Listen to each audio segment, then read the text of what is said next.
the dark cosmos brings you The Creature from Beyond Infinity, written by Henry Kuttner. This classic sci-fi tale was first published in 1940 under the title A Million Years to Conquer in the pulp magazine Startling Stories. Ardath, the last survivor of a lost alien civilization, crash lands on Earth after a perilous journey through space and time. Armed with advanced knowledge and mysterious powers, he must navigate a strange new world and its wary inhabitants. As he unravels ancient secrets and faces unforeseen dangers, Ardath's true purpose remains elusive. Can he uncover the hidden threats lurking in the shadows before it's too late, or will Earth's fate be sealed by his arrival? Dear cosmonauts, let's begin our sci-fi journey with tonight's narrator, Mark Nelson. The Creature from Beyond Infinity by Henry Kuttner. Chapter 1. The Beginning.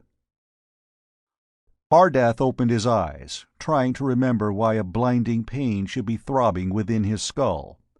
Above him was a twisted girder of yellow metal, and beyond that the inner wall of the spaceship. What had happened?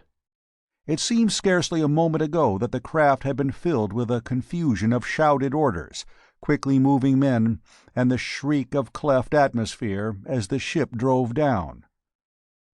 Then had come the shock of landing, blackness, and now— Painfully, Ardath dragged his slight, fragile body erect. All around him were ruin and confusion. Corpses lay sprawled and limp, the bodies of those who had not survived the terrible concussion. Strange men, slim and delicate, their skins had been darkly tanned by the long voyage across space. Ardath started hopefully when he saw that one of the bodies moved slightly and moaned. Theron the commander, highest in rank and wisdom, had survived. A wave of gratefulness swept through Ardath. He was not alone on this new, unknown world, as he had feared. Swiftly he found stimulants and bent over the reviving man. Theron's gray, beardless face grew contorted. His pallid blue eyes opened. He drew a lean hand over his bald head as he whispered, "Ardath." A rocking shudder shook the ship, then suddenly died. "Who else is alive?" Theron asked with painful effort. "I don't know, Theron," Ardath replied softly. "Find out." Ardath searched the huge golden ship. He came back with despair on his drawn, harrowed features. "You and I are the only ones left alive, Theron." The commander gnawed at his lips. "So, and I am dying." He smiled resignedly at Ardath's sudden protest. "It's true, Ardath. You do not realize how old I am. For years we have gone through space, and you are the youngest of us. Unshield a port. Let me see where we are." "The third planet of this system," Ardath said. He pressed a button that swung back a shutter from a nearby port in the golden wall. They saw nothing but darkness at first. Then their eyes became accustomed to the gloom. The ship lay beached on a dim shore. Blackly ominous, the strange world loomed through the gray murk of vague light that filtered through the cloudy sky. A slow drizzle of rain was falling. "Test the atmosphere," Theron commanded. Ardath obeyed. The spectroscopic analysis, made from outer space, had indicated that the air here was breathable. The chemical test confirmed this. At Theron's request, Ardath opened a spacelock. Air surged in with a queerly choking sulphurous odor. The two men coughed rackingly until eventually they became accustomed to it. "Carry me out," the commander said quietly. His glance met and locked with Ardath's as the younger man hesitated. "I shall die soon," he insisted gently. "But first I must know that I have reached my goal." Silently, Ardath lifted the slight figure in his arms. He splashed through the warm waves and gently laid Theron down on the barren beach. The sun, hidden behind a cloud blanket, was rising in the first dawn Ardath had ever seen. A gray sky and sea, a dark shore. Those were all he actually saw. Under Ardath's feet he felt the world shudder with the volcanic fires of creation. Rain and tide had not yet eroded the rocks into sand and soil. No vegetation grew anywhere. He did not know whether the land was an island or a continent. It rose abruptly from the beach and mounted to towering crags against the inland skyline. Theron sighed. His thin fingers groped blindly over the rocky surface on which he lay. "You are space-born, Ardath," he said painfully. "You cannot quite realize that only on a planet can a man find a home. But I am afraid—" His voice died away. Then it rose again, strengthened. "I am dying, but there is something I must tell you first. Listen, Ardath. You never knew your mother planet, Kyria. It is light-years away from this world, or it was. Centuries ago, we discovered that Kyria was doomed. A wandering planetoid came so close that it would inevitably collide with us and destroy our civilization utterly. Kyria was a lovely world, Ardath." "I know," Ardath breathed. "I have seen the films in our records." "You have seen our great cities, and the green forests and fields." An agonizing cough rocked the dying commander. He went on hastily. "We fled. A selected group of us made this spaceship and left Kyria in search of a new home. But of the hundreds of planets that we found, none was suitable. None would sustain human life. This, the third planet of this yellow sun, is our last hope. Our fuel is almost gone. It is your duty, Ardath, to see that the civilization of Kyria does not perish." "But this is a dead world," the younger man protested. "It is a young world," Theron corrected. He paused, and his hand lifted, pointing. Ardath stared at the slow, sullen tide that rippled drearily toward them. The gloomy wash of water receded, and there, on the rocky slope, lay something that made him nod understandingly. It was not large. A greasy, shining blob of slime, featureless and repulsive, it was unmistakably alive, undeniably sentient. The shimmering globule of protoplasm was drawn back with the next wave. When Ardath's eyes met Theron's, the dying man smiled triumphantly. "Life! There's sun here, Ardath, beyond the clouds. A sun that sends forth energy, cosmic rays, the rays of evolution. Immeasurable ages will pass before human beings exist here, but exist they will. Our study of countless other planets enables us to predict the course of evolution here. From the unicellular creatures will come sea beings with vertebrae, then amphibii and true reptiles. Then warm-blooded beasts will evolve from the flying reptiles and the dinosaurs. Finally, there will be ape-like men, who will yield the planet to true men. But it will take millennia. You must remain here," Theron stated. "How many of us survived the voyage from Kyria? You must wait, Ardath, even 1,000,000 years if it is necessary. Our stasis ray kept us in suspended animation while we came across space. Take the ship beyond the atmosphere. Adjust it to a regular orbit, like a second satellite around this world. Set the controls so you will awaken eventually, and be able to investigate the evolutionary progress of this planet. You will wait a long time, I admit, but finally you will find men." "Men like us?" Theron shook his head regretfully. "No. Supermentality is a matter of eugenically controlled breeding. Occasionally a mental giant will be born, but not often. On Kyria we bred and mated these mental giants, till eventually their progeny peopled the planet. You must do the same with this world." "I will," Ardath consented. "But how? Go through the ages. Do not stop till you find one of these mental giants. He will be easily recognized, for almost from infancy he will be far advanced of his contemporaries.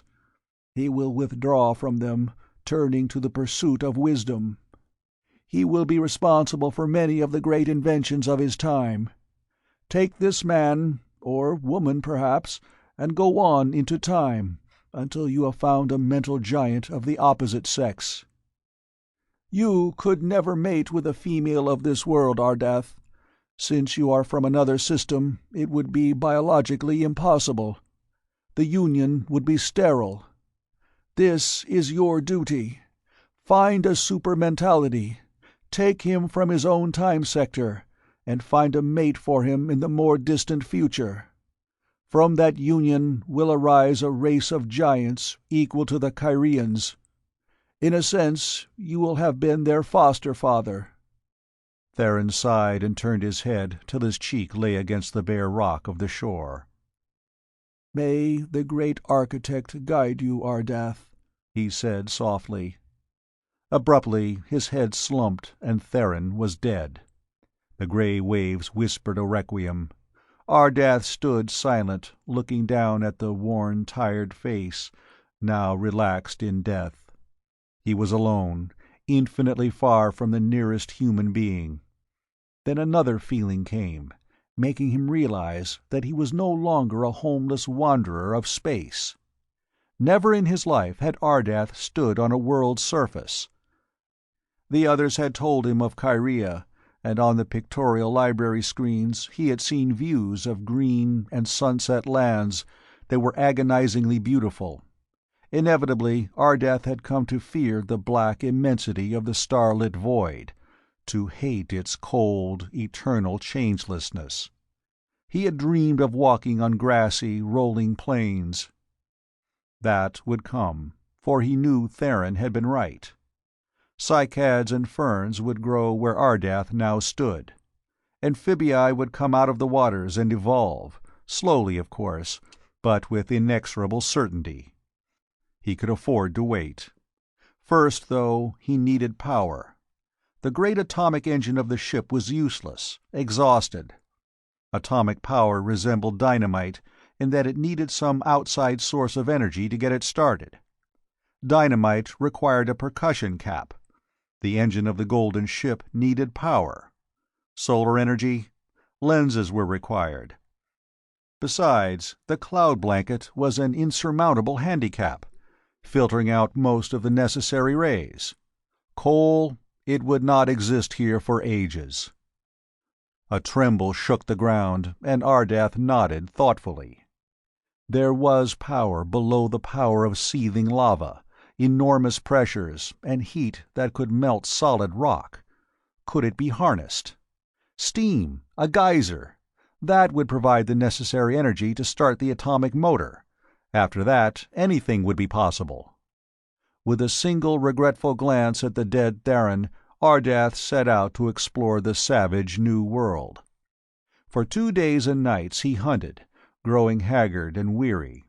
At last he found an area of lava streams, shuddering rock, and geysers. Steam feathered up into the humid air, and to the north a red glow brightened the grey sky. Ardath stood for a while watching. His quest was ended. Long weeks of arduous work still lay ahead, but now he had no doubt of ultimate success. The steam demons would set the atomic motor into operation. After that, he could rip ores from the ground and find chemicals. But after that, the ship must be made spaceworthy again, though not for another long voyage. Such a course would be fruitless. Of all the planets the Kyrians had visited, only this world was capable of supporting life. As yet, mere cells of blind, insensate protoplasm swarmed in the sullen seas, but those cells would develop. Evolution would work upon them. Perhaps in 1,000,000 years, human beings, intelligent creatures, would walk this world. Then, one day, a super-mentality would be born, and Ardath would find that kindred mind. He would take that mental giant into the future, in search of a suitable mate. After dozens of generations there would arise a civilization that would rival that of Kyria, his home planet, now utterly destroyed without trace. Time passed as Ardath worked. He blasted out a grave for Theron on the shore where the old Kyrian had died. He repaired the golden craft. Tirelessly he toiled. 5 months later, the repaired spaceship rose, carrying its single passenger. Through the atmosphere it fled. It settled into an orbit, became a second, infinitesimal moon revolving around the mother planet.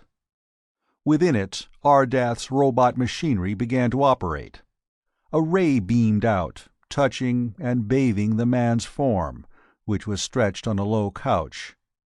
Slowly, consciousness left Ardath. The atomic structure of his body was subtly altered. Electrons slowed in their orbits. Since they emitted no quanta, Ardath's energy was frozen in the utter motionlessness of stasis. Neither live nor dead, he slept. The ray clicked off. When Ardath awakened, he would see a different world, older and stranger. Perhaps it would even be peopled by intelligent beings. Silently, the spaceship swept on. Far beneath it a planet shuddered in the titanic grip of dying fires. The rains poured down, eroding, endless. The tides flowed and ebbed. Always the cloud veil shrouded the world that was to be called Earth. Amid the shattering thunder of deluges, new lands rose, and continents were formed. Life, blind, hungry, and groping, crawled up on the beaches, where it basked for a time in the dim sunlight. Chapter 2. Youth. On August 7, 1924, an 8-year-old boy caused a panic in a Des Moines theater. His name was Stephen Court. He had been born to a theatrical family of mediocre talent, the Crazy Courts they were billed. The act was a combination of gags, dances, and humorous songs. Stephen traveled with his parents on tour when they played one-night stands and small vaudeville circuits. In 1924, vaudeville had not yet been killed by the films. It was the beginning of the Jazz Age. Stephen was so remarkably intelligent, even as a child, that he was soon incorporated into the act as a mental wizard. He wore a miniature cap and gown, and was introduced by his parents at the end of their turn. "Any date. Ask him any historical date, my friends, and he will answer. The gentleman in the third row, what do you want to know?" And Stephen would answer accurately. When did Columbus discover America? When was the Magna Carta signed? When was the Battle of Hastings? When was Lafayette born? "Mathematical questions. You there." Stephen would answer.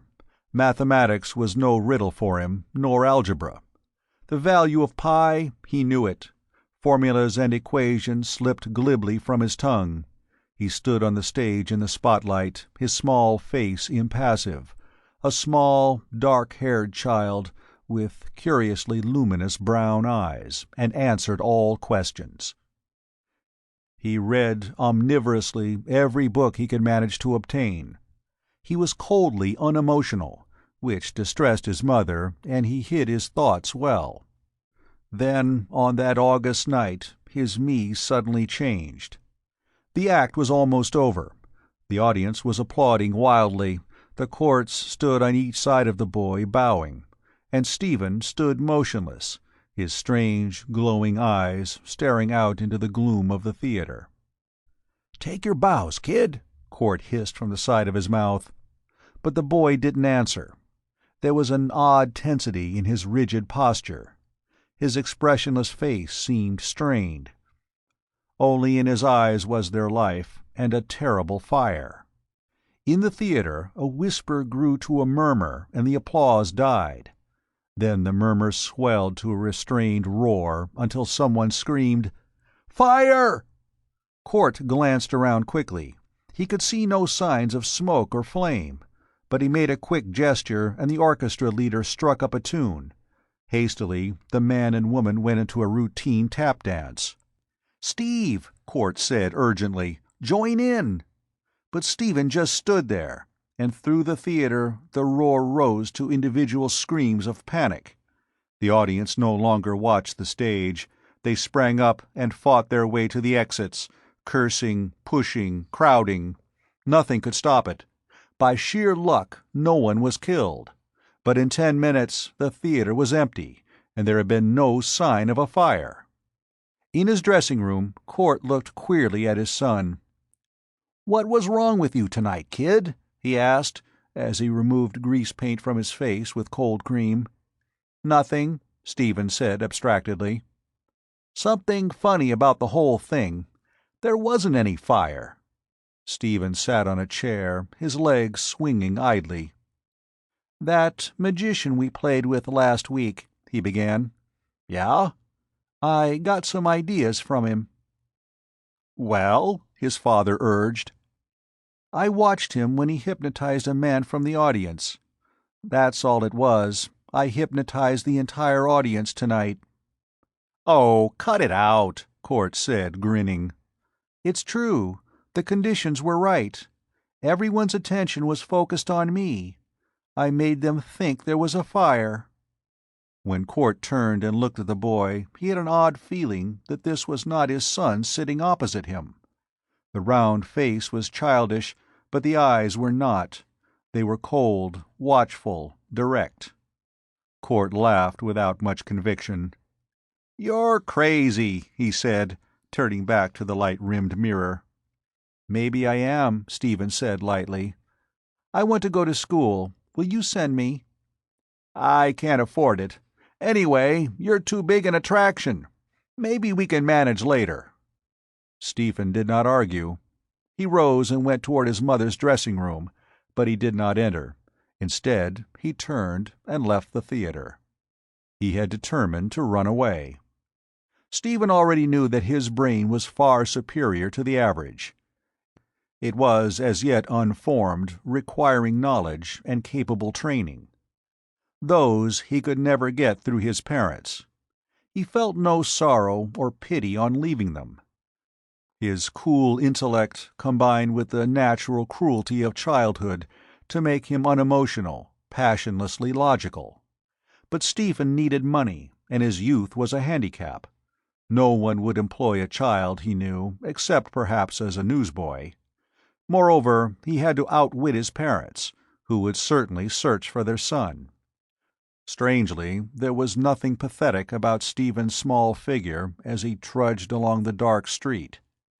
His iron singleness of purpose and his ruthless will gave him a certain incongruous dignity.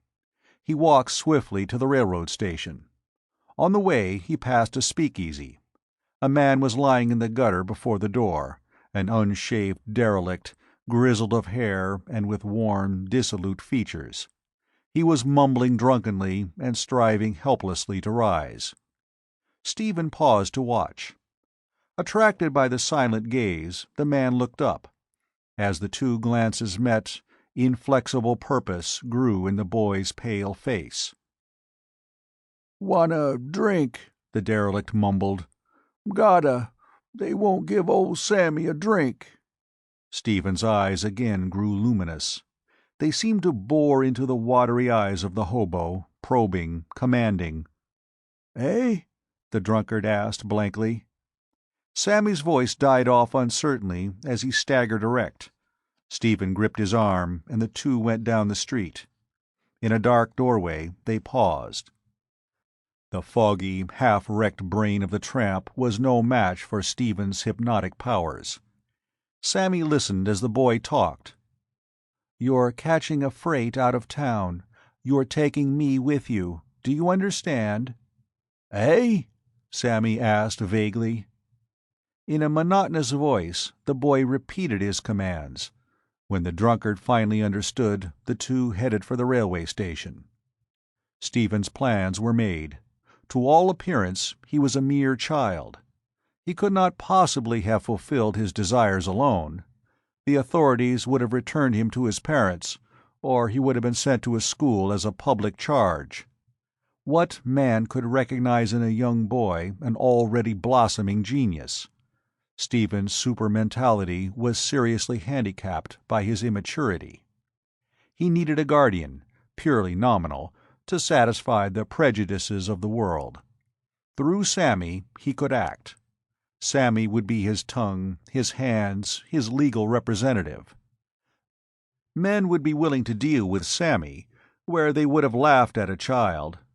But first, the tramp would have to be metamorphosed into a useful citizen. That night, they rode in a chilly boxcar, headed east. Hour after hour, Stephen worked on the brain of his captive. Sammy must be his eyes, his hands, his provider. The train rolled on through the darkness, the wheels beating a clicking melody toward the east. It was not easy, for the habits of years had weakened Sammy's body and mind. He was a convinced tramp, lazy and content to follow his wanderlust. But always Stephen drove him on, arguing, commanding, convincing. Hypnosis played a large part in the boy's ultimate success. Sammy got a job, much against his will, and washed dishes in a cheap restaurant for a few weeks. He shaved daily and consistently drank less. Meanwhile, Stephen waited, but he did not wait in idleness. He spent his days visiting automobile agencies and studying the machines. At night, he crouched in a cheap tenement room, sketching and designing. Finally, he spoke to Sammy. "I want you to get another job. You will be a mechanic in an automobile factory." He watched Sammy's reaction.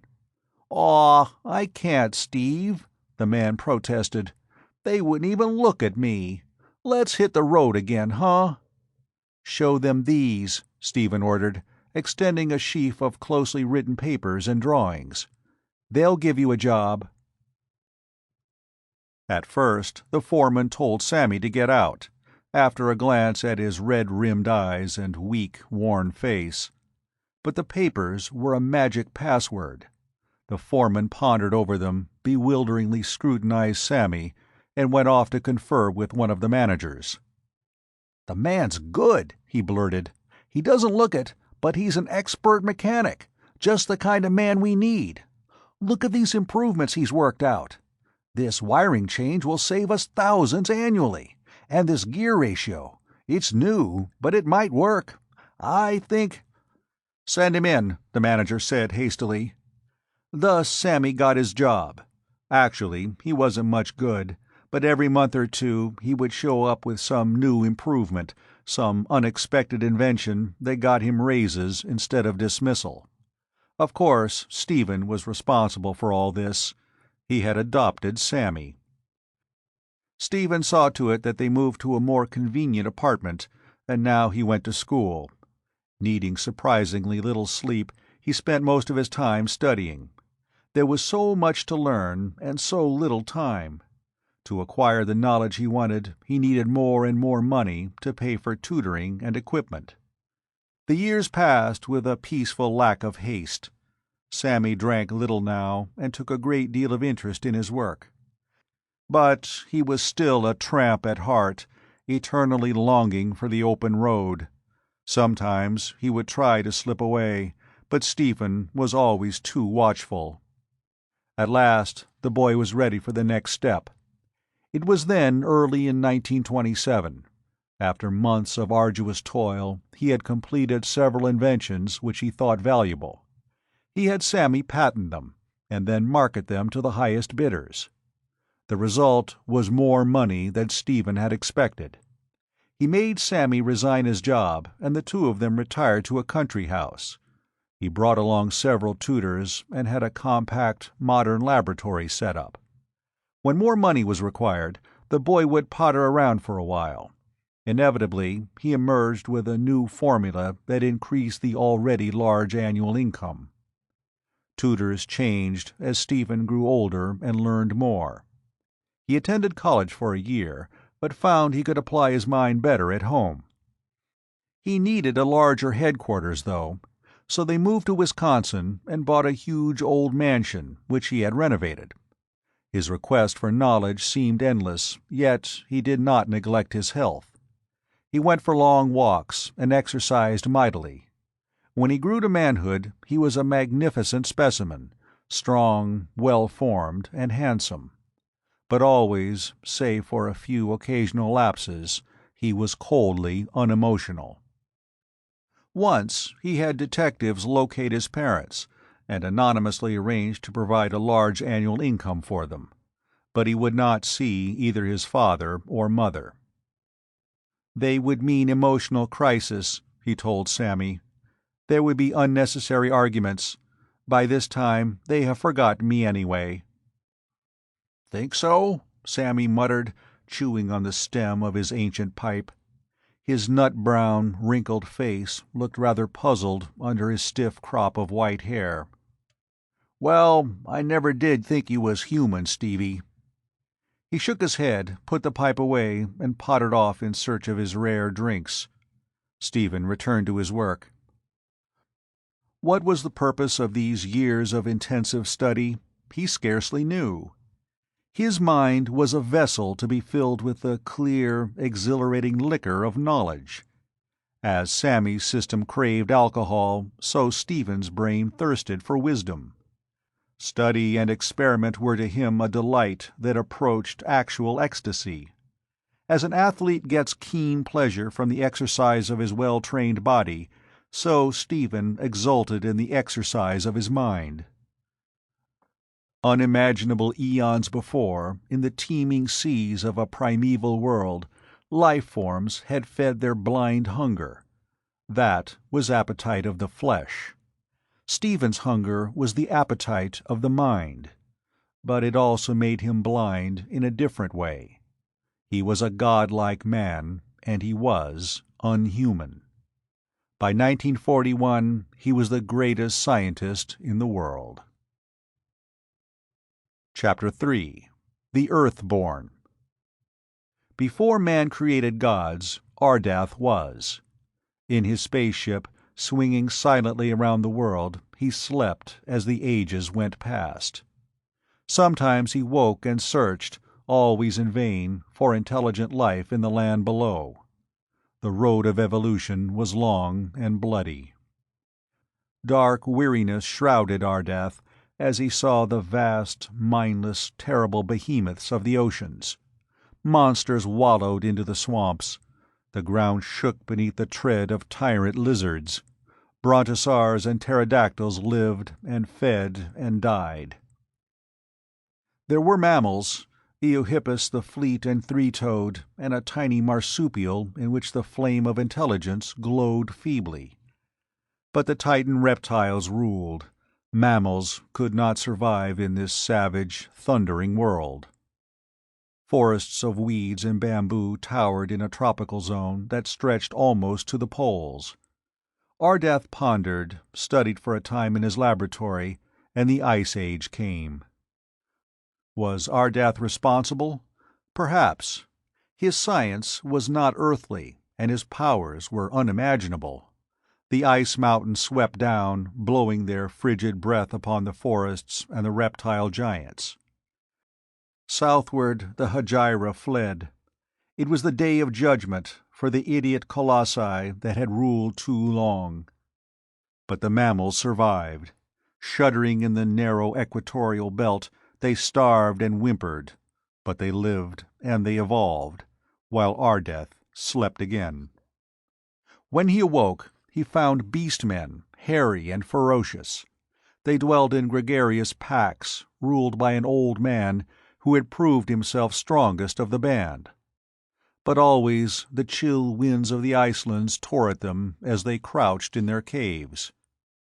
Ardath found one, wiser than the rest, and taught him the use of fire.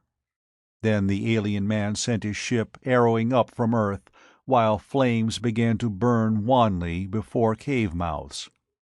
In grunts and sign language the story was told. Ages later, man would tell the tale of Prometheus, who stole fire from the very gods of heaven. Folklore is filled with the legends of men who visited the gods, the little people or the sky dwellers, and returned with strange powers. Arrows and spears, the smelting of ores, the sowing and reaping of grain. How many inventions could be traced to Ardath? But at last Ardath slept for a longer time than ever before, and then he awoke. Dark was the city. Flambeaux were numerous as fireflies in the gloomy streets. The metropolis lay like a crouching beast on the shore, a vast conglomeration of stone, crude and colossal. The ship of Ardath hung far above the city, unseen in the darkness of the night. Ardath himself was busy in his laboratory, working on a curiously constructed device that measured the frequency and strength of mentality. Thought created electrical energy, and Ardath's machine registered the power of that energy. Delicately, he sent an invisible narrow-wave beam down into the city far beneath. On a gauge a needle crept up, halted, dipped, and mounted again. Ardath reset a dial. Intelligent beings dwelt on Earth now, but their intelligence was far inferior to Ardath's. He was searching for a higher level. The needle was inactive as Ardath swept the city with his ray. Useless. The pointer did not even quiver. The mental giant Ardath sought was not here, though this was the greatest metropolis of the primeval world. But suddenly the needle jerked slightly. Ardath halted the ray and turned to a television screen. Using the beam as a carrier, he focused upon a scene that sprang into instant visibility. He saw a throne of black stone upon which a woman sat. Tall and majestic, an Amazon of 40 or more, she had lean, rugged features, and wore plain garments of leather. Guards flanked her, gigantic, stolid, armed with spears. Before the throne a man stood, and it was at this man that Ardath stared. For months the Kyrian ship had scoured the skies, searching jungles and deserts. Few cities existed. On the northern steppes, shaggy beast-men still dwelt in caves, fighting the mammoth. But the half-men and the hairy elephants were rapidly degenerating. In mountain lakes were villages built on stilts and piers sunken into the mud, but these clans were barbarous. Only on this island were there civilization and intelligence, though lamentably lower than Ardath's own level. The man from space watched the wisest human on this primitive Earth. In chains, the Earthman stood before the black stone. He was huge, massively thewed, with a bronzed, hairy skin showing through the rags he wore. His face resembled that of a beast, ferocious with hatred. Amber cat's eyes glared from beneath the beetling brows. The jutting jaw was hidden by a wiry beard that tangled around the nose that was little more than a snout. Yet in that brute body, Ardath knew, dwelt amazing intelligence. Shrewdness and cunning were well masked by the hideous face and form. What of the Queen? Curious to know, Ardath tested her with his ray. She, too, was more intelligent than most of the savages. These two are enemies, Ardath thought, and I imagine that the man faces danger or death. Well, what is that to me? I cannot live in a time where all are barbarians. It is best that I sleep again. Yet he hesitated, one hand resting lightly on the controls that would send the ship racing up into space. The barren loneliness of the void, the slow centuries of his dark vigil, crept with icy tentacles into his mind. He thought of the equally long, miserably lonely future. Suppose I sleep again and wake in a dead world. It could happen, for my own home planet was destroyed. How could I face another search through space? Theron and the rest had each other. He turned back again to watch the two people on the screen. They are intelligent after a fashion, and they would be companions. If I took them with me, and we woke in a lifeless time, they could bring forth a new race which I could train eugenically into the right pattern." The decision was made. Ardath would sleep again in his ship, but this time not alone. He glanced at the screen, and his eyes widened. A new factor had entered the problem. Hastily, he turned to a complicated machine at his side. As Thordred the Usurper stood before the throne of his queen, his savage face was immobile. Weaponless, fettered, he nevertheless glared with implacable fury at the woman who had spoiled his plans. Zaina met his gaze coldly. Her harsh features were darkly somber. "Well," she asked, "have you anything to say to me?" "Nothing," Thordred grunted. "I have failed, that is all." The huge, almost empty throne room echoed his words eerily. "Aye, you have failed," the Queen said. "And there is but one fate for losers who revolt. You tried to force me from my throne, and instead you stand in chains before me. You have lost, so you must die." Thordred's grin mocked her calm decision. "And a woman continues to rule our land. Never in history has this shame been put upon us. Always we have been ruled by men, warriors." "You call me a weakling?" Zaina snarled at him. "By all the gods, you are rash, Thordred. You know well that I have never shirked battle, and that my sword has been swift to slay. I am strong as a man, and more cunning than you." "Yet you are a woman," Thordred taunted recklessly. "Kill me if you wish, but you cannot deny your sex." A shadow darkened Zaina's face as she glared venomously at her mocker. I shall kill you," she said, "so slowly that you will beg for a merciful death. Then the vultures will pick your carcass clean on the mountain of the gods." Thordred suddenly shouted with laughter. "Save your words, wench. It is just like a woman to threaten with words. A man's vengeance is with spear, swift and sudden." He paused, and a curious light grew in his amber eyes. His great body tensed as Thordred listened. In the distance a tumult grew louder and louder, like the beating of the sea. Suddenly it was thundering through the throne room. Zaina sprang to her feet, her lips parted in astonishment. The vast doors at the end of the room burst inward. Through the portal poured a yelling mob. "Thordred!" they roared. "Ho! Thordred!" The giant grinned victoriously at Zaina. "Some are still faithful to me, it seems. They would rather see a man on the throne." A blistering curse burst from Zaina's lips. She snatched a spear from a guard and savagely drove its point at the prisoner. But Thordred sprang aside, laughing, the muscles rolling effortlessly under his tawny skin. He set his foot on the links of the chain that bound his wrists. His body arched like a bow.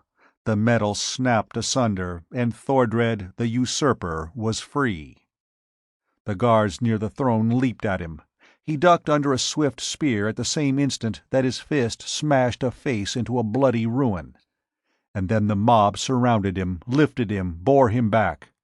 "Slay him!" Zaina shrilled. "Slay him!" The mob swept back, out of the hall, through the great doors, and into the street. But now Zaina's cries brought a response. Armed soldiers rushed in through a dozen portals. They raced after the escaping prisoner, with Zaina fearlessly leading them. It was sunset. The western sky flamed blood-red.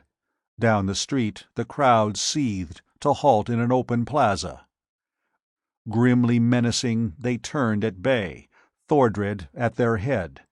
He towered above the others with his chains dangling from his wrists and ankles. Zaina's men formed into a sizable army, filling the street from side to side. Arrows flew, hissing at the angry, triumphant mob. Over the city the low, thunderous muttering grew louder. "Revolt! Revolt!" It was civil war. But the conflict was not yet in contact. A space still lay between the two forces. Only spears and arrows had crossed it. "Charge!" Zaina shouted. "Slay them all!" Grinning, Thordred raised high his lance and shook it defiantly. The Queen's soldiers drew erect, and like a thundercloud they began to move. Abruptly they were sweeping forward, irresistible, a tidal wave bristling with steel barbs. The pounding of thin-shod feet hammered loud on the stones. In the forefront raced Zaina, her harsh face twisted with fury. Thordred let fly his spear. It missed its mark. At the last moment the giant had hesitated, and his gaze went up to the western sky. His jaw dropped in awe. For the first time Thordred was afraid. A scream rose, thin and wailing. "Demons!" someone cried. "Demons!" The soldiers slowed involuntarily in their charge, then one by one they halted. Struck motionless with fearful wonder, every man stood gaping toward the west. Against the blood-red sunset loomed actual demons. Giants, scores of feet tall they were, titans whose heads towered above the city's walls. A whole army of the monsters loomed black against the scarlet sky. These were not men. Shaggy, hump-shouldered, dreadful beings, more human than apes, but unmistakably beasts, they came thundering down upon the city. The frightful masks twisted in ferocious hunger. They swept forward. No one noticed that their advance made not the slightest sound. Panic struck the mobs. Both sides dropped their weapons to flee. From the sky a great shining globe dropped. It hovered above the plaza. Two beams of light flashed down from it. One struck Thordred, bathing him in crawling radiance. The other caught Zaina. The man and the woman alike were held motionless. Frozen, paralyzed, they were swept up, lifted into the air. When they reached the huge globe, they seemed to disappear. The sphere then rose, dwindled quickly to a speck, and was gone. Surprisingly, the giants had also vanished. Ardath adjusted the controls. Sighing, he turned away. The ship was back in its orbit, circling the Earth. It would not deviate from that course for centuries, until the moment Ardath's hand moved its controls. He picked up a small metal box, stepped out of the laboratory, and closed the panel. On the floor at his feet lay the unconscious forms of Zaina and Thordred. Ardath set down the box. This would be a new experiment, one that he had never tried. He could not speak the language of these Earthlings, nor could they speak his. But knowledge could be transmitted from one brain to another. Thought patterns were a form of energy, and that could be transferred, just as a matrix may stamp out duplicates. First, the man.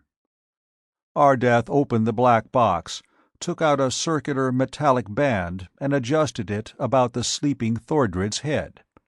A similar band went about his own. He pressed a switch, felt a stinging, tingling sensation within his skull. He removed the metal bands, replaced them, and waited patiently. Would the experiment work? His lips shaped unfamiliar syllables. He had learned Thordred's language, but could the undeveloped brain of the Earthling be equally receptive? Thordred groaned and opened his eyes. He stared up at Ardath. Into those amber eyes came a curious look that might have been amazement, but which was certainly not fear. "You are not hurt," Ardath said in Thordred's harsh, primitive language. "Nor will you be harmed." The Earthling stood up with an effort, breathing hoarsely. He took an unsteady step, reeled, collapsed with a shattering crash upon the thought-transference apparatus. He lay silent and unmoving, an utterly helpless strong man. No expression showed on Ardath's face, though the work of weeks had been ruined. The device could be built again, though he did not know if it should be. Had it been successful? Thordred shuddered, rolled over. Painfully, he rose and leaned weakly against the wall. His amber eyes rested puzzledly on Ardath as he asked a question in the Kyrian soft language, which grated from his crude throat. "Who are you? A god or a demon?" Ardath smiled with satisfaction, for all was going well. He must explain matters to this earthling to calm his fears. Later, he would rebuild the machine and teach Zaina his own tongue. Then the three could sleep, for centuries if necessary. But Ardath did not know that his device had worked too well. It had transferred knowledge of his own language to Thordred's brain, yet it had transferred more than that. All of Ardath's memories had been transmitted to the mind of the earthling. At that moment, Thordred's wisdom was as great as that of his captor. Though he had not Ardath's potentiality for learning more, unearthly, amazing wisdom had been impressed on his brain cells. Thordred had smashed the machine, not through accident, but with coldly logical purpose. It would not do for Zaina to acquire Ardath's wisdom also. With an effort, Thordred kept an expression of stupid wonder on his face. He must play his role carefully. Ardath must not yet suspect that another man shared his secrets. Ardath was speaking, carefully explaining things that his captive already knew. While Thordred seemed to listen, he swiftly pondered and discarded plans. Zaina must die, of course. As for sleeping for centuries, well, it was not a pleasant thought. Ardath must be slain, so Thordred could return to Earth with new knowledge. "The giants you saw in the sky," said Ardath, "were not real. They were three-dimensional projections, enlarged by my apparatus. I recorded the originals of those beings ages ago, when they actually lived and fought cave bears and saber-toothed tigers." No, they were merely images, but men had seen them and remembered. The panic in the city below had died. In its place grew superstitious dread, fostered by the priests. Time passed, and neither Zaina nor Thordred returned. New rulers arose to sit upon the Black Throne. But on the mountain of the gods, men toiled under the lash of the priests. Monstrous images of stone rose against the sky, gap-mouthed, fearsome images in crude similitude of the devils who had come out of the sunset. "They may return," the priests warned, "but the stone giants on the mountain will frighten them away. Build them higher. They will guard our city." On the peak the blind, alien faces glared ever into the sunset. And the days fled into years, and the dark centuries shrouded Earth. Continents crumbled, the eternal seas rose and washed new shores. But the blind gods stayed to guard that which no longer needed guarding, and still they watch those strange, alien statues on Easter Island. Chapter 4. Growth. New Year's Day 1941 was a momentous hour for Stephen Court. Most of December 1940 had been spent in his laboratories, engrossed with a task the nature of which he explained to no one. The great Wisconsin mansion where he lived with his staff had been metamorphosed into a fortress of science, though from the outside it resembled merely an antique, dilapidated structure. But nearby villagers viewed with suspicion the activity around Court's home. The local post office was deluged with letters and packages. At all hours automobiles arrived, carrying cryptic burdens for Court. Slyly, the villagers questioned Sammy, for he often wandered into the combination store and post office to sit by the stove and puff great, reeking fumes from his battered pipe. Sammy had not changed much with the years. His hair had turned white, and there were merely a few more creases in his brown face. Since moving to Wisconsin, Stephen had relaxed the anti-liquor restriction, but Sammy had learned the value of moderation. "What's going on up at your place?" the storekeeper asked him, proffering a bottle. Sammy drank 2 measured gulps and wiped his lips. "The Lord only knows," he sighed. "It's way beyond me. Stevie's a swell boy, though. You can bet on that." "Yeah," retorted somebody, with an angry snort. "He's a cold-blooded fish, you mean. The boy ain't human. He's got ice water in his veins. Comes and goes without so much as a howdy-do." "He's thinking," Sammy defended sturdily. "Got a lot on his mind these days, Stevie has. He gets about 2 hours sleep a night." "But what's he doing?" "I don't know," admitted Sammy. "Inventing something, maybe." "More than likely he'll blow us all up one of these fine days," grunted the storekeeper. The loungers around the stove nodded in agreement. "Here's the tram coming in. Hear it?" Sammy settled himself more comfortably. "There ought to be a package for Stevie, then." There was. The old man took the parcel and left the station. He stood for a time, watching the train disappear into the distance. Its whistle sang a seductive song that aroused nostalgia in Sammy's bosom. He sighed, remembering the old days when he had been a hungry, carefree bindlestiff. Well, he was better off now, well fed and cared for, without any worries. But it was nice to hear a train whistle once in a while. He climbed into the roadster and zoomed off toward the mansion. 10 minutes later, he let himself into the hall, to be met by an anxious-eyed girl in a white uniform. "Did it come?" she asked. "Sure, Marion. Here it is." He gave her the parcel. Holding it tightly, she turned and hurried away. Since her arrival 3 years ago, Marion Barton had become a fixture in the house. She had been hired at first as a temporary laboratory assistant, during the absence of the regular one, but she had interested Court, who saw surprising capabilities in her. The fact that Marion was altogether lovely, slim, brown-eyed, dark-haired, with a peach complexion and remarkably kissable lips, meant nothing at all to Court.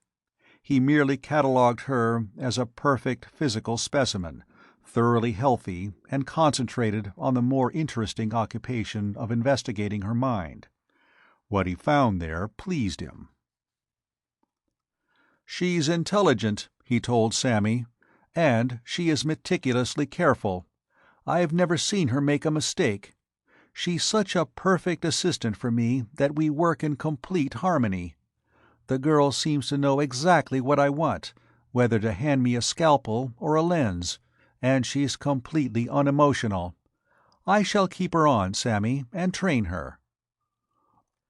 "Uh-huh," said the old man, nodding wisely. "She does all that, and she's completely unemotional, eh? Well, maybe so. Sure she ain't in love with you, Stevie?" "Rot," Court snapped. But it made him think it was necessary to warn Marion. "I'll pay you well," he explained to her, "and give you an invaluable training, but I have no time for emotional unbalance. I cannot afford distractions. Do you understand me?" "Well," Marion observed with desperate levity, "I'll wear horn-rimmed glasses if you want, and hoop skirts if my legs distract you." "Not at all.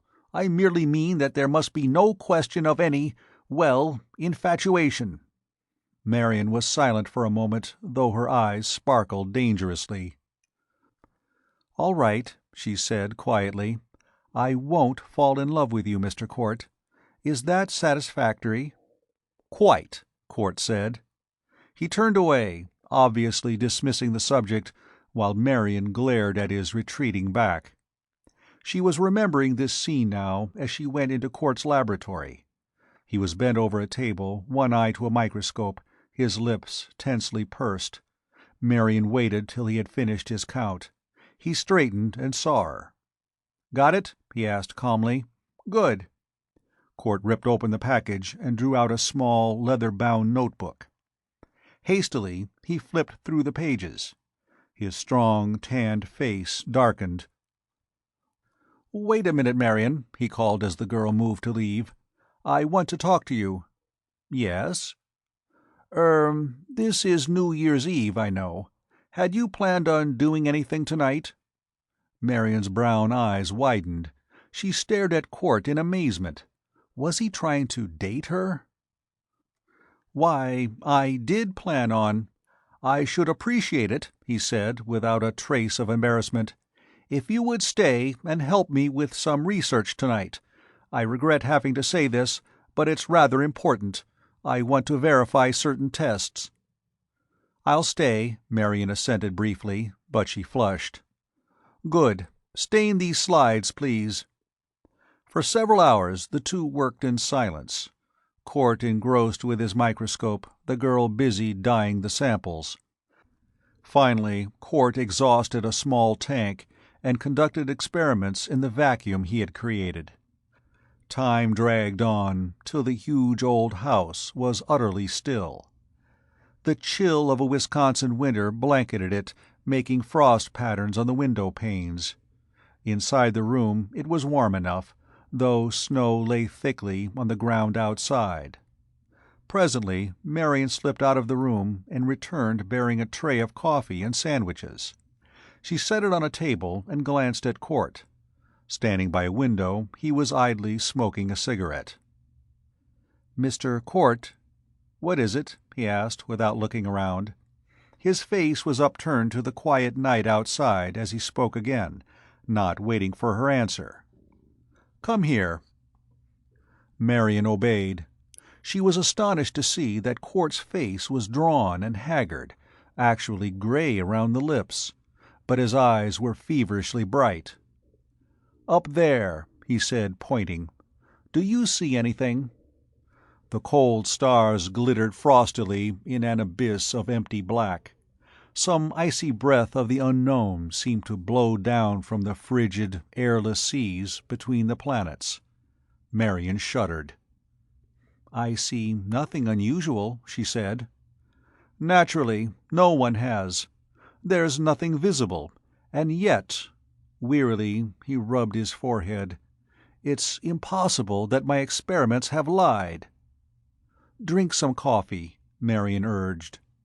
Cort followed her to the table and sat down. As she poured the steaming liquid, his somber eyes dwelt on her face. "Are you game for an airplane trip into Canada?" he asked abruptly. "Yes. When?" "As soon as I can arrange it. There's a man I must see. A patient." Cort gulped down untasted coffee and blinked tiredly. "You should get at least a little sleep."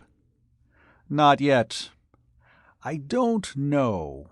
He came to a sudden decision. "Marion, you don't know anything about this experiment I'm working on. No one knows about it yet, except me. All this data I've been collecting lately has been for a purpose. You haven't any idea what that purpose is, have you?" "No, I haven't." "Well," Cort declared with curious calm, "it's simply this. I have reason to believe that the Earth is going to be destroyed. Wait a minute," he cried hastily. "Perhaps I shouldn't have mentioned this till I was absolutely certain, but I want to talk to someone." His unrealized loneliness showed naked for an unguarded second on his face. He caught himself and was once more impassive. "The Earth is going to face a plague that will destroy civilization. Of that, at least, I am certain." "A plague," she breathed. "I call it that, for lack of a better term. Every being on this planet will be affected by it." Marion looked at him sharply. Her lovely eyes narrowed. "Affected? Don't you mean destroyed?" Cort pushed back his chair and rose. "No," he whispered, "I don't." His grave lips went hard. "Come here, Marion. Look at this." He strode to a safe in the wall, opened it, and withdrew a small oblong box of lead. Set in one face was a round, transparent disk. "Look through the lens," he commanded.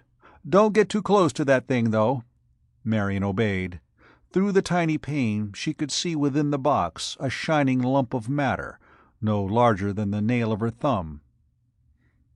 "It's phosphorescent," she said. "What is it, an ore?" "A specimen of flesh, taken from the thigh of a man named Pierre Losico, a French-Canadian." "Flesh?" The girl peered again at the object. "Was he exposed to radium?" Court replaced the box in the safe. "No, nothing like that. Losico lived in a little settlement in a valley in the wilderness. A month ago he staggered into the nearest town, emaciated and nearly dead. His story was just about unbelievable. He claimed that one day a heavy fog, abnormally heavy, blanketed his valley and affected the inhabitants peculiarly. They became incredibly hungry, ate enormous meals, their skin became hot to the point of high fever, and they grew so old that most of them died. Losico went for help, but nobody recognized him when he arrived in town. He looked 30 years older. What does that suggest to you, Marion?" "Increased metabolism," she said unhesitatingly. "Exactly. A rescue party was sent out. They found the corpses of a dozen old men and women in the valley, but no sign of what killed them. There was no sign of a fog or anything dangerous. Meanwhile, Losico was luckily put into an isolation ward in the hospital. He ate tremendously.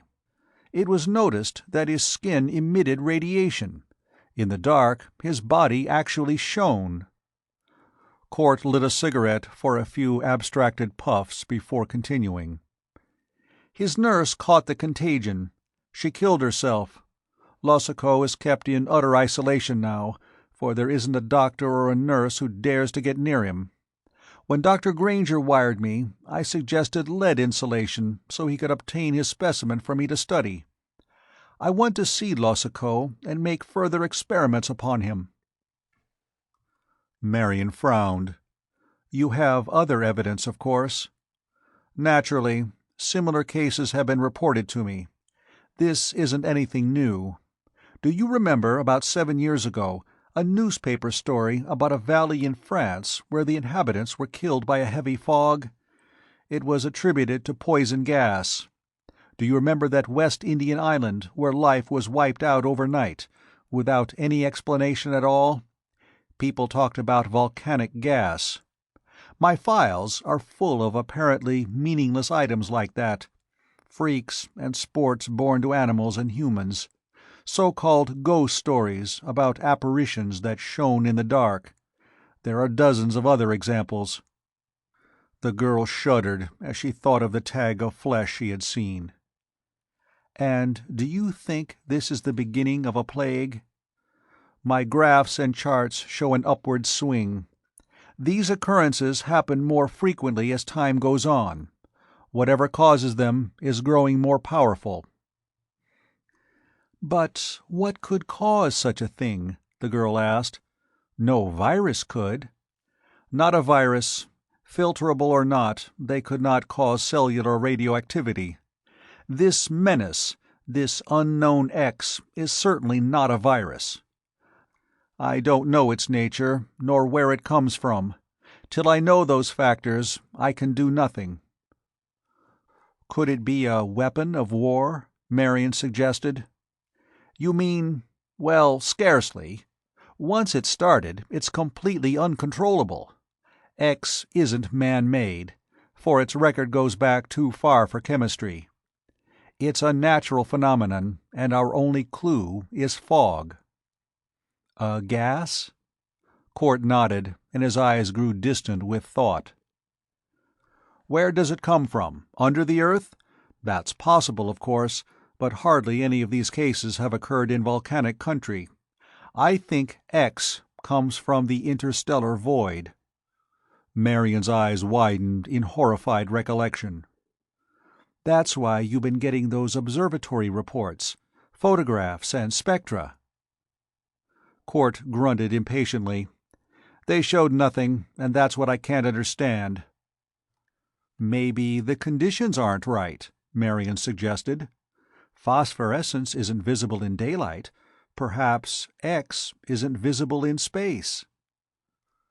Court didn't move, but his fingers broke his cigarette in two. "What was that?" he demanded, startled. Before the girl could reply, he whistled sharply and turned to the window. "Of course! A catalyst! Some element in our atmosphere makes X visible, and perhaps dangerous as well. In outer space it can't be seen, but when it comes in contact with some element in the air, I think you've got it, Marion." He stared grimly at the dark sky. "Up there, yet it's invisible. Perhaps a cosmically huge cloud of it is drifting eternally through space. We're probably on the outer fringes, so we've touched only a few tiny, scattered wisps. When Earth plunges into the main body—" Court lifted a clenched fist, furious because he was such a tiny, insignificant figure against the mighty concourse of the starry void. "An element so alien that we can scarcely conceive of it. We can realize it exists only by seeing its effects on Earth. What is it? What physical laws govern that frightful matter? Or is it matter as we know it?" He turned suddenly, his eyes hard and determined. "We're leaving for Canada. Charter a plane. I'll pack the equipment I need." Marion paused at the door. "Mr. Court," she began, and hesitated. "Well?" Somehow, though, she could find no words. In her mind was the picture of Court at the window, challenging the universe. A champion of mankind, he had made a magnificent gesture. But then Marion saw his cold, grim eyes. Reading the expression in them, her face whitened as she realized suddenly that Court cared nothing at all for mankind. His motives were passionlessly selfish. He was not a champion. He was a scientist, cold, calculating, egocentric, challenging an opponent that threatened his existence. Whatever she meant to say died in her throat, just as something died in her heart. She went out of the room and closed the door quietly behind her. Chapter 5. Jansaya. It was dark in the forest, though sunlight filtered down wanly through the branches. Truly, the earth had changed since Ardath had first set foot upon it. He was not entirely pleased as he strode along, matching step with the gigantic Thordred. It did not seem to him that this world would be a suitable dwelling place. Thousands of years had passed since Ardath had taken Thordred from his home. Weary centuries had passed in ageless slumber, and a new civilization had risen. But somehow Ardath did not feel at home in this time. He sensed a subtle strangeness in the very air about him. He sighed a little wearily. His plans had gone amiss. The death of Zaina, the Amazon Queen, had taken him by surprise.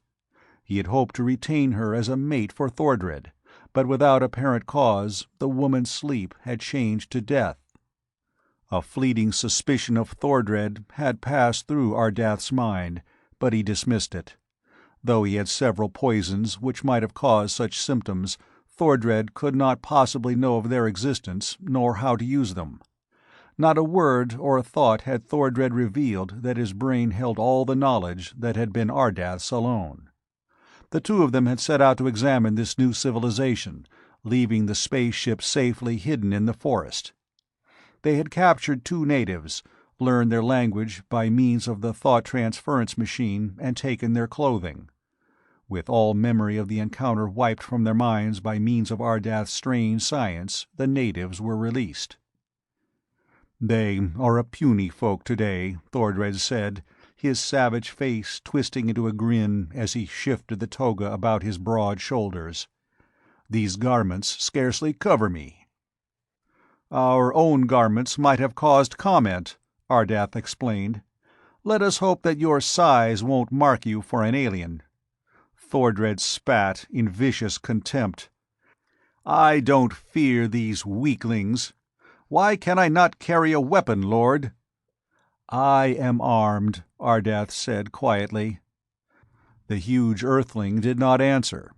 He had not wished to accompany Ardath on this expedition. If Thordred could have remained in the ship, he would have had free access to the laboratory. After that, there would be no need to fear Ardath or anyone else.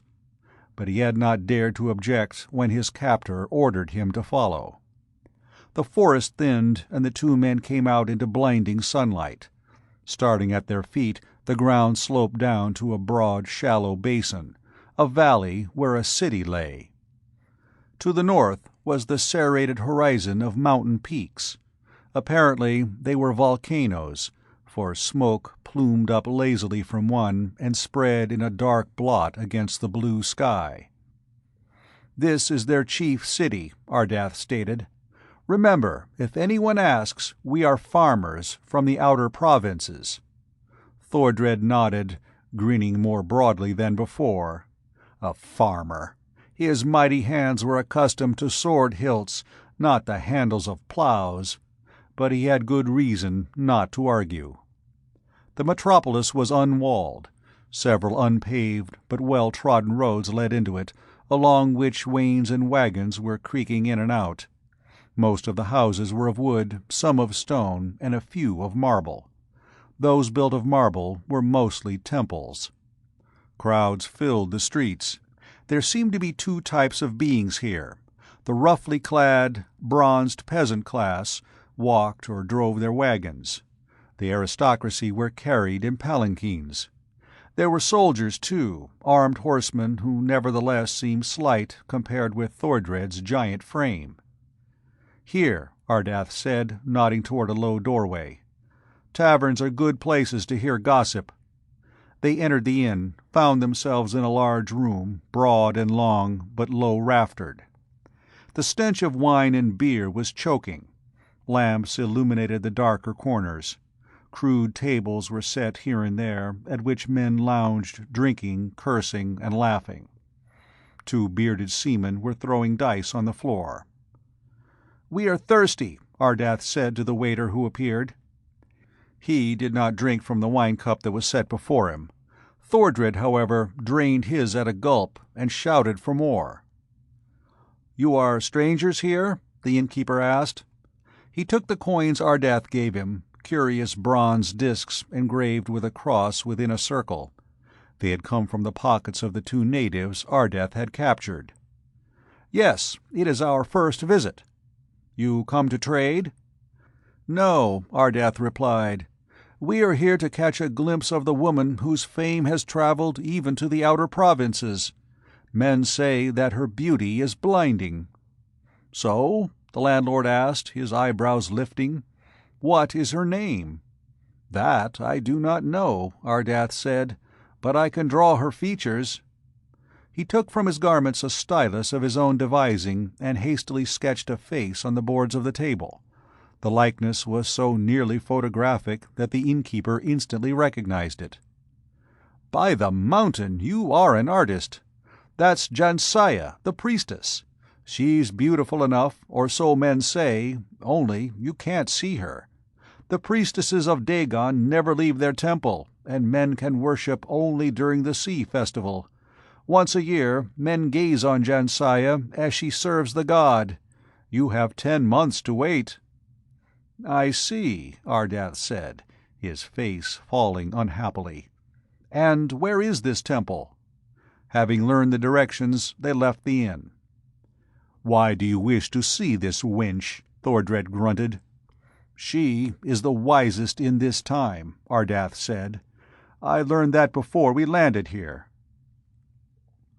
Hovering high over the land in his spaceship, he had located Jansaya with his ray device and noted her high intelligence. The unexpected death of Zena the Amazon still rankled in him. He had determined to secure a substitute, and Jansaya was the logical one. She would accompany Ardath and Thordred into time, for he had decided not to remain in this civilization. It did not fulfill his requirements. The two men reached the outskirts of the temple. As yet, Ardath had not decided on any definite plan, knowing that first he must find the priestess. "Wait here," he said. "Do not move away till I return." The giant drew back in the shelter of a tree, watching Ardath cross the thoroughfare toward a gate, where a soldier lounged on his spear. The guard straightened, ready to challenge the Kyrian's entry into the city. Suddenly his eyes went blank and blind as they met Ardath's. Ordinary hypnotism worked well on these superstitious folk. Ardath went through the gate. The bulk of a temple rose before him. Built of porphyry and onyx and rose marble, it seemed to rest on the sward as lightly as gossamer. Despite its hugeness, it had been constructed with an eye for proportion, so that it was utterly lovely, a symphony in stone. A curving stairway rose toward bronze gates that stood ajar, with a soldier on guard at each side. Quietly, Ardath went on. The guards did not move, once they had felt the impact of his gaze. He entered the temple, found it vast, with a high arched dome, and smoky with incense. The floor was green as the sea. Jade green, too, was the flat-topped altar that loomed before him. Behind the altar the sacred trident reared, and smoke coiled lazily about its prongs. A shaven-headed, soft-faced priest turned to face Ardath. "You have come to pay homage to Dagon," he said, rather than asked. "Where are your tributes? Do you come empty-handed?" Ardath decided to change his tactics. He fixed his stare upon the priest, summoning all his will. The man hesitated, spoke a few thick words, and drew back. "You seem strange," he muttered. "Your form changes." To the hypnotized priest, it seemed as though a light mist had gathered about Ardath's body. It thickened and swirled, and suddenly, where had been the figure of a man, was something entirely different. It was Dagon, the sea god, as the priest pictured him in his own imagination. The man went chalk white. He collapsed to the floor, so paralyzed with fright and amazement that for a moment Ardath feared he had fainted. "You know me," Ardath said softly. "Great Master, forgive your servant." The priest babbled frantic, incoherent prayers that sounded like gibberish. "Bring the priestess Jansaya to me," Ardath commanded. "At once! At once!" The man backed behind a tapestry and was gone. Ardath lifted ironic eyebrows, for this was altogether too easy. When he felt under his robe for certain weapons he had brought with him from the ship, he nodded. Hypnotism was a ticklish trick. It was undependable, whereas weapons were not. But the priest returned, leading a veiled, slight, feminine figure. Both bowed to the floor. Ardath lifted the girl to her feet. He pulled aside the veil, found that no deception had been practiced upon him. This was the priestess, the beautiful Jansaya. Chapter 6. Unforgettable Land. Wonderfully lovely she was, with elfin, childlike features that somehow held a certain sophistication, and even a suggestion of inherent, latent cruelty. Her hair was bright gold, her eyes sea-green. Though she was tiny as a nereid, her delicately symmetrical figure was not in the least childlike. She came closer to Ardath. Suddenly he felt a searing pain on his arm and drew away sharply. "This is no god!" Jansaya cried, her voice like tinkling silver bells. "Blood flows through his veins. He is human, and an impostor." She drew away, a small dagger still clenched in her hand. Ardath glanced wryly at the long scratch on his arm, yet he caught the quick stir of movement. As though by magic, the temple was full of shaven-headed priests. From behind the tapestried walls they came swiftly, forming a ring about Ardath. Their steel swords glittered no less coldly than their eyes. "We, too, know something of hypnotism," one of them rasped in contempt. "There are ways of testing even gods." Ardath thought quickly. His foes were at least 200. Hypnotism would be useless now, but he had other weapons. Under his gown was a projector that would have slain every priest in the temple if he had cared to use it. He did not. Ardath's alien philosophy forbade the unnecessary taking of me. Instead, his hand, hidden in a fold of the toga, moved almost imperceptibly. A tiny crystalline sphere dropped to the green tiles of the floor, and Ardath put his sandaled foot over it. "Do you yield?" the leader of the priests asked. Ardath smashed the globe with his soul, at the same time holding his breath. Instantly, a colorless, odorless gas diffused through the temple. The priests no longer could move. Frozen, statue-like, they stood gripping their weapons and staring blindly straight ahead. The gas had a certain anesthetic quality which warped their time sense and slowed down their reactions tremendously. To their slowed vision, it seemed as though Ardath vanished instantaneously when he stepped aside. Hastily, he looked around, still holding his breath. The temple was silent. No new enemy had appeared. Ardath wrenched a sword from a motionless priest and held it lightly in his right hand. He strode quickly to the priestess and lifted her under one arm. Ardath was no giant, but his muscles were steel-strong, and Jansaya was tiny. Carrying his light captive, he hurried out of the temple. The 2 guards at the gate had not moved. They remained passive as Ardath descended the stairs and went through the outer portal into the street. The sentry there was also motionless and silent. But behind Ardath rose a clamor and an outcry. Nowhere could huge Thordred be seen. He had not waited. Perhaps he had been taken prisoner. Ardath's first step now was to return to the ship. After that, when the Kyrian gathered more resources, Thordred could be rescued. But at that moment there was no time for delay. Bending low, Ardath ran along the street.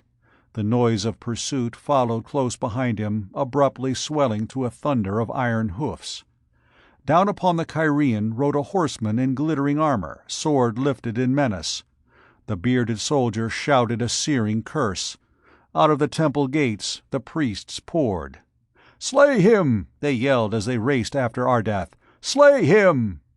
Ardath had no time to employ any weapon but the sword that was bare in his hand. He threw Jansaya aside out of danger. Quickly he reversed the blade, gripping it by the point. As the horseman thundered down, he flung the steel like a club. The street exploded into a blinding blur of action. Ardath dodged aside as ringing hoofs clashed on the pavement.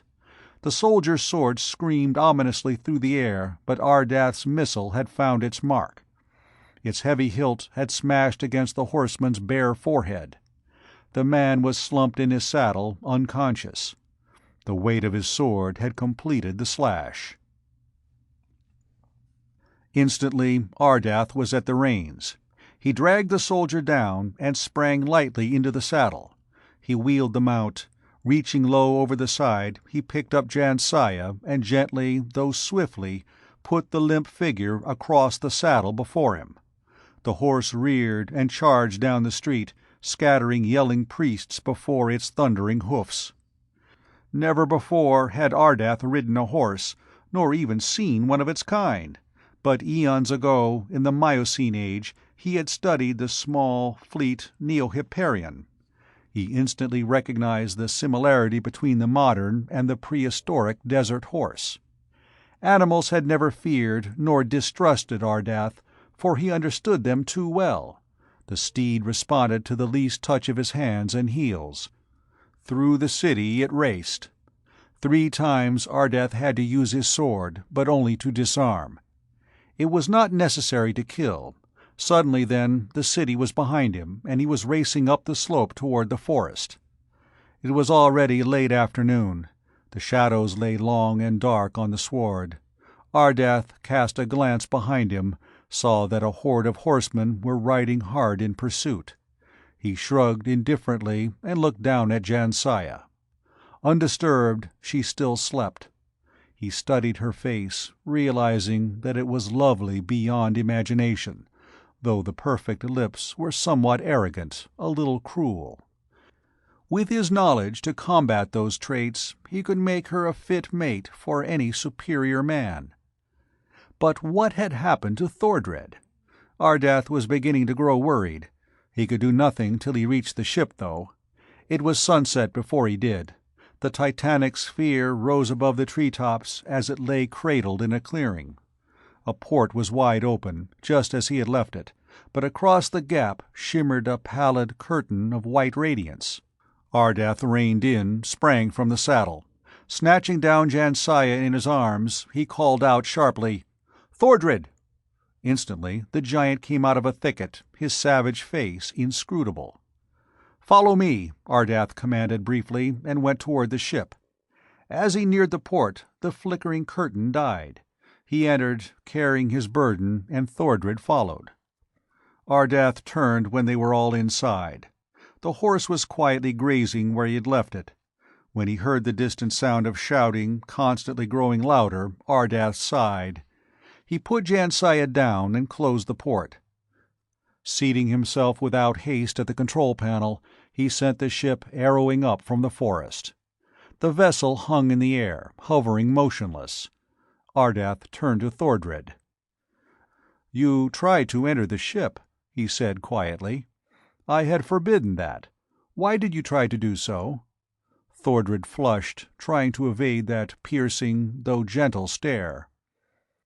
"I came as far as the temple doors. When I saw the priests capture you, I thought you were helpless. I was unarmed, so I came back to the ship to find some weapon to aid you." For a long, tense moment, Ardath's inscrutable gaze dwelt upon the giant.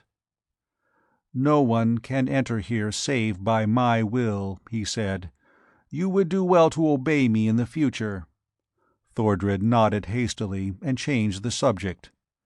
"The girl is awakening." Jansaya's green eyes slowly opened. The instant she saw Ardath, horror and hatred sprang into her gaze. She looked then at the crafty Thordred.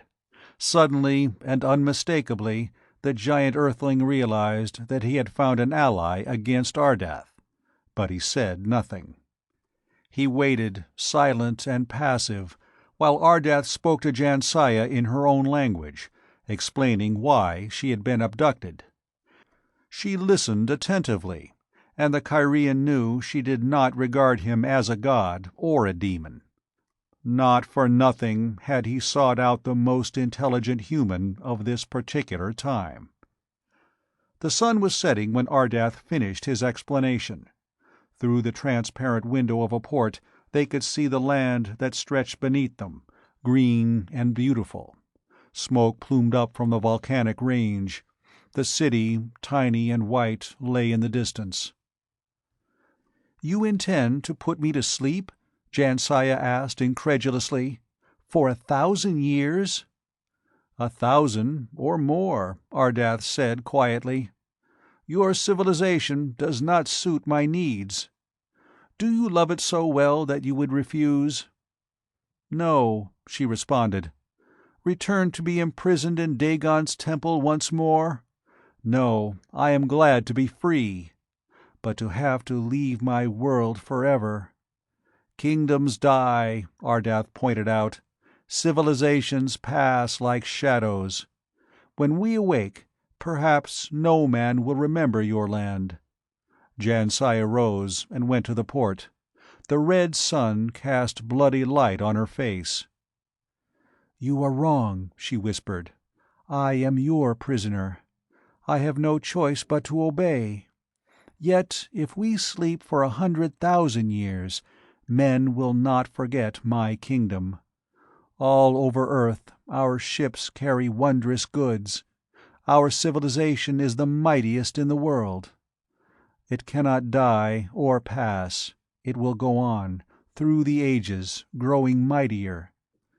Not even the gods can destroy this land. Not even Dagon, Lord of the Sea, can destroy Atlantis. Chapter 7. Doom. On the 2nd of January, 1941, Stephen Court left for Canada. His cabin plane contained 2 passengers and a good deal of equipment. Marion Barton went with him, and he had allowed Sammy to go along. The old man had been reformed in every other respect, but wanderlust can be removed from a man only by the surgery of death. "I won't be no trouble, Stevie," he had argued. "I get itchy feet this time of year, and besides, I never rode in an airplane.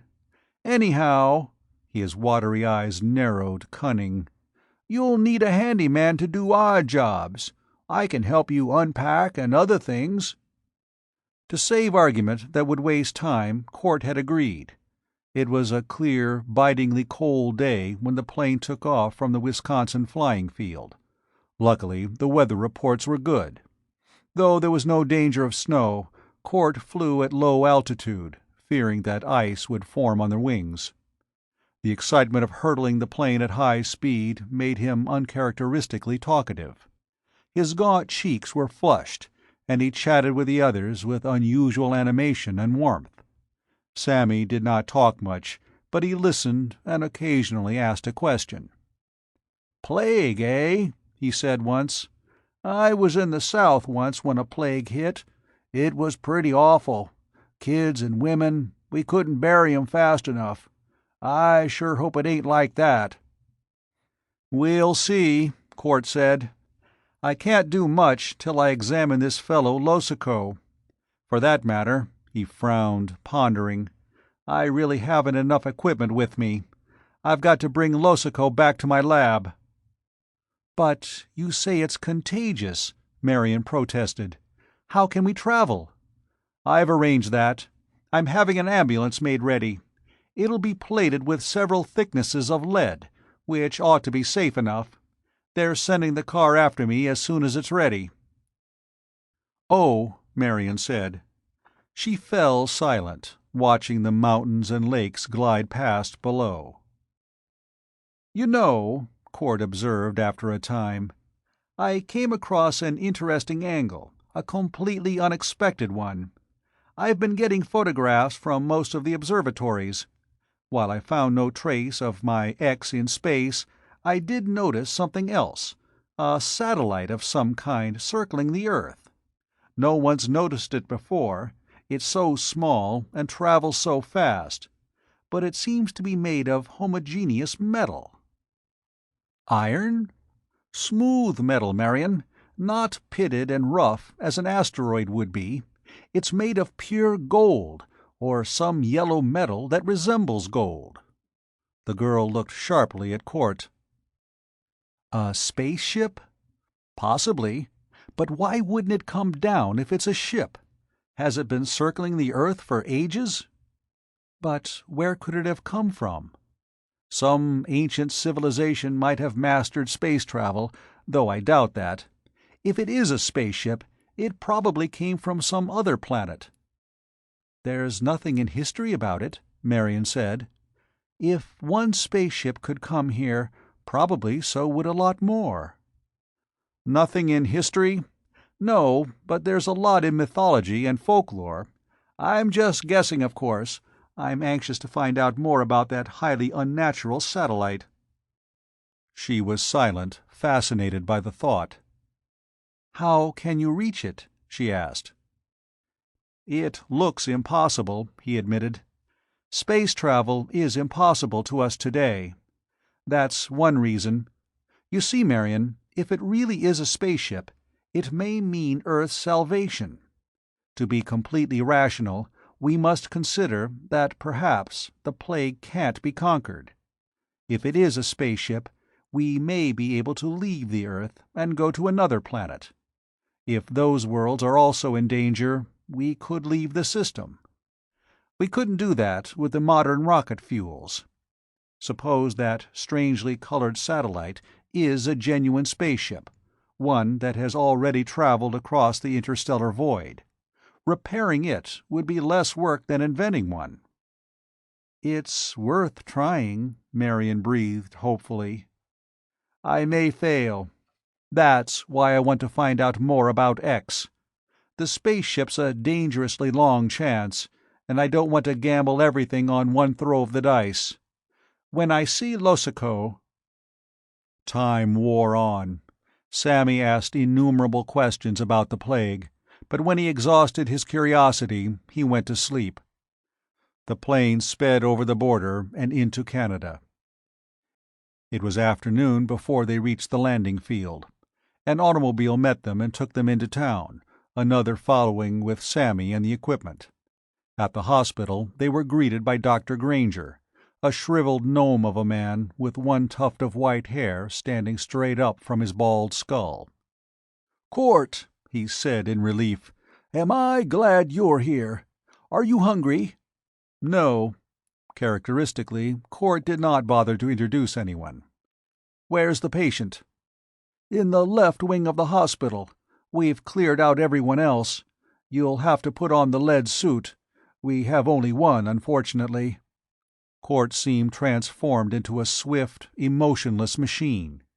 He hastily donned the form-fitting suit of canvas, with leaden scales sewed closely over the surface. As he followed Granger to the door, the physician paused. "I'd better not go farther. I don't know exactly how far the radiation extends. It wilts gold leaf at quite some distance." Court nodded, got his directions, and clumped ponderously out the door. He went along the corridor until he found the patient's room. Any other man would have hesitated before entering, but Court was not like any other man. Without stopping, he pushed open the door. The bare, white-walled chamber was spotlessly sterile. A case of instruments lay open on a table, a hypodermic needle in view. On the bed, a man was sprawled. Peering through lead-infiltrated goggles, Court came closer.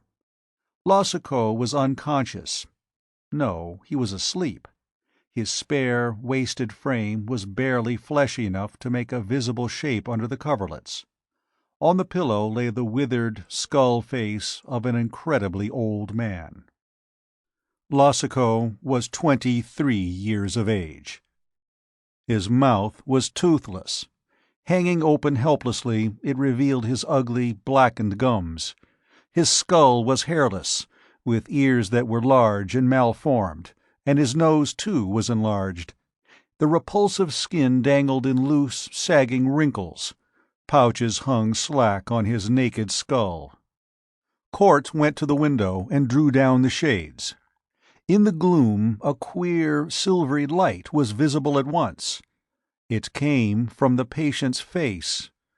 Court stripped off the covers, exposing Losico's gaunt, nude body. Like the ghastly face, it gleamed with a silvery radiance that did not pulse or wane, but remained steady. "Losico!" Court called out sharply. When he gripped the thin shoulder, the man shuddered convulsively, and his eyes opened. They were not human eyes. They were pools of white radiance, like shining smoke in eye sockets. "Losico, can you hear me?" Court asked quietly. A cracked whisper came from the withered lips. "Yes, yes, monsieur." "Can you see me?" "I can. No, monsieur, not with my eyes. I am blind, but I can see you, somehow." Court frowned, puzzled, as he pondered the weird reply. "What do you see?" "You are covered with armor, I think. I do not know how I can tell this. I am blind." "I am a doctor," Court said. "If you can talk without pain, I'd want you to answer some questions." "Out, monsieur. Bien." "Are you in pain?" "No, yes. I am hungry. It is strange. I am hungry and thirsty, but I do not want food. Something I do not understand." Court waited for him to continue. When Losico did not, he went on with another line of reasoning. "Tell me about this fog." "There is not much to tell," Losico said painfully. "When I left my home, I could not find my way. The fog was so heavy, and its smell was not right." Stephen's eyes sparkled with interest under the thick mask. "How did it smell? What did it remind you of?" "I don't know. Wait, once I was in the big powerhouse at the dam, and it smelled like that." "Ozone?" Court shook his head. "Well," he urged. "The fog was cold at first, and then it seemed to grow warmer. I had this strange feeling it was getting inside of me. My lungs began to burn like fire. My heart beat faster. I was hungry, yet I had just eaten. Doctor," Losiko said suddenly, without moving, "I am changing, more and more. When it started, I did not change much, but now I feel like something that is not a man. Can you hear my voice?" "Yes," Court soothed. "That is odd. My mind is so wonderfully clear, but my senses, I do not seem to hear with my ears, nor speak with my tongue. I feel strong, though, and hungry." His scrawny head slumped, and Court saw that he had lost consciousness. Whistling softly, with grim abstraction, Court returned to the main hospital where the others waited. Doffing his suit, he questioned Granger. "It's progressive, isn't it? Doesn't the radiation get stronger?" "Why, yes," the physician replied. "For a time, anyway. Losiko was fearfully hungry. His metabolism was high, and this radiation got stronger every time we fed him.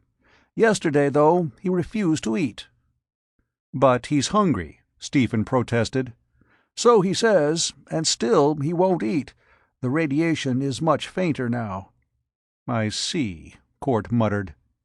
"Get me a guinea pig, will you? A rabbit will do just as well if you don't have a guinea pig. I want to try something."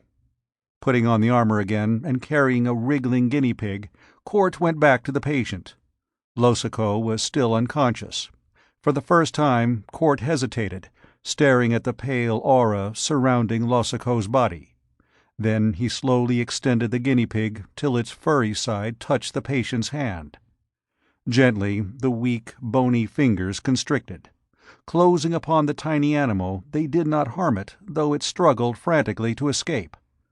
The little beast went limp, seemed, amazingly, to grow smaller. Swiftly, the phosphorescent gleam surrounding Losiko grew brighter. "So that's the way," Court muttered under his breath. He disengaged the guinea pig from the skeleton fingers and examined the animal. It was dead as he expected. Court silently returned to the others. "You haven't been feeding him the right way," he explained, struggling out of the armor. He gave it to Granger, who put it on. "Losiko is changing, slowly and steadily, into some form of life that is definitely not human. At first he ate normally, though in vast quantity. As his basic matter altered, Losiko lost the power to absorb food as we do, internally. He gets the energy direct, like a vampire, to put it melodramatically. He will kill any living being that touches him." "Good God!" Granger cried in a shocked voice. "We can't let him live, Court." "We must, because I need him. I have to study the course of the plague in its natural progress. Losiko must be fed whatever he needs now, rabbits, guinea pigs, and so on. I shall take him to my home as soon as the special ambulance gets here." Sammy shuffled forward, wide-eyed with fear, but desperately stern. "Stevie, don't take any chances." Court ignored the old man, as he ignored everyone else when his mind was absorbed. "Marion, unpack my equipment. The ambulance should be here by tomorrow or the next day. In the meantime, I want to check every angle. Be sure that there's a supply of small animals for the patient. I don't know yet how much energy he needs, but he's broadcasting it at a terrific rate." Granger, clumsy in the lead suit, already left the room. Court looked at his watch. "Lucky I got here in time. If Losiko had died—" "Can you save him?" she asked eagerly. Of course not. I don't want to, even if I could. I want to stop the plague, and to do that I must watch it run its course in a test subject. Losico happens to be the only one we know about. There may be new cases at any time, but I can't afford to wait. For all I know, there may never be another case till the final crack-up. Then it will be too late to do anything." "What do you intend?" Marion asked, trying to hide her disappointment. "I shall take Losico back home with me, keep him in isolation, and feed him whatever may be necessary. Eventually the plague will run its course. Losico may not die, but he may have to be destroyed." The door slammed open. Granger burst into the room, ripped off the lead suit. His gnomish face was gray with horror. "Court, he's dead." "What?" Court's jaw trembled with indecision. "No, he can't be. It's unconsciousness." But already he was snatching the suit from Granger. "Get me adrenaline, quick! Another guinea pig!" They sprang to obey. Bearing his equipment, Court raced away. The minutes ticked slowly past, lagging unendurably. At last he came back. His shoulders slumped. "You're right, Granger," he muttered. "Losico's dead. I was too late." "You—" The physician hesitated, biting his lips in helplessness. "You'll want to have an autopsy?" "No, it's no use. I must watch the progress of the plague on a living being. A corpse is no good for my purposes. I must wait. Perhaps the plague will strike again. I don't know." Court went to the window and looked out, his back to the others. "Take precautions with the burial," he said after a time, speaking in a strange, tight voice. "The contagion can still be spread. No one must touch him without lead armor. You will cremate him, of course." Marion came across the room to stand beside him. "You're not giving up, are you?" she whispered. "No, but I'm at a dead end now. Every hour I delay may mean—" The other's head shuffled despondently out of the room. "We're going back, then?" Marion asked. "Yes, I'll take a few specimens from Losico's body, but it's useless. I can't bring back life to a dead man. Damn him!" he snarled with sudden fury. "Why did he have to die?" Marion's lips trembled, and she turned away. Court, after a brief hesitation, replaced the lead-glass helmet and went into the wing. He could, as a matter of routine, take samples of Losico's blood and skin, though he knew that would do little good. Court opened the door of Losico's room and stopped abruptly, catching his breath. The blood drained from his cheeks. He reached out, almost blindly. "Sammy!" he whispered. "Oh my God, you fool!" The old man stood motionless beside the bed. In the dimness his face could not be seen. His scant white hair was pale as silver. "Hello, Stevie," he said gently. "Don't go off the handle now. After all, I'm not so young anymore, and you needed a case of this plague to experiment on. If it's as contagious as you say, I guess I sure enough got it by now." "Sammy," Court whispered through dry lips. "Why?" He could not go on. "Why?" the old man shrugged. "I don't know. I told you about that plague down south, with women and kids dying like flies. I know what that's like. If I can help you save women and kids, Stevie, I figure I've done a pretty good job. So it's up to you now, boy. It's up to you." Chapter 8. The Mystery of Drogear. Ardath was worried. As he sat, immersed in thought, within the laboratory of the Golden Ship, he felt that he was little nearer to his goal. The barbaric hordes that overran the earth in this new era promised little. Only in the far eastern lands did the flame of civilization burn. But would Ardath find a super-mentality there? Would there be one he could take with him to a future age, to find a suitable mate? Or must he go on once more? There was another matter, too. Neither Jansaya nor Thordred had proved as intelligent as he had expected. At times, Thordred was almost obtuse, despite his eagerness to learn new things. A flash of suspicion crossed Ardath's mind. Perhaps Thordred was pretending stupidity. But why should he?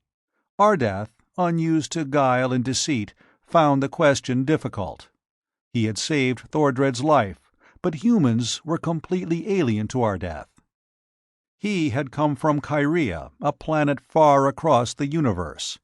He did not realize that humans sometimes mistrust and hate those greater than themselves, fearing power which, though benevolent, can also be used for evil. Besides, he knew that Thordred was ambitious, for the giant Earthman had conspired to win Zana's throne. Ardath rose from his seat and pressed a lever. The veil of flickering light that barred the doorway died. He stepped across the threshold, and once more the barrier flamed with shimmering deadliness. He stood watching Thordred and Jansaya as they sat near a vision screen, intent on the scene pictured there. Thordred turned his vulture face, sensing Ardath's presence. "There is nothing new, Master." Ardath smiled somewhat sadly and shook his head. "How often must I tell you not to call me Master? Because I have more knowledge than you, Thordred, does not mean that you are my slave. This eternal desire of Earthmen for enslavement—" He shrugged bewilderedly, and his thoughts went back to his home planet, Kyria, long since shattered into cosmic dust. Often he had dreamed of that world, which he had seen only on vision screens. Always he had awakened to this barbarous planet where men hated and fought and died for silly causes. Truly, the road of ages was long. Yet he knew there would be an end.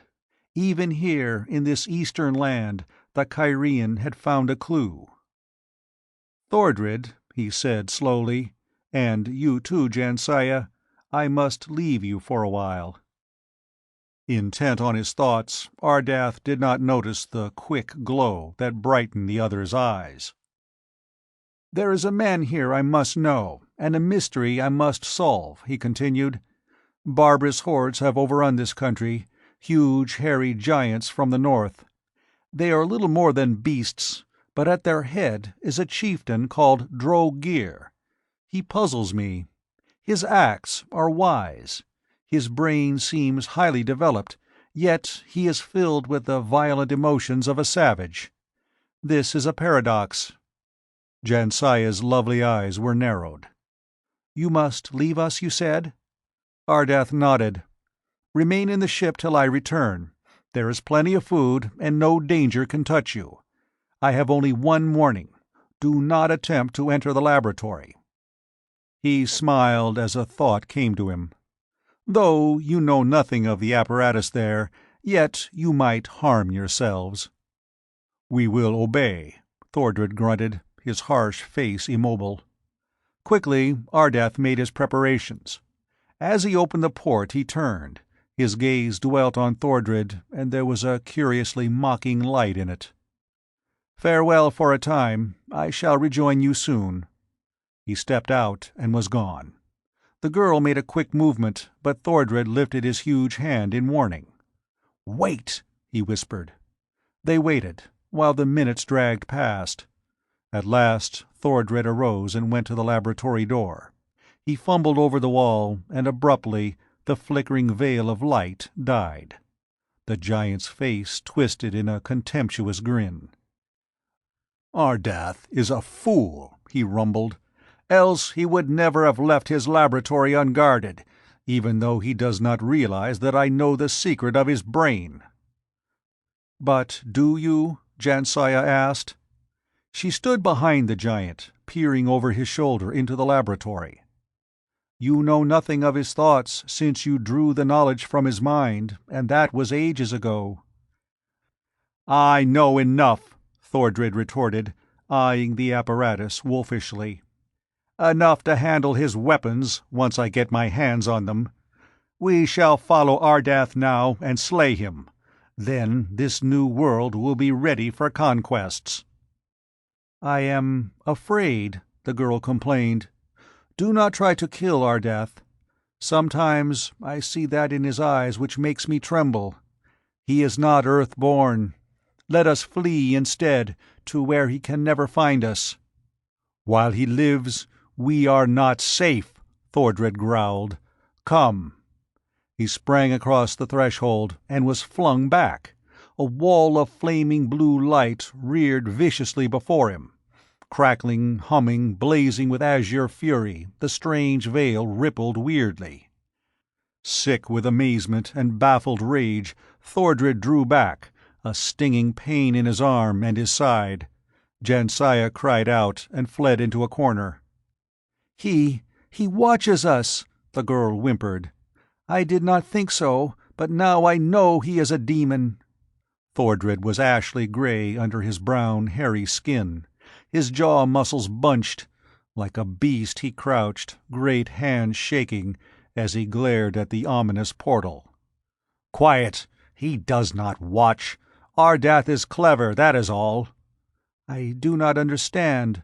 "One lock on a door is good, but two are better. Ardath had put 2 locks on this one." Thordred growled deep in his throat. "Does he suspect me? If he does—" He shook his shaggy head. "No, it is a precaution anyone might take. Let me see." Thordred approached and gingerly tested the blue wall of light. It was as solid and resistant as metal. "It is a new thing. I know many of Ardath's secrets, though not this one. Perhaps I can learn how to destroy this barrier before he returns." Jansiah began trembling with a new fear. "If you do not, he may destroy us. Hurry, Thordred." "There is no need for haste. Let me see." The giant began testing the wall beside the door. Under his beetling brows, the amber cat-eyes glowed as he worked. Presently, sweat began to trickle down the swarthy face and run into the black beard.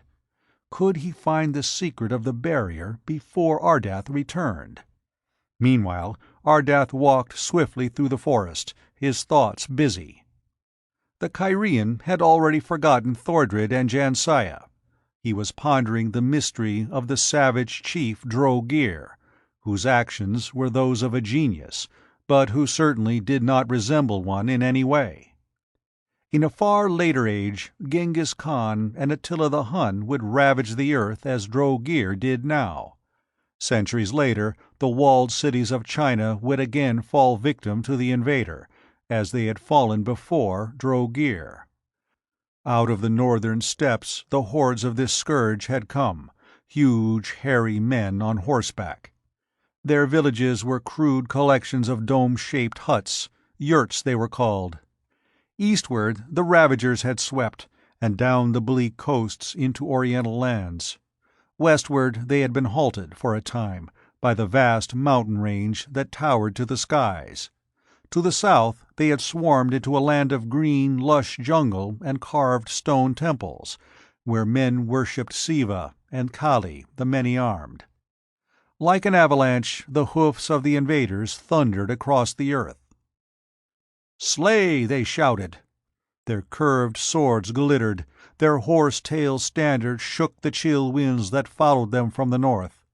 Their spears drank deep, lifted, dripping red. Great, beast-faced giants who rode like centaurs and fought like devils, they bathed the east in rivers of blood. "Slay! Show no mercy! Prisoners mutter and revolt, therefore take no prisoners, only slay!" Over these barbarians Drogear ruled. Ardath's vision screen had showed him that Drogear camped with a group of his men not far away. But night had fallen before he reached the outposts and was accosted by a wary sentry. In the moonlight, the guard's face was like that of a gargoyle. He lifted his spear and held it rigid as Ardath's gaze met and locked with his. A silent conflict flared without words or actions between the two men.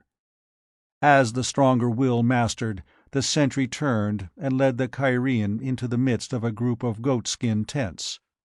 Before the largest he paused. A few soldiers were sitting here and there by the fires. They looked up curiously, but none offered to interfere. The sentry lifted the tent flap, and Ardath entered. He felt an involuntary tension as he faced the baffling Drogear. A few lamps of pottery, with wicks protruding from reeking animal oil, cast a flickering yellowish gleam on the tented walls. There were some beast skins scattered around haphazardly, but nothing more. A man reclined at length on a greasy fur, and he looked up sharply as the intruder entered. Drogear was a giant as huge as Thordred. He wore nothing but a loose robe, which left his shaggy breast bare. His thick black beard was shiny with oil. His long, thick mustache had been twisted into 2 short braids and tied with golden wire. A fur cap covered his head. His face was that of a blindly ferocious beast. The low brow slanted back. The thick lips revealed yellow, broken tusks. In the shallow eyes was little sign of intelligence. Ardath frowned in wonder. Was this the genius he sought? Chapter 9. Li Yang. Drogear surged up in one swift motion. His hand brought out a short throwing spear, which he leveled at Ardath. "Li Yang!" he roared. "Come here!" Ardath had already taken pains to learn the language of the barbarian hordes. "I mean no harm," he began. "I merely—" "Peace, Lord," a new voice broke in. "He comes unarmed. Wait." Someone was crouching in the shadows. Ardath peered intently into the darkness. He saw a gross lump of a man, an absurdly fat Oriental who sat cross-legged in the gloom. Sharp black eyes, almost hidden in the sagging pads of the bland round face, stared back at Ardath. The tiny red lips were childlike, and the dome-like skull was bald and shining. Li Yang wore a loose robe, girt about his bulging waist by a golden cord. Drogear had also swiveled to peer at the Oriental. "Hear his words," Li Yang counseled, and picked up a lute-like instrument at his side. Idly he strummed the strings as he gave his advice. "There is no harm in words." But Drogear did not release his grip on the spear. He stood with legs wide apart, watching Ardath. "Well?" he demanded. The Kyrian spread his hands in appeal. "I come in peace." "How did you get through the lines?" "That does not matter. I have a message for you." Drogear growled a savage threat deep in his throat. "Let him speak, Lord," Li Yang whispered. "Then speak, but swiftly." Swiftly Ardath told his story.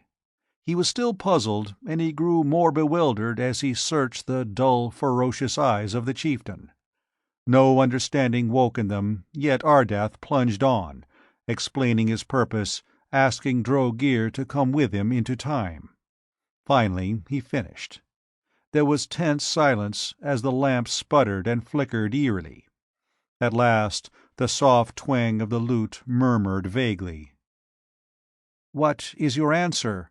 Ardath asked. Drogear tugged at his beard, while his hand was still clenched about the spear. Abruptly the Oriental broke in. "Lord, I think this foreigner has strange powers. It would be well to make him welcome." The Oriental heaved to his feet, a flabby behemoth from the furs, and the pudgy hand made a swift motion to Drogear. The chieftain hesitated, then his face broke into a wolfish grin. "Good. We are not enemies, you and I. Break bread with me." Li Yang shuffled ponderously forward, thrust a cake of mealy, unleavened bread into Drogear's paw. The chieftain broke the cake into halves and handed Ardath one, stuffing the other into his capacious mouth. The crumbs that fell were caught in his filthy beard. Warily the Kyrian ate. Something was amiss here, though what it was he did not know. "You will come with me?" he asked. "I am tired of using force.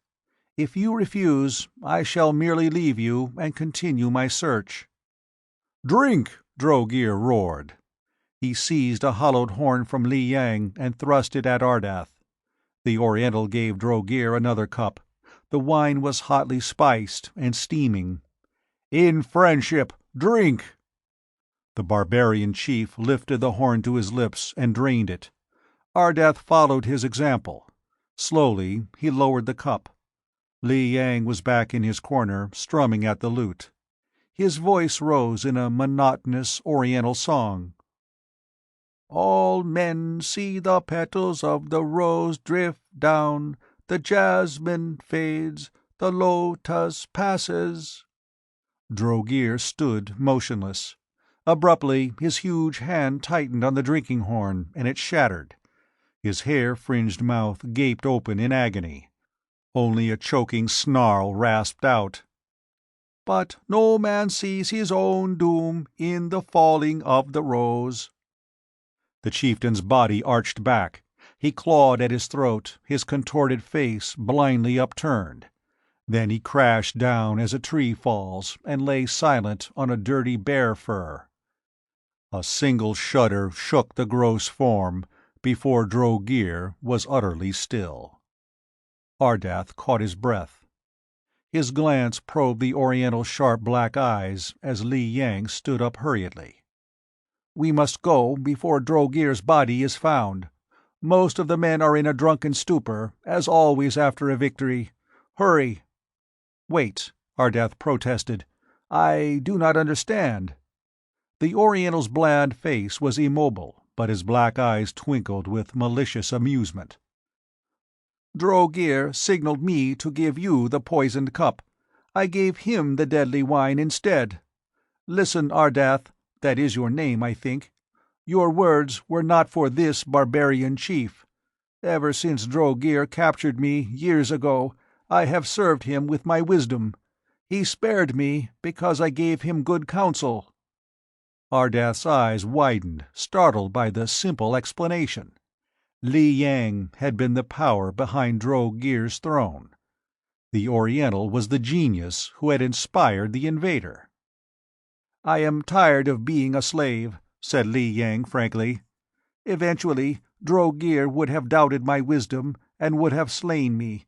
Also, I do not like this savage world. Let me go with you, Ardath, into the future."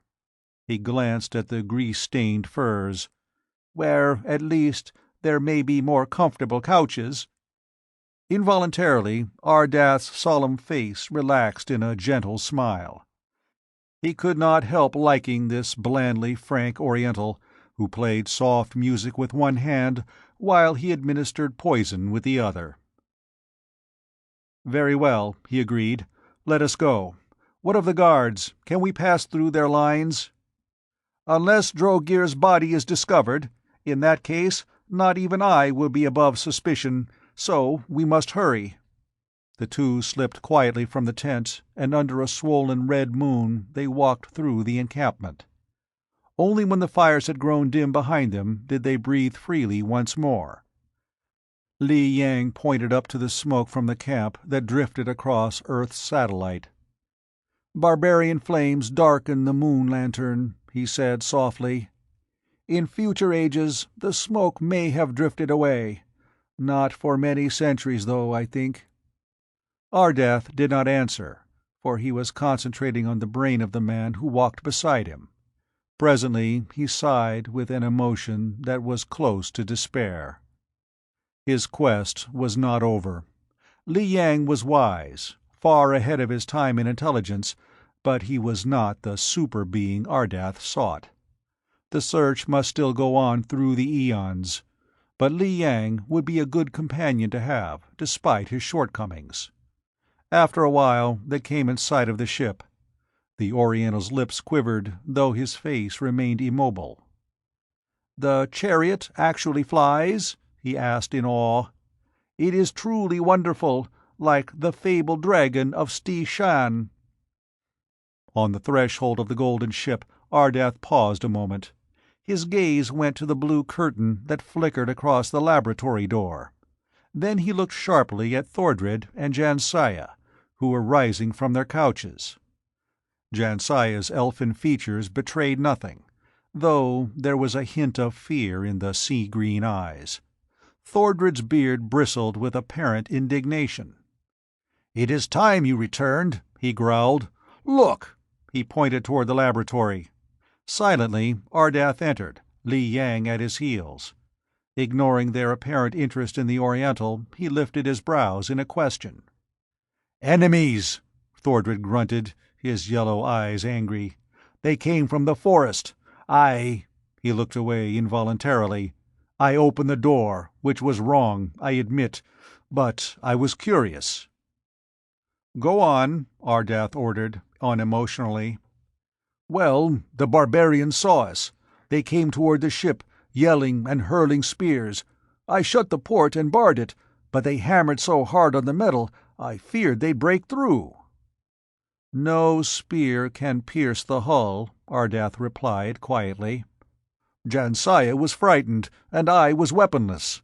I thought I could find a weapon in your laboratory, but when I tried to enter—" He made a quick, angry gesture toward the threshold. "You do not trust us, I see." "You are wrong," Ardath smiled suddenly. "I take precautions against possible enemies, but you are not my enemy, Thordred. The barbarians fled?" "They gave up at last," Thordred blurted hurriedly. "But if they had broken in, we would have been slaughtered like trapped beasts." Ardath shrugged indifferently. "It should be forgotten. We have a new companion, and soon we must sleep again for centuries." Thordred said nothing. His eyes were veiled, but slow rage mounted within him. Again he had failed. Not completely, though. He had not betrayed himself, and as yet Ardath suspected nothing. They must sleep again, yet they would awaken. Thordred's fist clenched. The next time he would not fail. Chapter 10. The Living Death. Stephen Court was in his Wisconsin laboratory home. With Marion and Sammy, he had returned from Canada and plunged immediately into a desperate succession of experiments. Slowly, painfully, he made progress. "We have two goals," he told Marion, his dark eyes gleaming behind lids that were red with lack of sleep.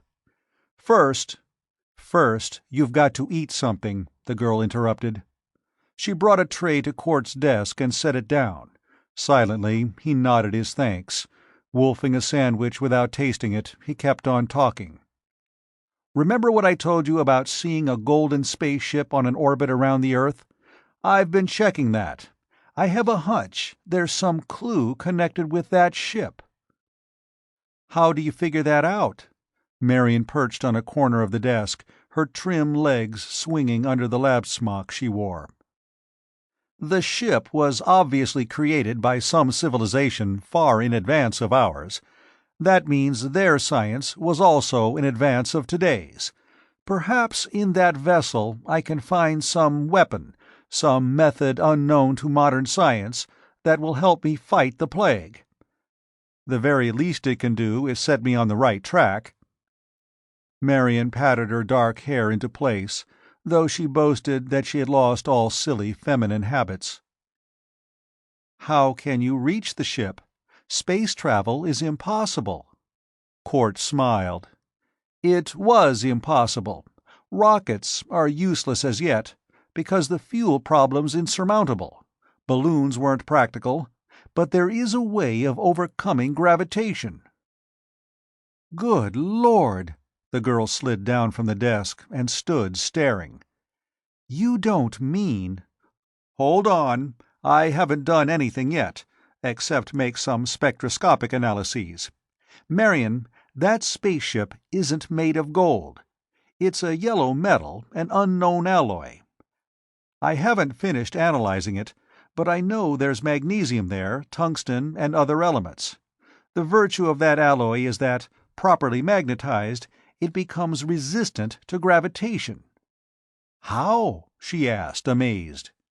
Court tapped idly on the tray as he replied. "I'm just theorizing, though I feel pretty certain. Earth is a gigantic magnet, you know that. Well, like poles repel, opposite poles attract. If we could set up a magnetic force absolutely identical to Earth's, we could utilize that principle.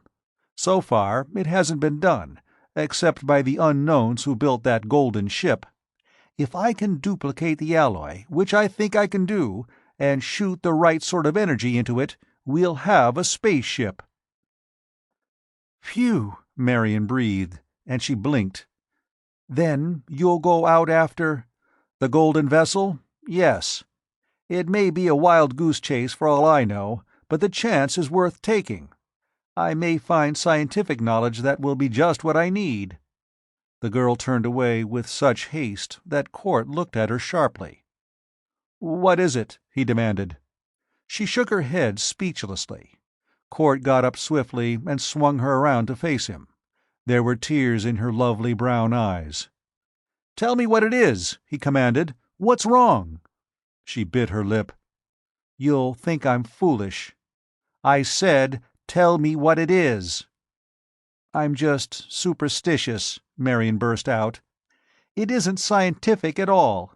But for a minute I had the queerest feeling that— "Well?" he said impatiently, frowning and gripping her shoulders. "That there's danger in that ship," she whispered. "Danger to you, Stephen. As though that golden ship had been waiting for ages, perhaps just for the moment when you'd enter it." He grinned ironically and sat down again. Gulping milk, he watched Marion laughingly over the rim of the glass. "A sort of ancient rendezvous," he teased. "You're under a nervous tension, Marion. We all are," he admitted, sobering. "And there's reason enough, I'm afraid." They fell painfully silent. Both were thinking of the man who lay alone in a lead-plated room upstairs. Sammy was already being ravaged by the frightful plague from outer space. Court got up, squaring his shoulders with decision. "He didn't back down, you know, and I certainly won't run from a shadow. Get my suit, Marion. It's time to check up on Sammy again." Nervously, she helped Court don the armor. "There's something going on at the village," she said. "Not a shadow either. Since the plague has hit the newspapers, the villagers are frightened." "Why?" Court asked, slipping on his gloves. "There's been only one case in this country as yet, and that was in Georgia. Europe, Africa, China, sure, but somebody's been talking. They know about Sammy. They claim that you're exposing the whole village to deadly danger by keeping Sammy here." "Damned idiots!" He made an impatient gesture with his lead-gauntleted hand. "Sammy's completely isolated. There's no danger at all." "They're not scientists," she argued. "Just ordinary people, most of them fairly uneducated. But they've got families, and, well, I'm afraid." "The police can't touch me."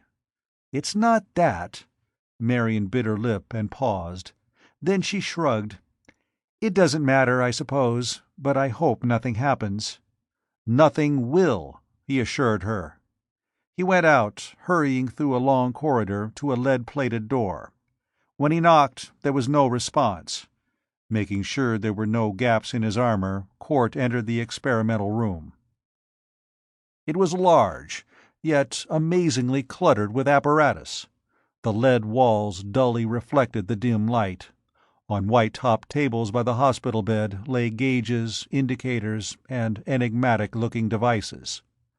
The figure on the bed was completely unrecognizable. The metamorphosis had come so swiftly that Sammy was horribly inhuman in appearance. His skin emitted a silvery radiance. His face was a mere bag of loosely wrinkled skin hanging repulsively about the jutting nose.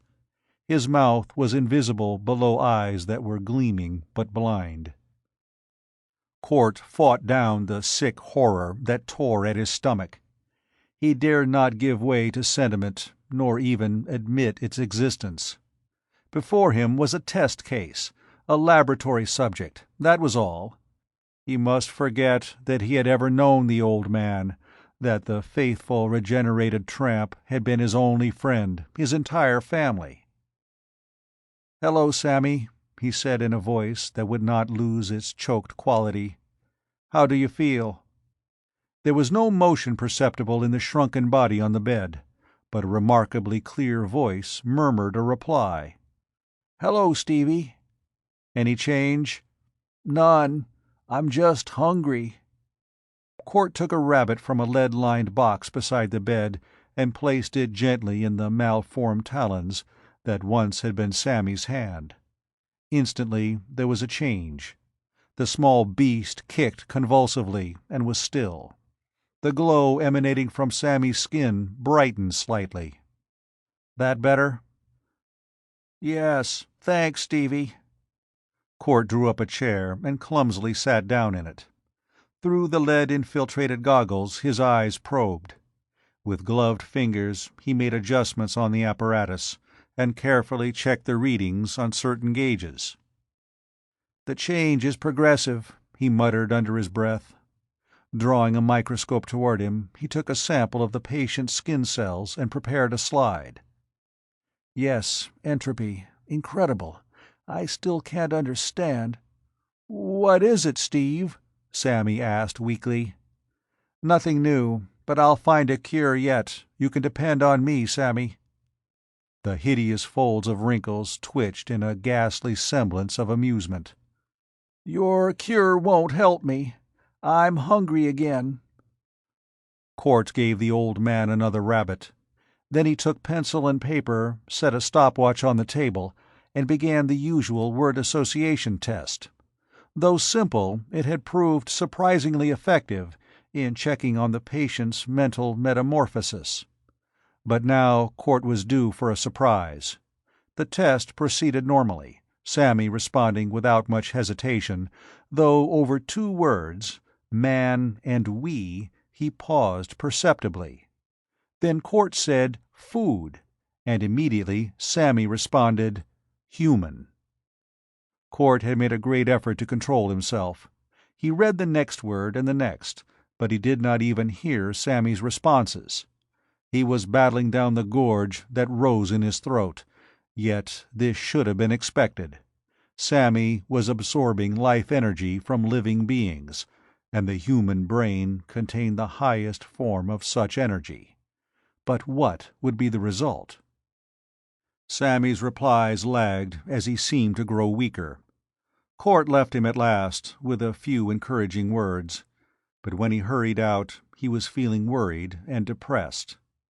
It was past sunset, and he switched on the light in his lab. Removing the lead armor, he sat down to think matters over.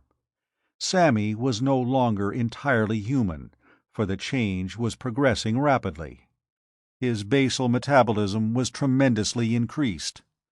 As Court had discovered, the very matter of his body was changed. "Entropy," he whispered, nervously folding and unfolding his hands. "That's the answer, of course. But what it means—" Entropy, the rate of the universe's running down. A human body is composed of atoms and electrons, like a universe. If the entropic value of a life organism is increased, what is the result? Court was angry with himself because he did not know. He should have been grateful for not being able to see the future. Sammy's changing into another form of life, that's certain, and he absorbs energy directly through contact. I must take more precautions. He may be dangerous later. Abruptly, there was an interruption. The door flew open and Marion burst in. Her brown hair was in disorder under her white cap.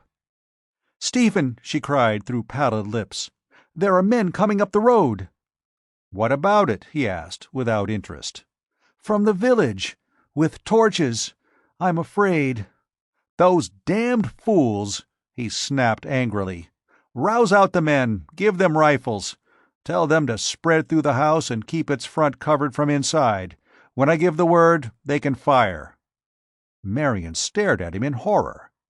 "You'd murder those men?" Court's eyes were icy as he returned her stricken gaze. "Why not? They're afraid I have a contagious case here. But they're afraid for their own precious skins. They'd be willing to burn down the house and kill Sammy. Well, it's lucky I've taken precautions. Do what I say." His tone sent Marion racing out. Growling an oath, Court went to the front door. He opened it and stepped out on the front porch. A bright moon revealed the scene. Before him the road sloped steeply down to the village, with a few trees that were blots of shadow on either side. Torches flamed along the road. 25 or 30 men, possibly more, were advancing in ominous silence. Court put his back against the door and waited. The ignorant fools! He was trying to save their lives! Quickly, the mob formed a crescent about the porch. They were mostly villagers and farmers. Under other circumstances, they would have dreamed and worked away their lives without ever embarking on such a hazardous venture as this. But now their work-worn faces were grim, and their sharp eyes narrowed with deadly purpose. Court unfolded his arms. Though he held no weapon, the mob drew back slightly. Then one man, a lean, grizzled-haired oldster in overalls, stepped forward. "What do you want?" Court asked quietly. The old man scowled. "We want some questions answered, Mr. Court. Are you harboring a case of the plague?" "Yes." The word was flatly emotionless, yet a mutter went up from the crowd.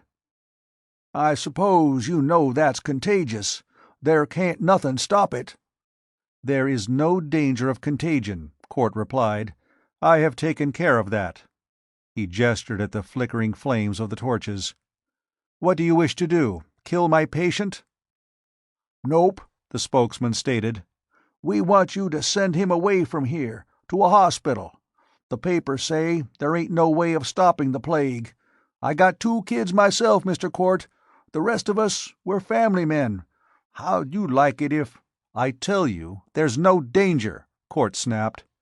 His nerves, already tense with overwork and sleeplessness, were frayed beyond endurance. "Get out, all of you, or you'll regret it."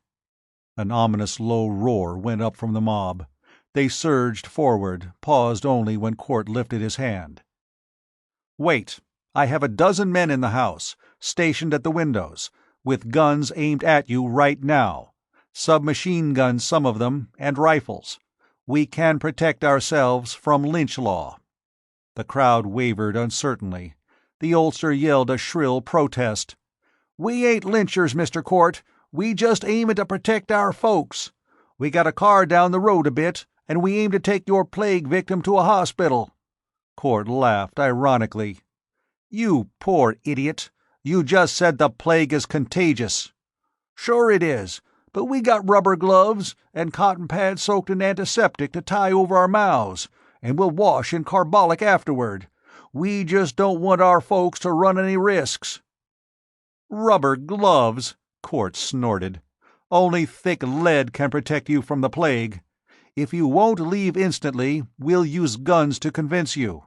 And I warn you, I won't hesitate to do that if it's necessary." "He ain't bluffing," one of the mob said nervously. "I saw a muzzle up there in that winder." "Don't worry about it," the spokesman said. "We're comin' in, Mr. Court, unless you bring the man out to us."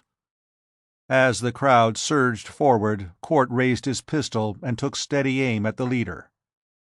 "You set foot on the first step," he gritted, "and I'll put a bullet through your head." The old man walked slowly, quietly up the steps. Behind him came the others. Court's finger tightened on the trigger, yet he did not fire. His face grew terrible at the conflict that raged within him. Stephen Court, man of ice and iron, torn by puerile emotion. Shoot! That was the logical thing to do. Shoot! To save Sammy, to save the experiment from those ignorant fools. But the mob did not want to kill. Court knew that they were honest, hard-working men who loved their families and wanted to protect them from danger. The nearest was only a few steps from him, but Court did not fire, nor give the word that would have brought a searing blast from the upper windows. His lips twisted in agonized indecision. From within the house came a scream. The door flung open, and Marion Barton fled out, her face chalk white. "Stephen, quick!" Court whirled, ignoring the besiegers. "What is it?" "Sammy came into the lab. He was—" A startled gasp came from the old man. He drew back, staring. A rippling wave of fear shook the crowd that had shuffled to the porch. With one arm around Marion, Court dragged her back. Just then something came out of the door. He knew it was Sammy, but the metamorphosis had been incredibly accelerated. Sammy was not even as human as he had been half an hour before. His body could not be seen. A white shadow, with flickering nimbus edges, paused on the threshold. The pallid glow emanating from Sammy's flesh had become so brilliant that his lambent light entirely hid the frightful body. Staring at him was like looking into the heart of an electric light bulb, though the illumination was not strong enough to be blinding. A shining, roughly man-shaped shadow, it stood on the threshold. And it whispered. A vague, wordless susurrus murmured out, like the hum emitted by some electric contrivance. It was enigmatic and unhuman. The shadow lurched forward. Its shimmering arms went around the old man in overalls. The spokesman shrieked as though the soul had been wrenched from his body. Then he fell, his body oddly shrunken, pale and lifeless. Panic struck the mob. In all directions they fled back. The thing that had been Sammy seemed to glide down the steps in pursuit. "Oh my God," Court whispered. His face was drawn with pain as he slowly took aim with his pistol. "Sammy—" He did not finish. The shot snarled out in the night. The glowing bulk was unharmed. With his breath catching in his throat, Court pumped bullet after bullet at it. It stumbled down the lawn, while the mob vanished along the slope. "No use," Court gritted between his teeth. "It absorbs every kind of energy, including kinetic." He let out a shout. Glancing up, he pointed. From the windows above him came a burst of sound. Submachine guns and rifles rattled lethally, concentrating their fire on the shining horror that moved into the night. It vanished behind a tree and was gone.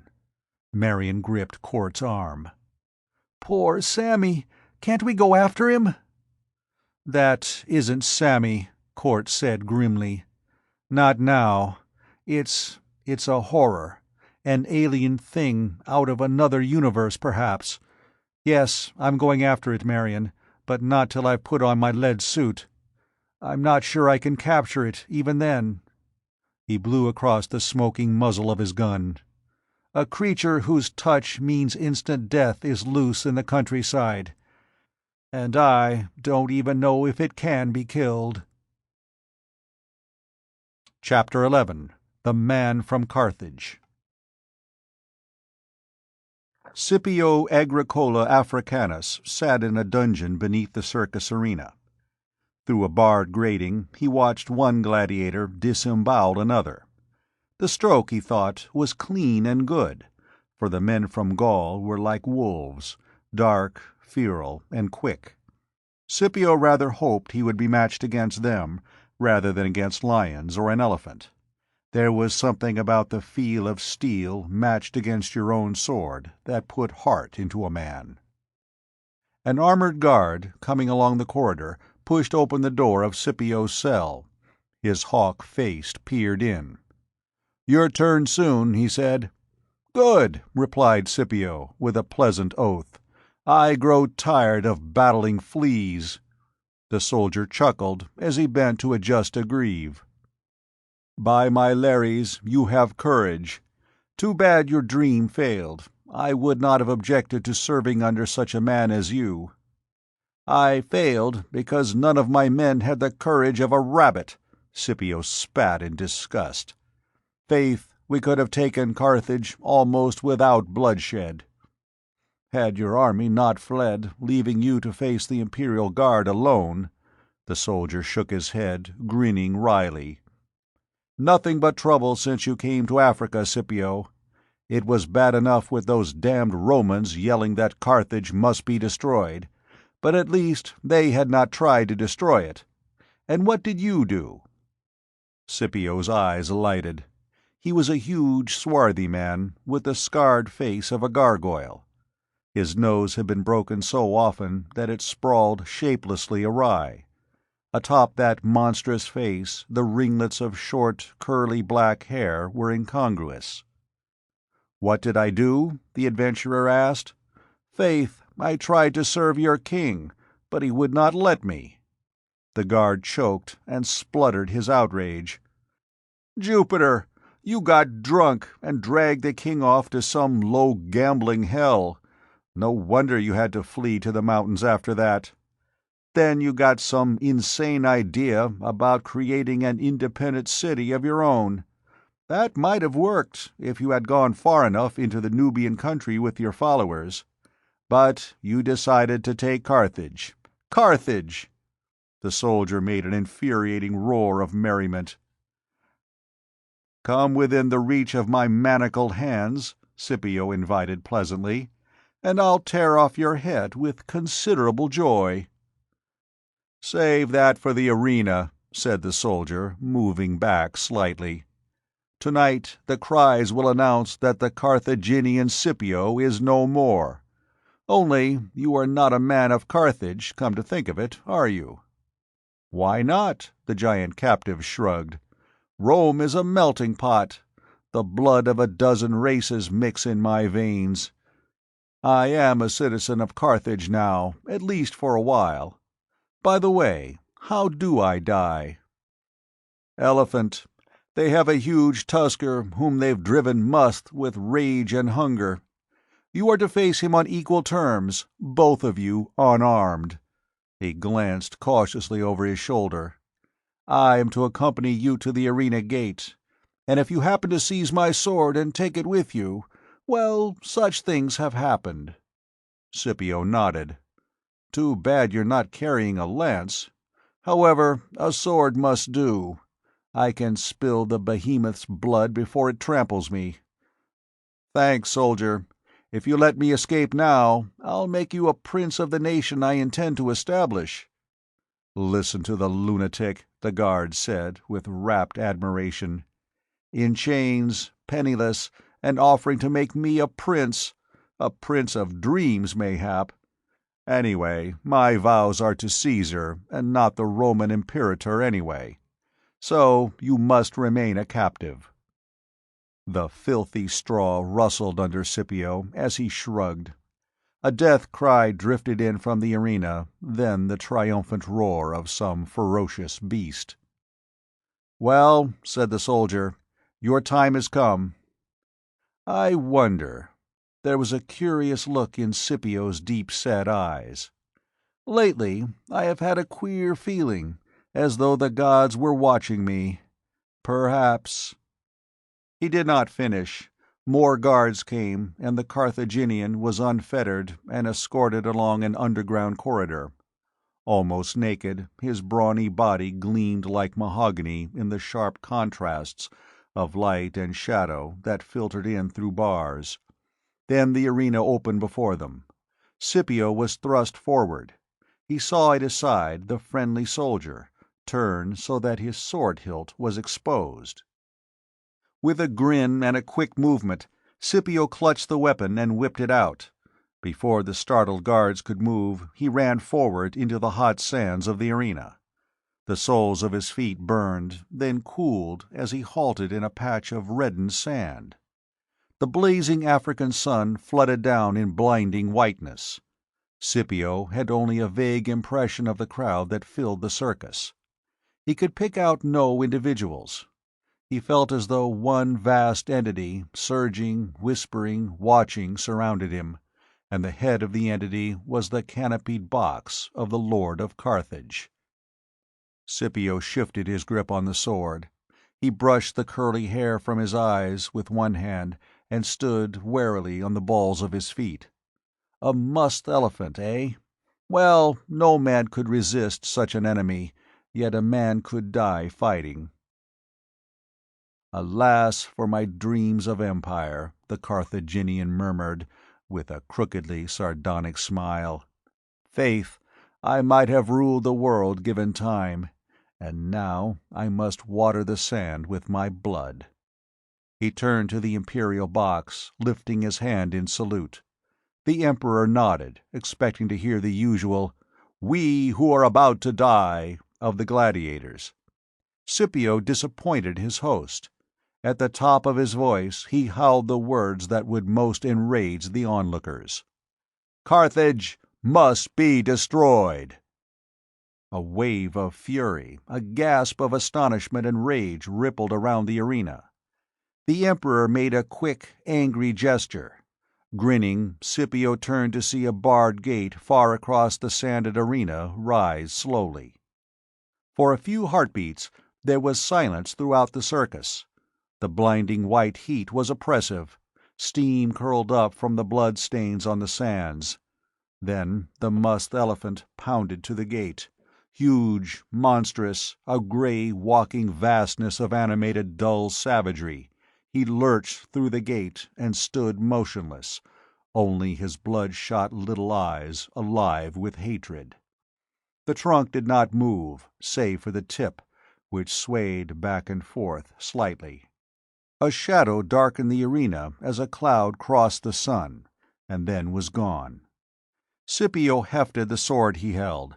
It was a short-bladed weapon, useless unless he could hurl it like a javelin.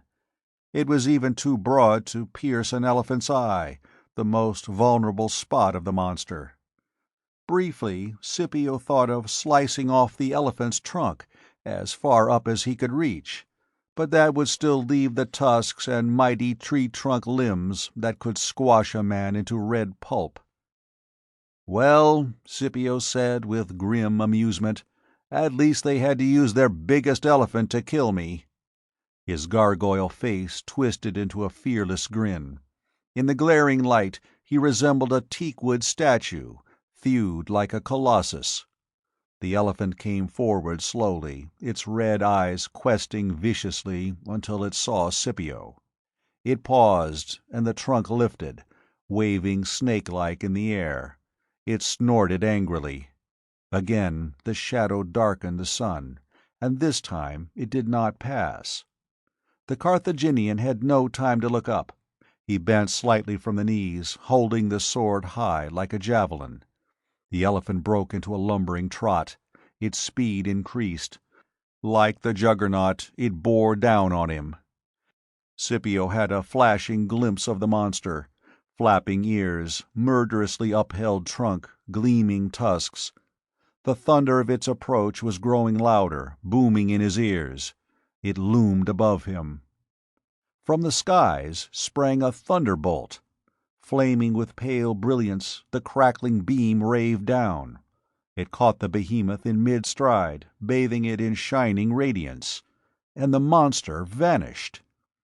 It was gone without a trace. The deep craters of its rush ended in the sand a few yards from where the shocked Scipio crouched. From the spectators rose a roar, terrified, unbelieving. A golden ball of enormous size plunged down into the arena. Lightly as a feather it grounded. A port in its hull sprang open. Scipio saw a thin, pallid man, with the ascetic face of a Caesar. He was clad in odd garments, and was beckoning urgently.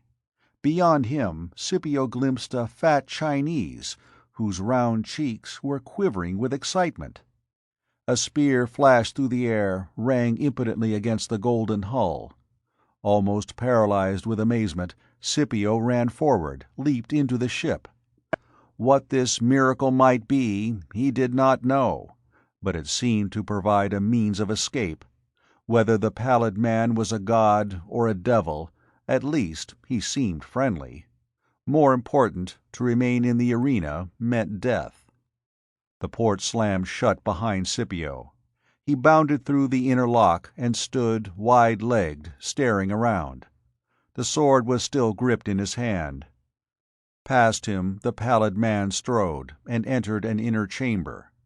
A quiver of movement shook the ship as it lifted. The Oriental waddled into view and beamed at Scipio.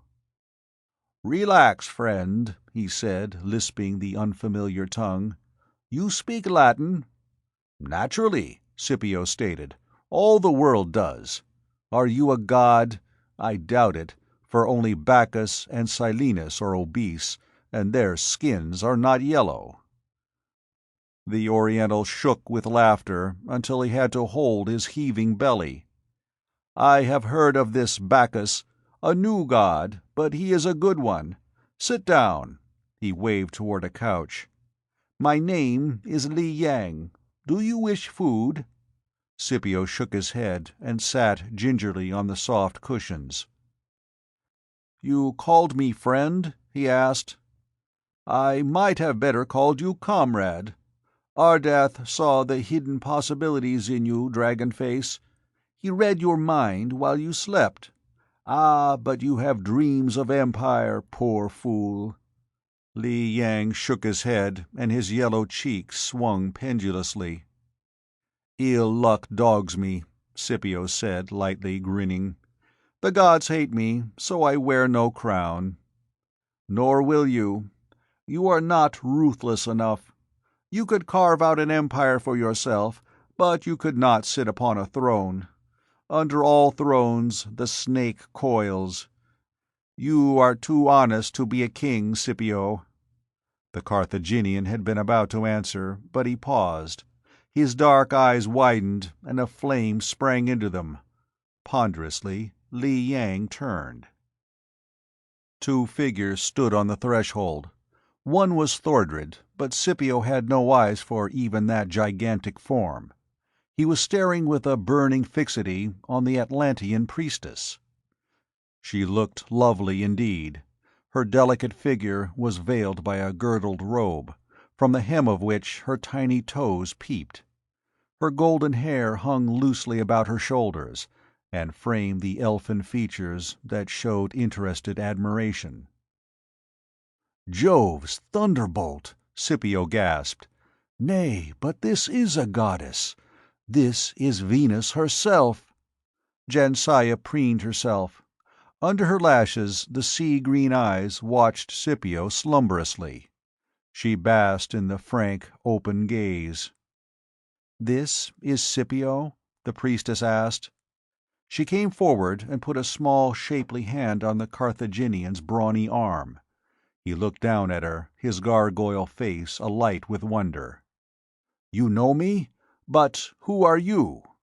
"Jansaya," the girl glanced over her shoulder. "And this is Thordred." Scipio saw the giant for the first time, apparently. His gaze met and locked with Thordred's smoldering glare. The two men stood silent. Scipio did not notice when Jansaya took her hand from his arm. Li Yang's red lips pursed as he glanced from one to the other. It was a sight worth seeing. Thordred was huge, elephant-thewed, hairy as a beast, with jutting beard and aquiline, handsome features. Scipio, though slightly shorter, was almost as huge. His gargoyle face grew stone-hard. Thordred's cat eyes glittered. A silent enmity flamed in those glares that met without speech. Ardath broke the deadlock by coming out of the laboratory. "We are moving out toward our orbit," he said, smiling. "Soon it will be time to sleep again. Perhaps next time," he sighed. "Meanwhile, though Scipio is not the super-mentality I need, he is a genius in his way. Let me explain, warrior." Scipio nodded from time to time as Ardath told his story. The Carthaginian's quick brain grasped the situation without difficulty. "You will come with us?" Ardath asked at last. "Why not?" Scipio replied, shrugging. "The world is not ready for such a man as I. In later ages, countries will recognize my worth and kneel at my feet." The granite face cracked into a grin, and he glanced at Jansaya.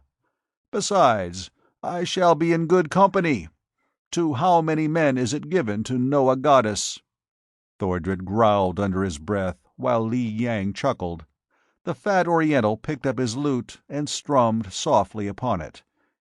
His voice raised mellowly.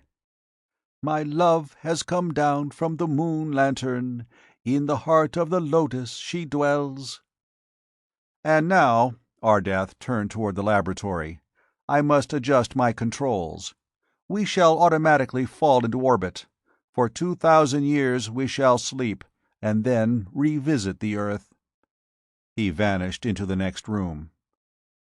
"Fragrant are her hands as petals," Li Yang sang.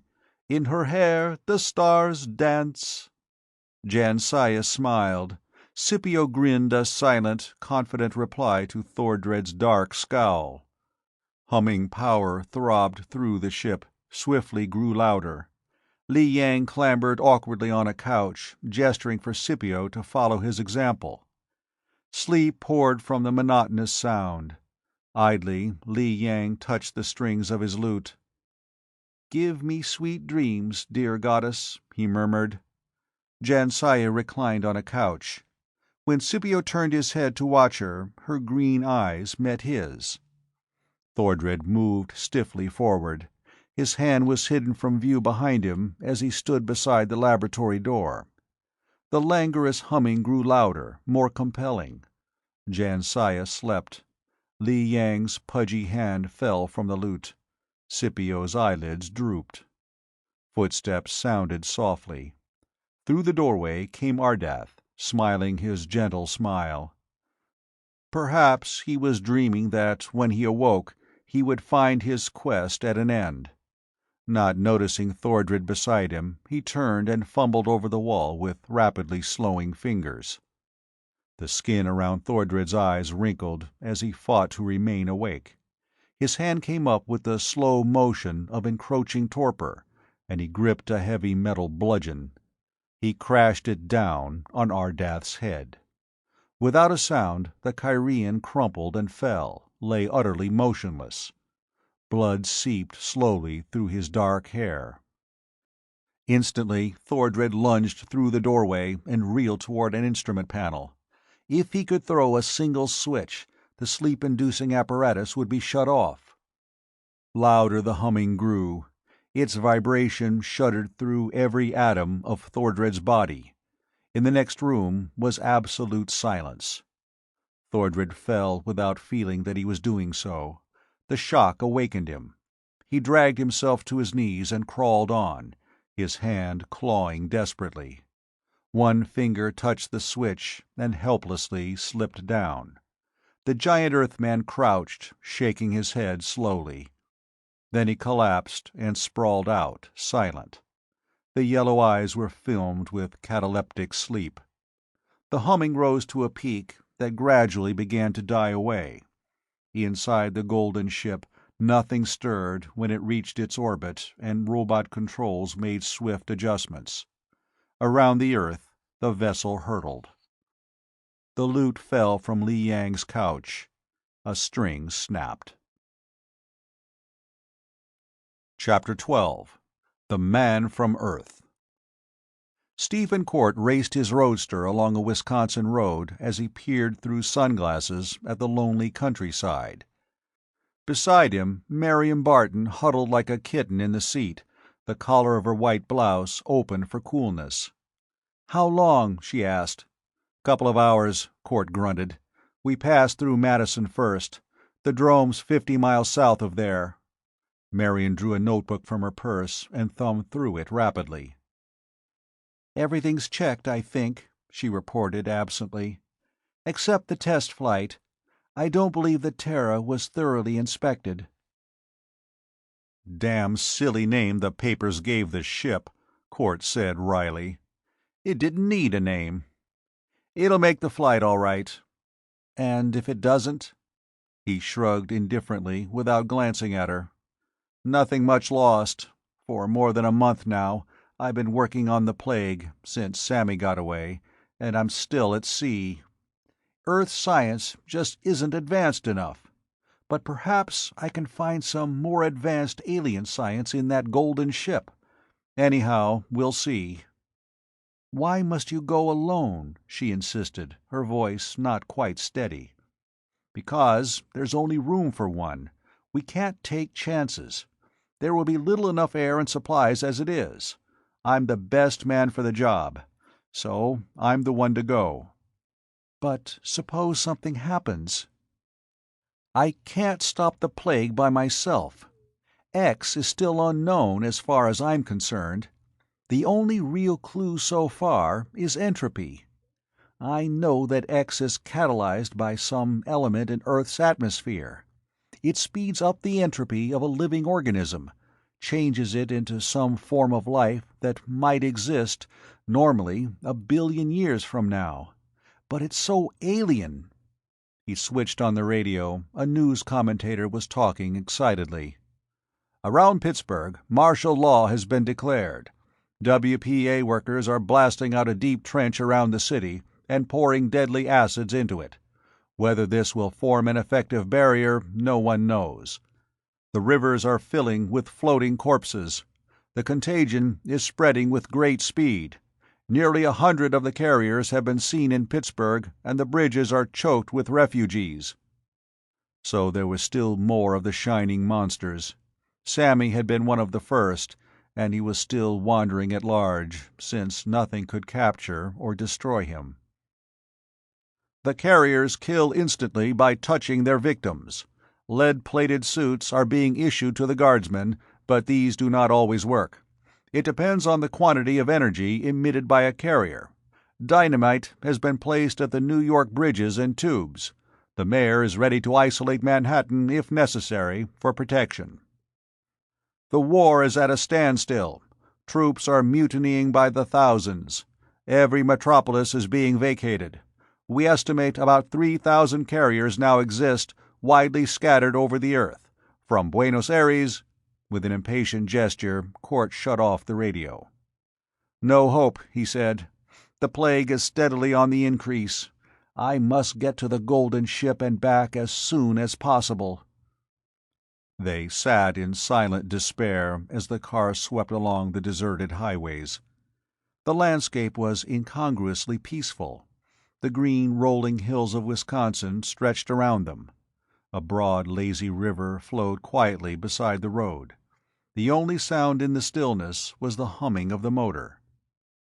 Marion leaned her head back and stared up at the cloudless blue sky. All she could do now was let her thoughts drift. Suppose the plague had never come to Earth. She and Stephen might be driving along together under this same sky, and perhaps— She blinked out of her reverie and lit a cigarette with unsteady fingers. "Thanks," Court said, and took it gently from her. She lit another for herself. "Funny," she said. Court nodded grimly, staring ahead. "Yes, I know. All this changing, giving place to the new. But God knows what the new order will be.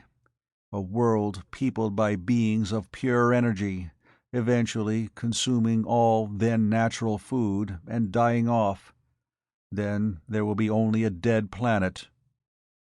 "Will it still be as lovely?" she asked softly.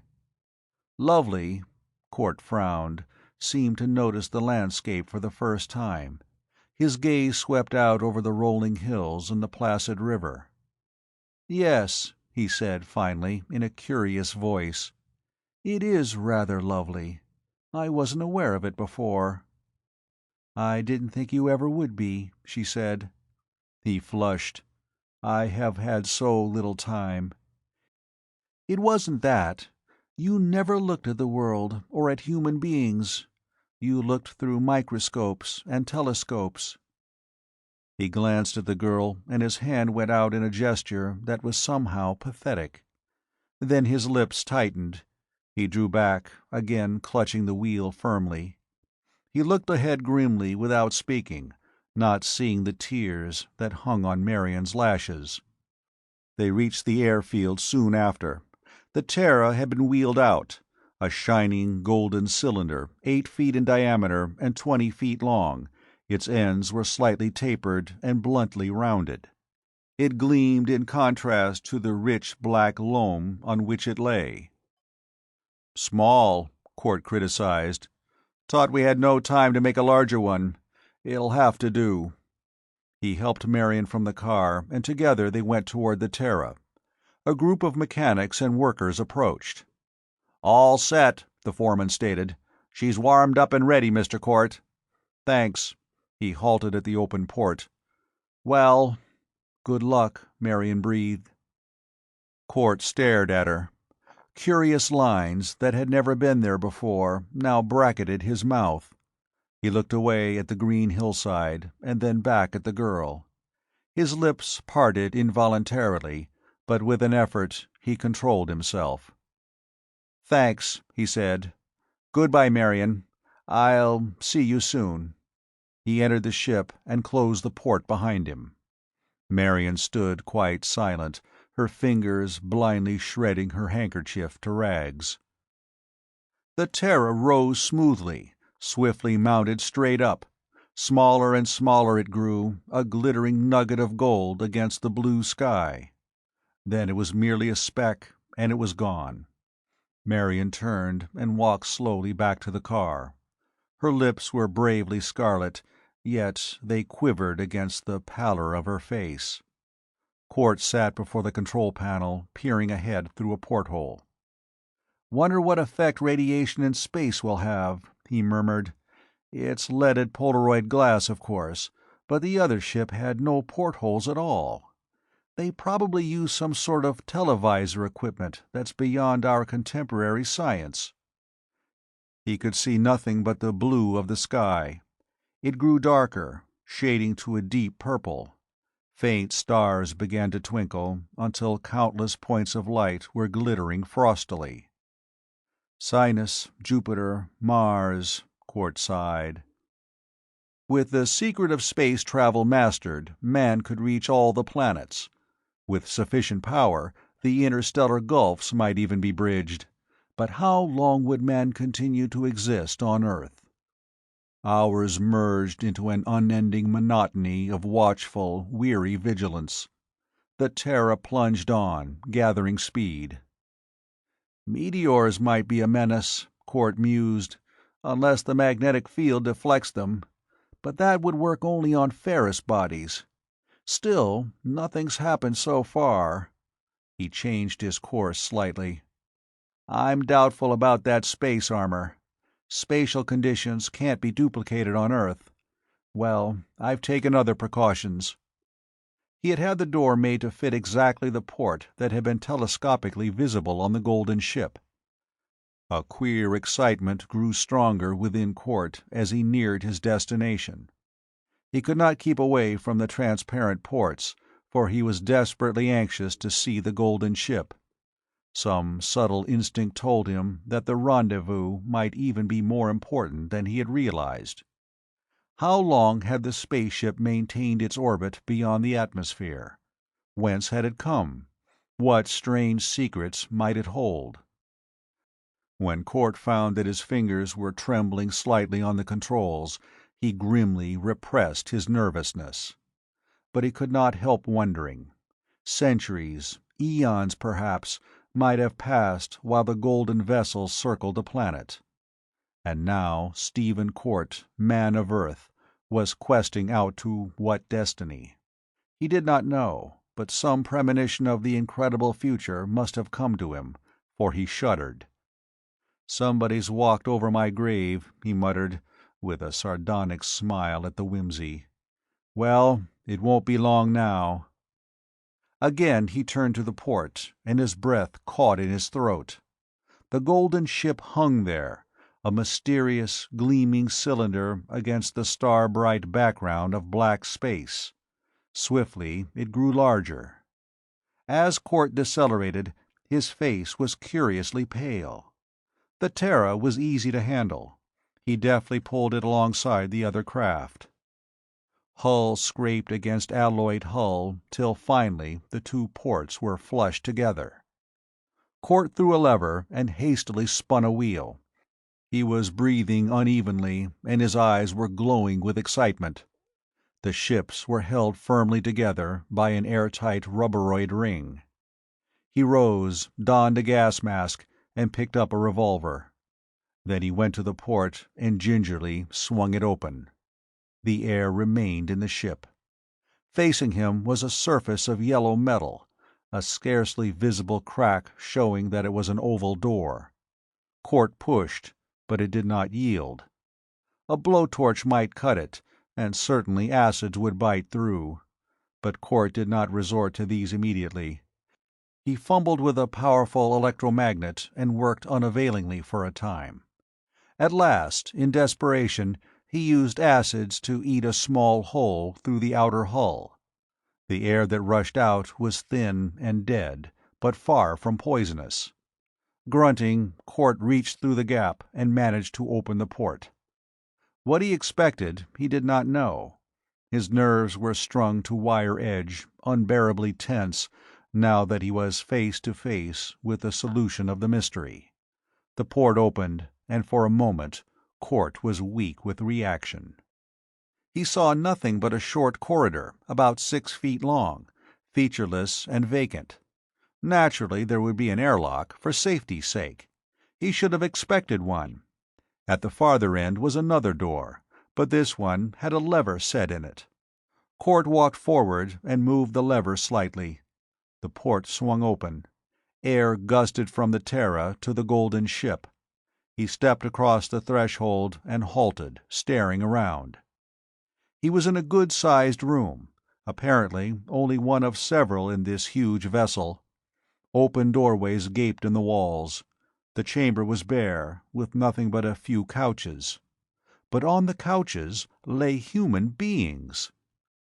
A gigantic, gargoyle-faced man was naked, save for a clout, his unbronzed body glistening in the dim illumination that came from no discernible source. Another man, oriental, fat as a Buddha, sprawled untidily on a pile of cushions. On the floor beside him lay a lute with one broken string. And there was a girl. An elfin creature with ivory skin, her lips curved into a tender smile, she slept with her golden hair partially veiling her face. On the floor near a doorway lay another figure, face down. Cort crossed to it and turned it over. He stared at a slight form and chiseled, patrician features. That face had some vague, yet unmistakable touch of the alien visitor to Earth. Something caught Cort's eye beyond the threshold of the next room. A huge body sprawled there, one hand outstretched toward an instrument panel. Cort strode toward it. He halted, realizing that he was in a laboratory, but no earthly one. He blinked in astonishment at sight of the apparatus surrounding him. Then, forcing down his curiosity, he knelt beside the prone figure and turned it on its back. The man's face was handsome in an arrogantly ferocious way, though a black spade beard jutted from his pugnacious chin. The giant lay motionless, and Cort saw that no breath lifted the hairy barrel chest. Nevertheless, he made careful tests, only to realize that the man was pulseless, apparently dead. For some reason, Cort was not convinced. Could corpses remain in such a perfect state of preservation? Was there not such a thing as catalepsy? He returned to the others and found that they were equally lifeless, equally well preserved. There was the long chance of a wild hunch. Cort returned to his own ship and came back with heating pads and stimulants.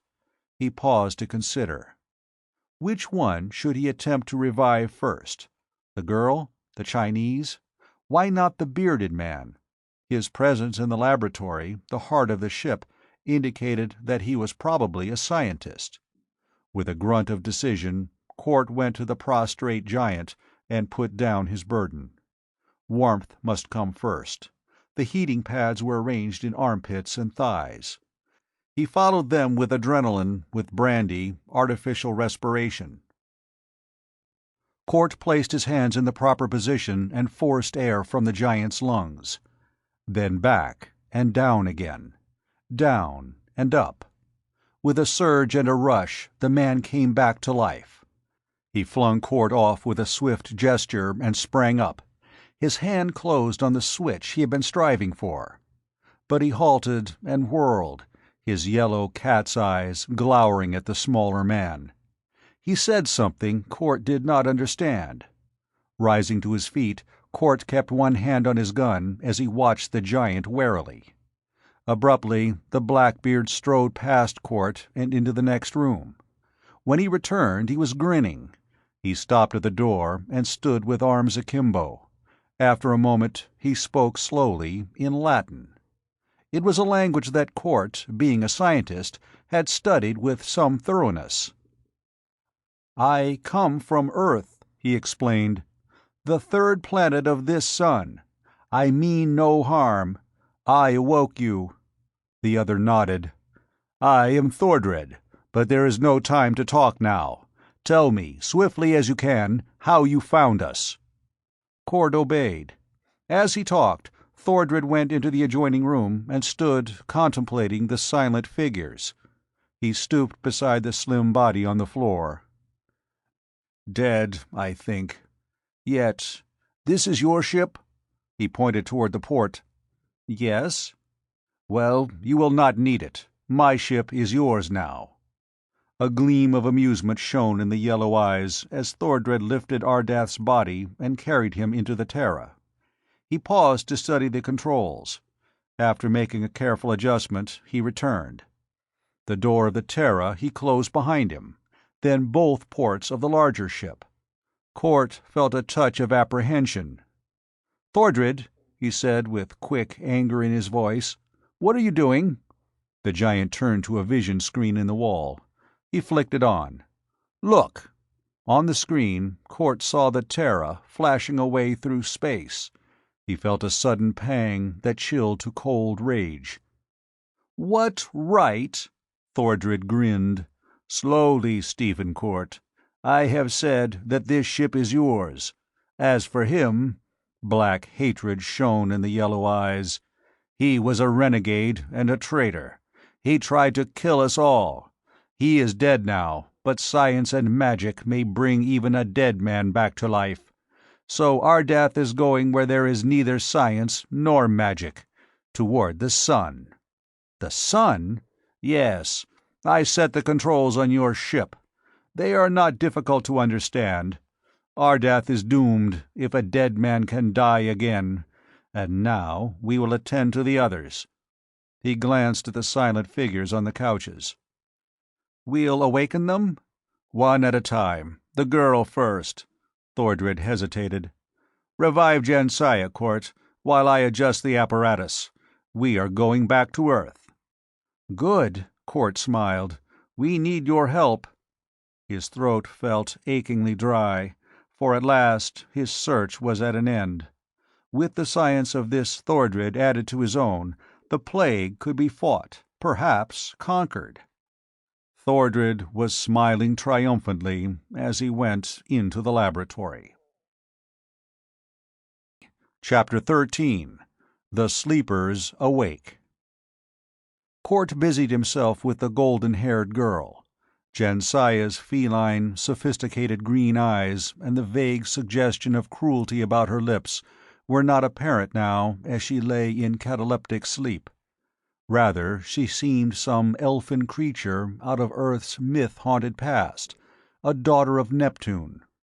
The gossamer violet-tinted robe scarcely veiled the alluring curves of her slim form. Her lashes lay golden on the rose-petal cheeks. She seemed so helpless, so childlike. Utterly trusting, she lay curled like a kitten on the couch. The poignant loveliness of the Atlantean girl was suddenly an aching stab in Court's heart. He felt no passion for her, no infatuation. She was too completely removed from mundane life for that. But Jansaya curiously seemed to typify and embody for Court something he had never known. Out of the world's youth, she was youth, a symbol of the dreams that most men know before they grow too old. Staring down at Jansaya, Court realized that he had never known youth and wondrous dreams. Unexpectedly, he thought of Miriam Barton, whom he had left on Earth. He put her out of his mind by working swiftly. Occasionally, Thordred came to the door of the laboratory to watch, but as time wore on, the giant appeared less often. Though he had learned much when the thought transference helmet had given him the knowledge of Ardath's brain, Thordred had not acquired the Kyrian super-mentality. Guiding the ship back to Earth was a difficult task. Besides, he was busy making certain adjustments on the thought helmet. So he remained in the laboratory and did not see Jansaya waken. Court had turned away to stare curiously at the other two sleepers, Li Yang and Scipio the Carthaginian. The giant warrior puzzled him. Since the man wore only a breechclout, Court found it hard to guess his origin. The color of his skin was negroid, but the thin, firm, harsh lips and the hair certainly were not. Li Yang, though, was obviously an Oriental. What did that mean? Had his spaceship actually come from another world? The golden-haired girl might have been born on an alien planet, perhaps even Thordred and the sleeping naked giant. But the Oriental? Court frowned, and then glanced at Jansaya as she stirred. She had been breathing regularly for some time. Now her lashes fluttered and her green eyes opened. When she looked up at Court, a soft, wordless sound of inquiry murmured from the red lips. "Athloye Court matched the girl's language, which he did not know was Atlantean, with Latin. "Don't try to talk yet. You are safe." The brows wrinkled in puzzlement as the cruel gaze scrutinized him. "Am I safe? Of course. But where is Ardath?" "Dead. Thordred—" Court paused, startled at the look on Jansaya's face. He saw fear and incredulous amazement, and a soft smile of evil triumph that repelled him. "Dead?" She turned her head and looked across the room. "Li Yang, yes, and Scipio. But Thordred, is he dead also?" "No. Shall I get him?" Court rose, but halted as a slim hand touched him. "Wait. Who are you?" Before he could reply, Thordred's harsh voice broke in. "Jansaya, you are awake. Good." The giant strode into the room, his amber eyes intent on the girl. Briefly, they flickered toward Court. "We are in the atmosphere now. There is not much time. Come with me." Thordred made a quick, stealthy signal to Jansaya, which Court failed to understand. The Atlantean girl pursed her lips, but said nothing. In the laboratory, Thordred pointed to a chair. "Sit down, Court. Put on this helmet." He picked up a bulky headpiece crowned with helical wires and extended it. Court hesitated. "What is it?" he asked cautiously. "Nothing dangerous. It will teach you my language, and teach me yours. Certain memory patterns, knowledge of our native tongue, will be transferred from my brain to yours, and vice versa. Come." Thordred placed a duplicate helmet on his own head and sat down. Some inexplicable impulse made Court resist. "I'm not sure—" The giant grinned suddenly. "I told you I mean you no harm. If I had wanted to kill you, I could have done it long ago. I need your knowledge, and you need mine." Thordred chuckled at some secret thought. "And it is best that we know each other's language." "All right." Court nodded and slipped the helmet on his head. Simultaneously, Thordred leaned forward and touched a keyboard. There was a whining crackle of released energy. Court felt the momentary agony of intolerable stricture about his skull, then it was gone. The scene before him was blotted out by a curtain of darkness. He lost consciousness. It seemed scarcely a second later when he awoke. Painfully opening his eyes, he saw that the laboratory was empty. His head ached fearfully. The helmet, however, was gone, as he discovered by investigating with his hands. "Awake, eh?" The words were unmistakably in English. Thordred stood on the threshold. He went to a shelf, took a flask from it, and gave it to Cort. "Drink this. It's a stimulant. Not like your, what was it, brandy, but equally potent." Cort gulped the fluid, which was tasteless and incredibly cold. Immediately his headache was gone. He glanced up at the giant. "You learned English, I see. That helmet's a handy gadget. But I didn't learn your language." "No," Thordred admitted. "The adjustment wasn't quite accurate. But it doesn't matter. There's plenty of time. Meanwhile, as you say, I can talk English. Only that was necessary for us to be able to discuss scientific principles."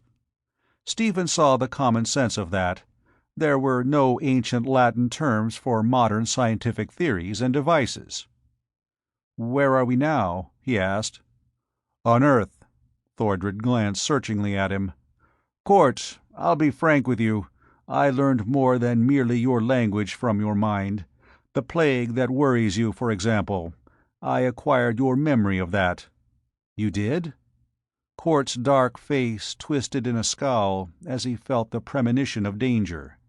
Just how much had Thordred learned from him? He shrugged, knowing that it did not matter. The bearded giant was a friend, the only strong ally on Earth. Why look for trouble where none existed? "I've decided what's best to be done," Thordred said. "This plague, I know no more about it than you do. I don't know its origin, or its nature, nor any way of defeating it." Cort leaped to his feet, a sick emptiness in his stomach. "Thordred, with your science and mine, we should be able to find some way of conquering it." "There's only one way. Earth is doomed. Anyone who remains will eventually be destroyed. But this is a spaceship, Cort, and it isn't necessary for us to wait for destruction." With a lifted hand, Thordred forestalled interruption. "Wait. There are other planets where life is possible, where the plague doesn't exist. We can carry from 50 to 70 passengers, men and women. That will be enough to start a new race and civilization on another world." "No!" Cort scarcely knew he spoke. "You mean go off and leave the world to doom?" "What good would it be to stay? We'd merely guarantee our own destruction. You're a strong, intelligent man, Cort, the sort of person I want in the civilization I shall build. That's why I did not kill you." Cort's eyes narrowed. There was a dead silence. Thordred's chill glance did not falter. "I can kill you even now quite easily," he went on slowly. "But the choice is yours. Join me, serve me with your fine brain and muscles, and you need not die. What's your answer?" Cort was silent, trying to analyze his feelings. Of course, his anxiety to defeat the plague was purely scientific. How could he, a super-intellect, feel any sympathy for ordinary men and women? What did it matter if Earth died, as long as a new civilization would be built on a distant, safer world? A bell rang sharply through the ship. When Thordred flicked on a vision screen, Cort stared at it. The spaceship had landed in what seemed to be a park. Suddenly, he recognized it as Central Park in New York. About the ship, a cordon of police was keeping back a surging crowd. A small group of uniformed men huddled close to the hull, using an acetylene torch to burn through the metal. Thordred grinned. "Perhaps I could have landed in a less populated spot, but I'm impregnable. With the weapons at my command, one flash of a certain ray, and that crowd will be burned to cinders." "You don't intend to," Cort heard himself saying. "But I do. The sooner Earth learns my power, the better." Thordred turned and went to a control board. Stephen Cort stared at him. The emotions he had rigidly subdued all his we were flooding up into that cold brain of his. But it was not cold now. Burning in Cort's mind was the face of Marion Barton, tender with humanity. He saw the face of old Sammy, brown and wrinkled. Sammy had sacrificed himself for an ideal in which Court did not believe. He had not believed in it till now. Court's heritage, the basic humanity in him, suddenly flooded through the artificial barriers of restraint. He had fought the plague to save men and women from horrible death, though he had not realized his true motive till now. Falsely, he had told himself that he was a scientific machine. He had almost hypnotized himself into believing it, but all along, Court realized now, his motives had been those of common humanity. A super mentality, perhaps, but first of all, he was a man. He would instinctively fight to protect those weaker than himself, even against insuperable odds. Court's breath caught in his throat as he saw Thordred push a lever in the control board. With silent desperation, he hurled himself at the bearded giant. He was hurled back by a paralyzing shock. Thordred whirled, his mouth gaping. As Court tensed himself for another leap, the giant halted him with a lifted hand. "You fool! You can't penetrate this force screen around my body. Stay where you are." Court did not move, but his lean figure quivered with suppressed fury. "You have your science, Thordred, but so have I." "Your science!" Thordred bellowed. He thrust out a huge hand, gripped Court. "Listen to me. I told you I learned more from you than your language. That was true. I drained your brain of all the knowledge it held. Your memory is mine now." Court went sick as the import of the words struck home. His gaze went from Thordred's face, moved swiftly about the laboratory for some weapon. But the apparatus was utterly unfamiliar to him. Yet it had to be based on rigid scientific principles that would be the same in any universe. Court's mind worked with frantic speed, trying to find some coherent pattern. Levers, buttons, wiring, transparent tubes, each one had its definite part. On one panel, several red lights were flashing on and off. Below each light, Court recognized what must have been push-buttons.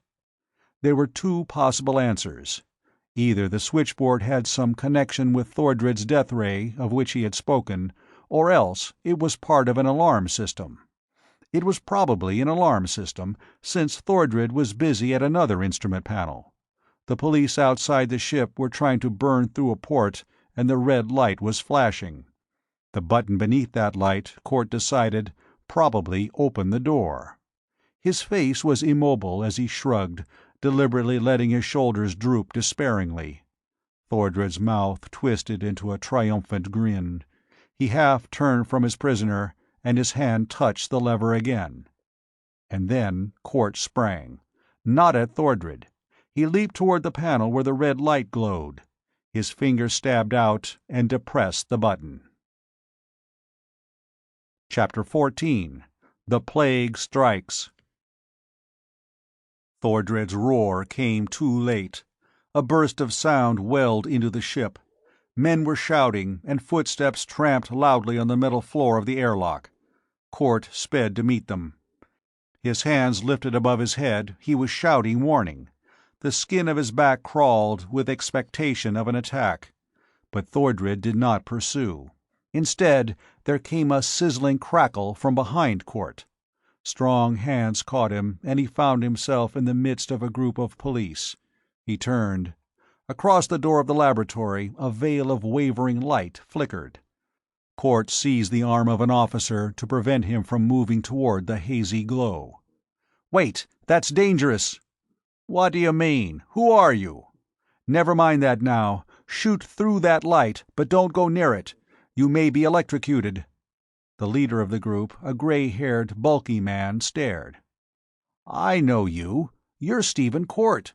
I've seen your pictures in the paper. What is all this about, anyhow?" Court swiftly noted the insignia of rank on the man's blue sleeve. "There's no time now, Sergeant. There's a killer beyond that light barrier. He's got to be stopped." "But we can't shoot down a man on your word." Court sucked in his breath, then his hand went out in a blurring motion. Grabbing a heavy revolver from one of the officers, he whirled and pumped bullets at the barrier of fire. Flame crackled and snarled. The bullets could not penetrate the barrier. Half melted, they dropped to the floor. The revolver was wrested from his hand. The sergeant eyed him in amazement, holding the smoking gun. "I tell you—" Court made a gesture of despair as he heard a low whine, rising in pitch and intensity, throbbing through the ship. He knew that Thordred was busy in the laboratory. He tried a new tack. "This ship may be blown up at any minute. Get your men out. Keep the crowd back." He hesitated, then pointed to the unconscious forms of the Chinese and the gargoyle-faced giant on their couches. "Get them out, too." Jansaya, the Atlantean girl, was nowhere in sight, and there was not time to search for her. The menace of explosion the sergeant could understand. He issued swift orders. His men swarmed out of the ship, carrying the cataleptic men. Court followed. He could not guess what Thordred would do now, but he suspected that the killer might loose his death rays on the mob. Orders ran from one officer to another. The crowd was pushed back, milling, asking questions, shuffling unwillingly. Standing at the sergeant's side, Court bit his lip in indecision. What now? Thordred was impregnable behind his force screen. Without equipment, Court could do nothing. With the right apparatus, he knew, he could find the vibration rate of the screen and neutralize it. But there was no equipment here. "This got anything to do with the plague?" the sergeant said. "We're evacuating New York, you know." "What? Evacuating New York?" "Yeah, the plague's hit us. The city's a death trap, with 8 million people here. Martial law's been declared, though, and everything's under control. The whole city's moving out before the plague spreads." Court nodded, staring at the ship. "Well, clear the park, and get some planes to bomb our friend here. I don't know if explosives will harm him, but it's worth trying while there's still time. As for those 2 unconscious men you took out of the ship, get them to a hospital. We'll—" There was a sudden interruption. From the golden hull a ray of cold green brilliance probed. As it shot toward Court, he felt a wave of icy chill. All the strength was abruptly drained from his body. He felt himself falling.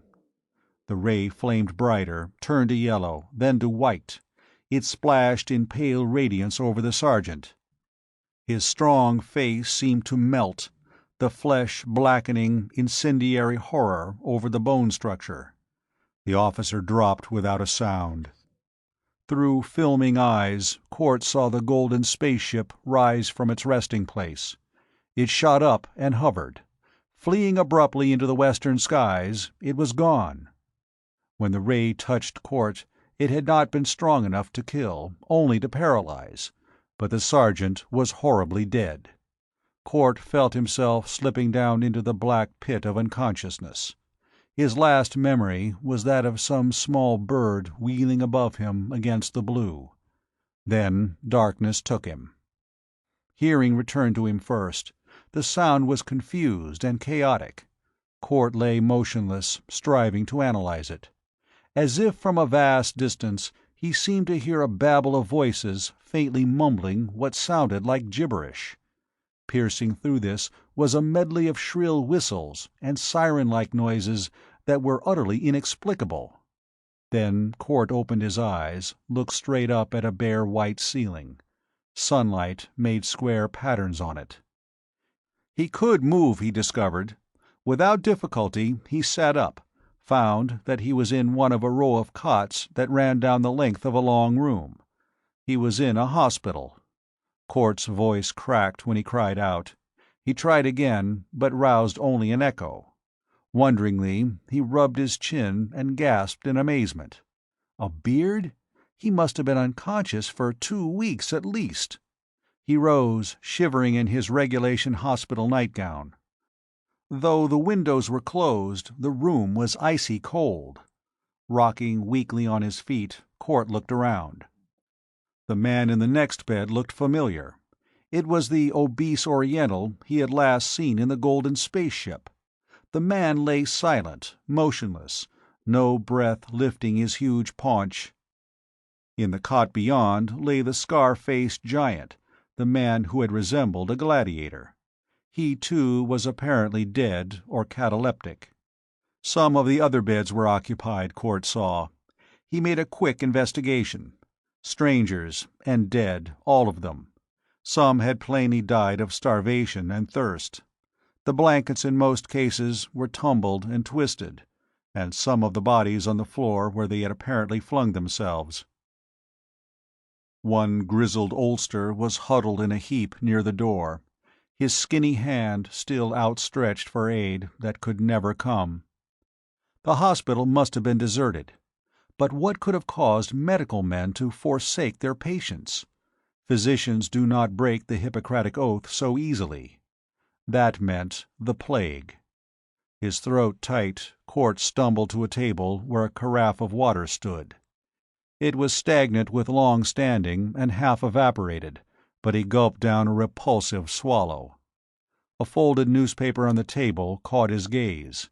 Hastily, he folded the paper to the first page. Flaring headlines greeted him. Plague strikes New York.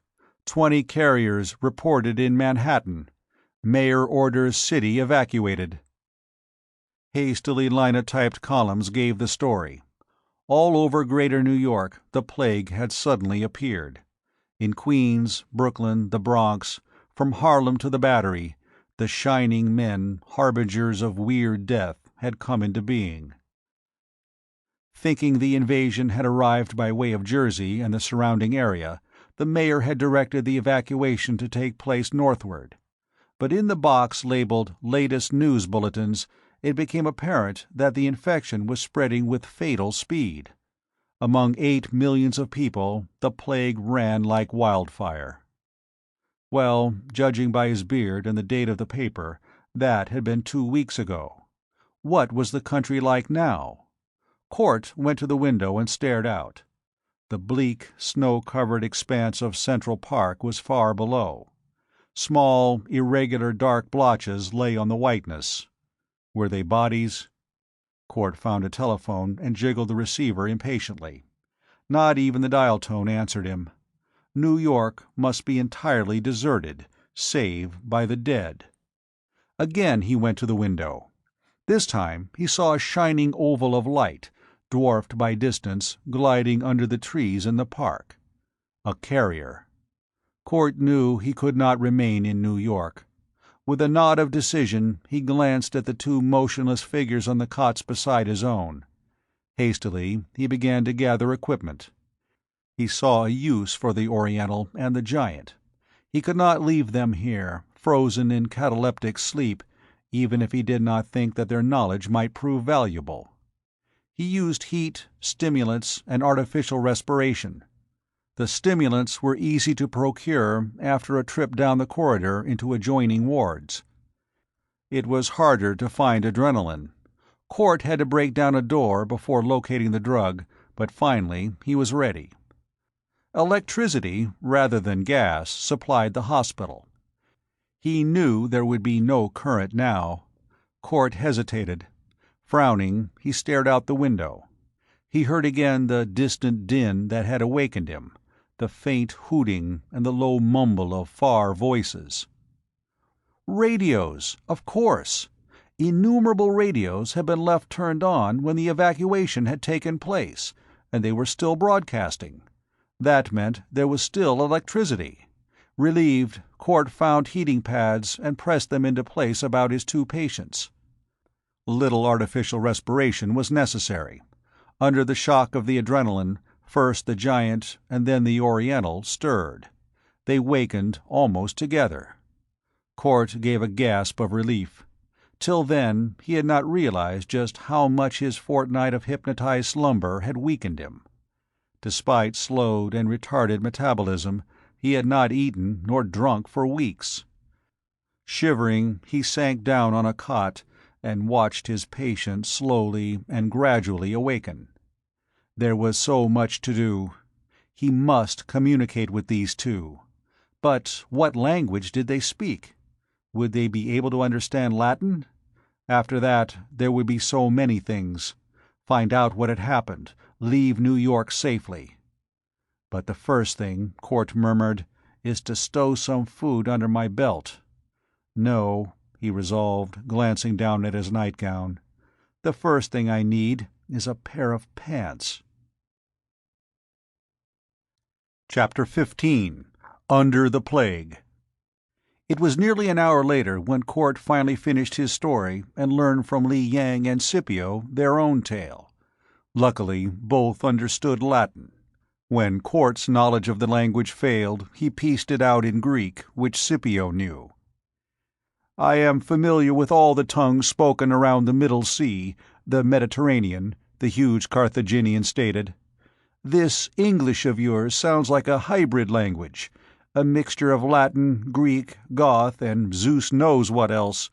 However, I will learn it. We had a saying that those in Helvetia had best do as the Helvetians do, though all they generally did was freeze." Scipio chuckled deep in his barrel chest.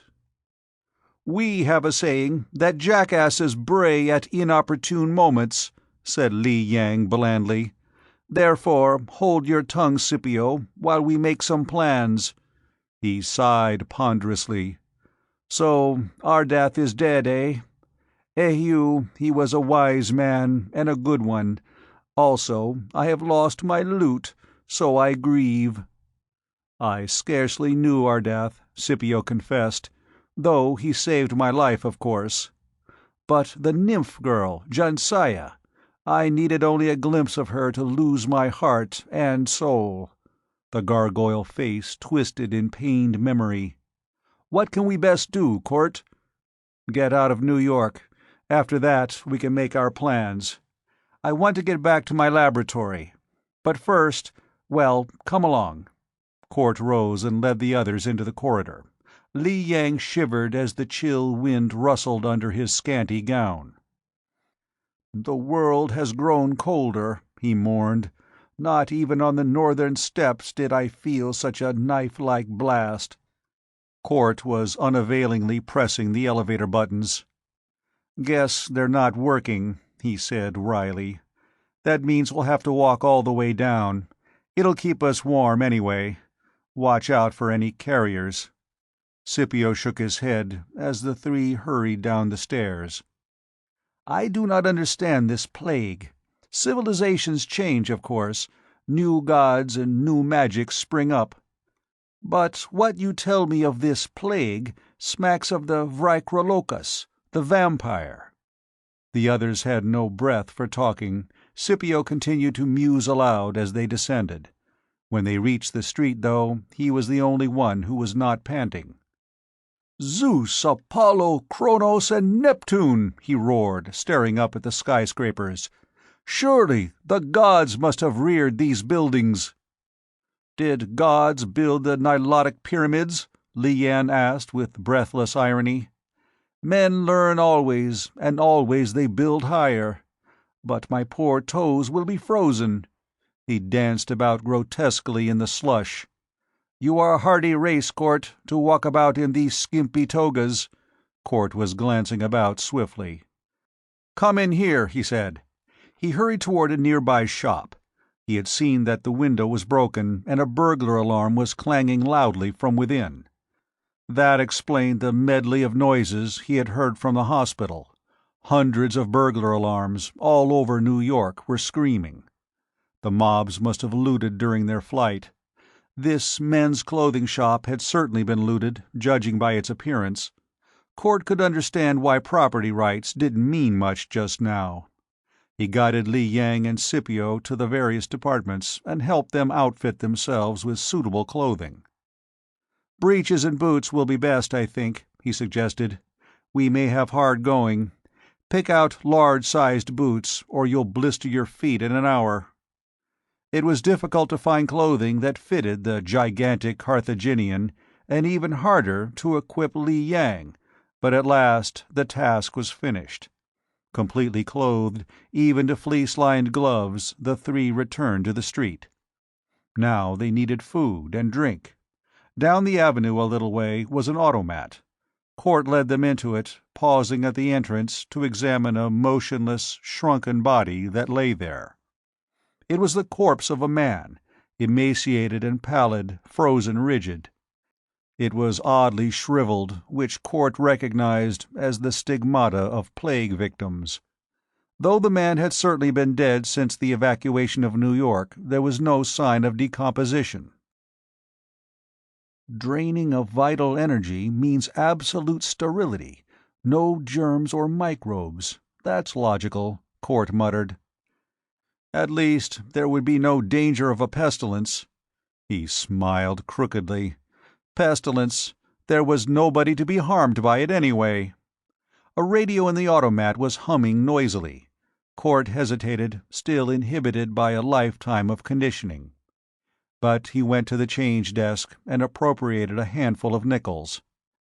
Supplying the others with trays, he carefully selected foods that appeared still edible. The coffee spigot ran a tar-colored, icy fluid, but it was somewhat better than the sour milk and stale water. Court went to the radio and adjusted it. Then he joined the others at one of the round little tables. "News," he said, nodding at the box that was strange to them. "I'll translate." "Static is becoming increasingly troublesome as the plague grows," the radio blared. "The electrical energy emitted by she-carriers interferes with broadcasting. European shortwave transmission is impossible. The transoceanic cables have failed. From Washington, D.C. comes the latest European news, brought by Clipper across the Atlantic. The plague seems to have concentrated its force so far in the Western Hemisphere, though its strength is increasing gradually in Europe. Ports are crowded as mobs try to storm their way onto ships outward bound. There is a feeling that on the high seas is safety. This is untrue. The Hozima Maru, a passenger ship, was today washed upon the coast at Point Reyes above San Francisco. Spectators reported that the only living beings aboard were several carriers." In grim undertones, Court translated. "The eastern seaboard is still being evacuated," the voice went on. "The United States is under martial law. As yet, the plague remains a mystery, though all over the world scientists are working night and day to check it. A scientific congress has been called at The Hague to convene tomorrow at noon. We are still receiving reports about the mysterious golden airship which first appeared in Central Park, New York, 2 weeks ago. Since then it has landed 8 times, always in a sparsely populated area. Unconfirmed reports state that men and women have been forced to enter the ship. 2 hours ago, according to San Francisco station KFRC, the ship landed in the Berkeley Hills." Court's voice rose excitedly as he translated. Scipio sat back with a grunt, and the Oriental pursed his red lips.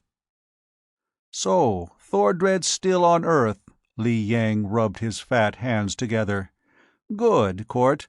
There are marvels of science in that golden ship, all the wonders of Ardath's great civilization. If you can get your hands on them." Court frowned. "As soon as Thordred finishes recruiting the people he needs to start a new life on a different planet, he'll vanish forever. The worst of it is, he's drained my mind, taken all my knowledge. Everything I know, I share with him now. But I've got to get back to my Wisconsin lab. I have apparatus there that will enable me to construct a weapon or two that might give me a chance against Thordred. But till I get to the lab, I can't even locate the golden ship." "Then why do we wait here?" Scipio thrust back his chair and stood up, towering incongruously in the gleaming shininess of the automat. "Let us hurry." They went out. Behind them, the radio blared. "Shall keep broadcasting as long as we are able. The city is entirely evacuated. We are barricaded in this station and shall remain here until our power fails, or until— This is WOR, Newark, New Jersey. All listeners are warned to leave their homes immediately and—" Fifth Avenue lay silent under a white mantle. Snow had fallen within the past 24 hours. The sky, however, was blue and cloudless. Singularly eerie was the silence that lay over New York, made more horrible by the mutter of radios and the distant jarring of alarms. These too would die when the power failed. There were bodies in the streets, most of them white mounded hummocks under the snow. Hundreds of automobiles had been wrecked. A huge bus lay on its side beside an overturned garbage truck. Twice they saw carriers, shining pallid ovals of glowing radiance, floating toward them. Each time, Court led his companions into buildings, and through a roundabout course of passages and stairways that led them to safety. The subway might be safer, he mused, but there may be carriers down there, and the power's still on, of course. Court did not mention his fear of the carnage he might discover underground. Yet, curiously, the plague had left little horror in its wake. It was far too fantastically unreal. The bombs and shrapnel of war would have left blood and ruin. But this, there was only white silence, and bodies that were less like corpses than cold statues of marble. "Here." Court halted by a parked automobile. "No, there's no gas." He frowned, after a glance at the dashboard gauge. "Come on." Scipio was peering into a window. Abruptly, he kicked nigh, and the glass fell in clattering shards. The Carthaginian reached through the gap and brought out a cavalry saber in its scabbard. "It's light enough," he grunted, balancing the weapon in his hand. "But it's sharp. We may need this." He fastened it to his belt while Li Yang was peering down the street. "Court," the Oriental called. "What is it?" "A carrier." "I see it." Swiftly, Court guided his companions around the corner. They turned west from Fifth Avenue into 58th Street. Half a block down, they paused at sight of two more carriers coming toward them. Court glanced around. On his right was a street blocked with a mass of automobile wreckage. The tower of Rockefeller Plaza rose into the sky. On his left was the entrance of an office building. But through the glass doors, Court could see that the lobby was strewn with bodies, struck down as they tried to escape the onrushing plague. Court wondered with a strange twinge of pity how many of them had been ready for death. Probably none. He came to himself abruptly. There was no time for philosophizing. The carriers were closing in upon them from both sides. Scipio pointed to the side street. "There, we can climb over." "Wait!" Court's sharp command halted the others on the curb. "Here's a car." A large black sedan was parked a few feet away. Two bodies lay near it, a man's and a woman's. The girl, scarcely more than a child, lay in a pitiful little huddle on the running board, her blonde hair whitened with snow. The man, a bulky, dark young fellow, lay with his face in the gutter, a cigar still drooping from one corner of his mouth. But the keys were in the ignition. Hastily, Court sprang into the car, turned the key, and pressed the starter. He really expected no response. To his surprise, the battery painfully turned the cold engine over. Court dared waste no more time. He glanced around. With a gasp of relief, he saw that the shining bodies of the carriers had halted. They were at least 100 feet away, and there might still be time. He kept his foot down on the starter. The motor caught and abruptly died. Viciously, he manipulated the choke. "Get ready to run," he warned. But again the motor caught, and Court gunned it with great care. The echoes boomed out thunderously in the canyon of the street. Li Yang and Scipio sat tensely beside Court, more afraid of this noisy invention than the incomprehensible carriers. "They are coming toward us," Scipio reported in an undertone, feeling for his saber. "I shall get out and hold them back till—" "No!" Court let out the clutch. "Stay where you are!" The car jerked into motion. There was a sickening moment when the motor sputtered, coughed, and almost stopped. Court jammed down the gas, heard the exhaust pipe crack open with a deafening roar. Then they were plunging forward. But the carriers were ominously close.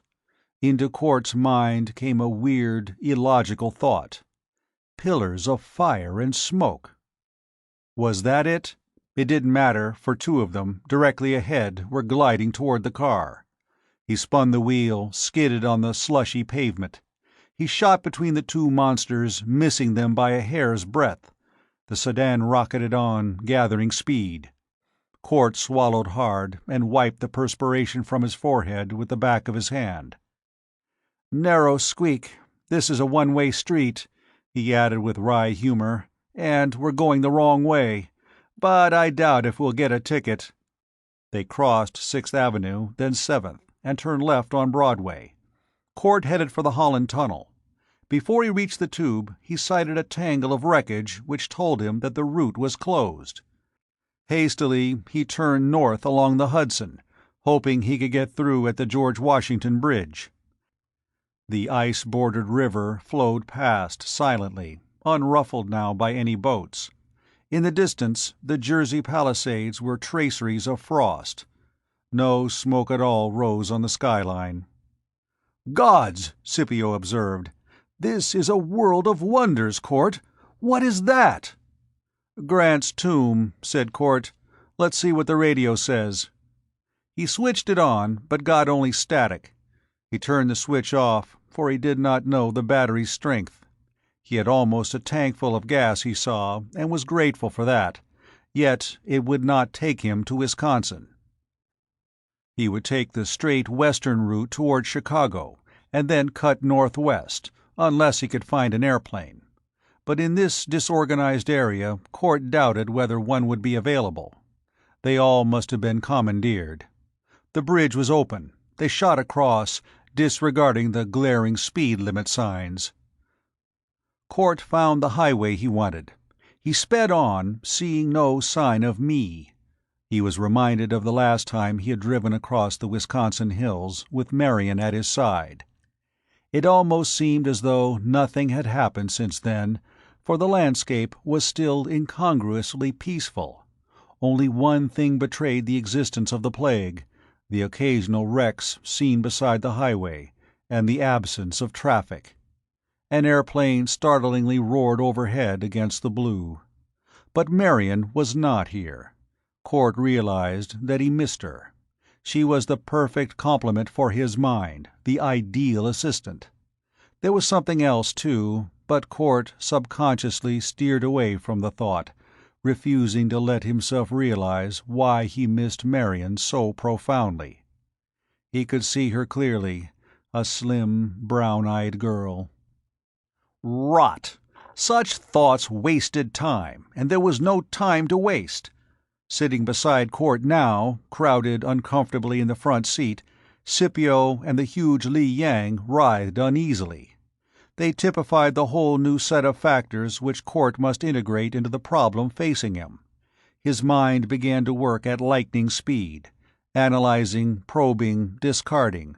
Swiftly, he went over the problem as he drove the car instinctively through New Jersey. Scipio crawled over into the back seat and went to sleep.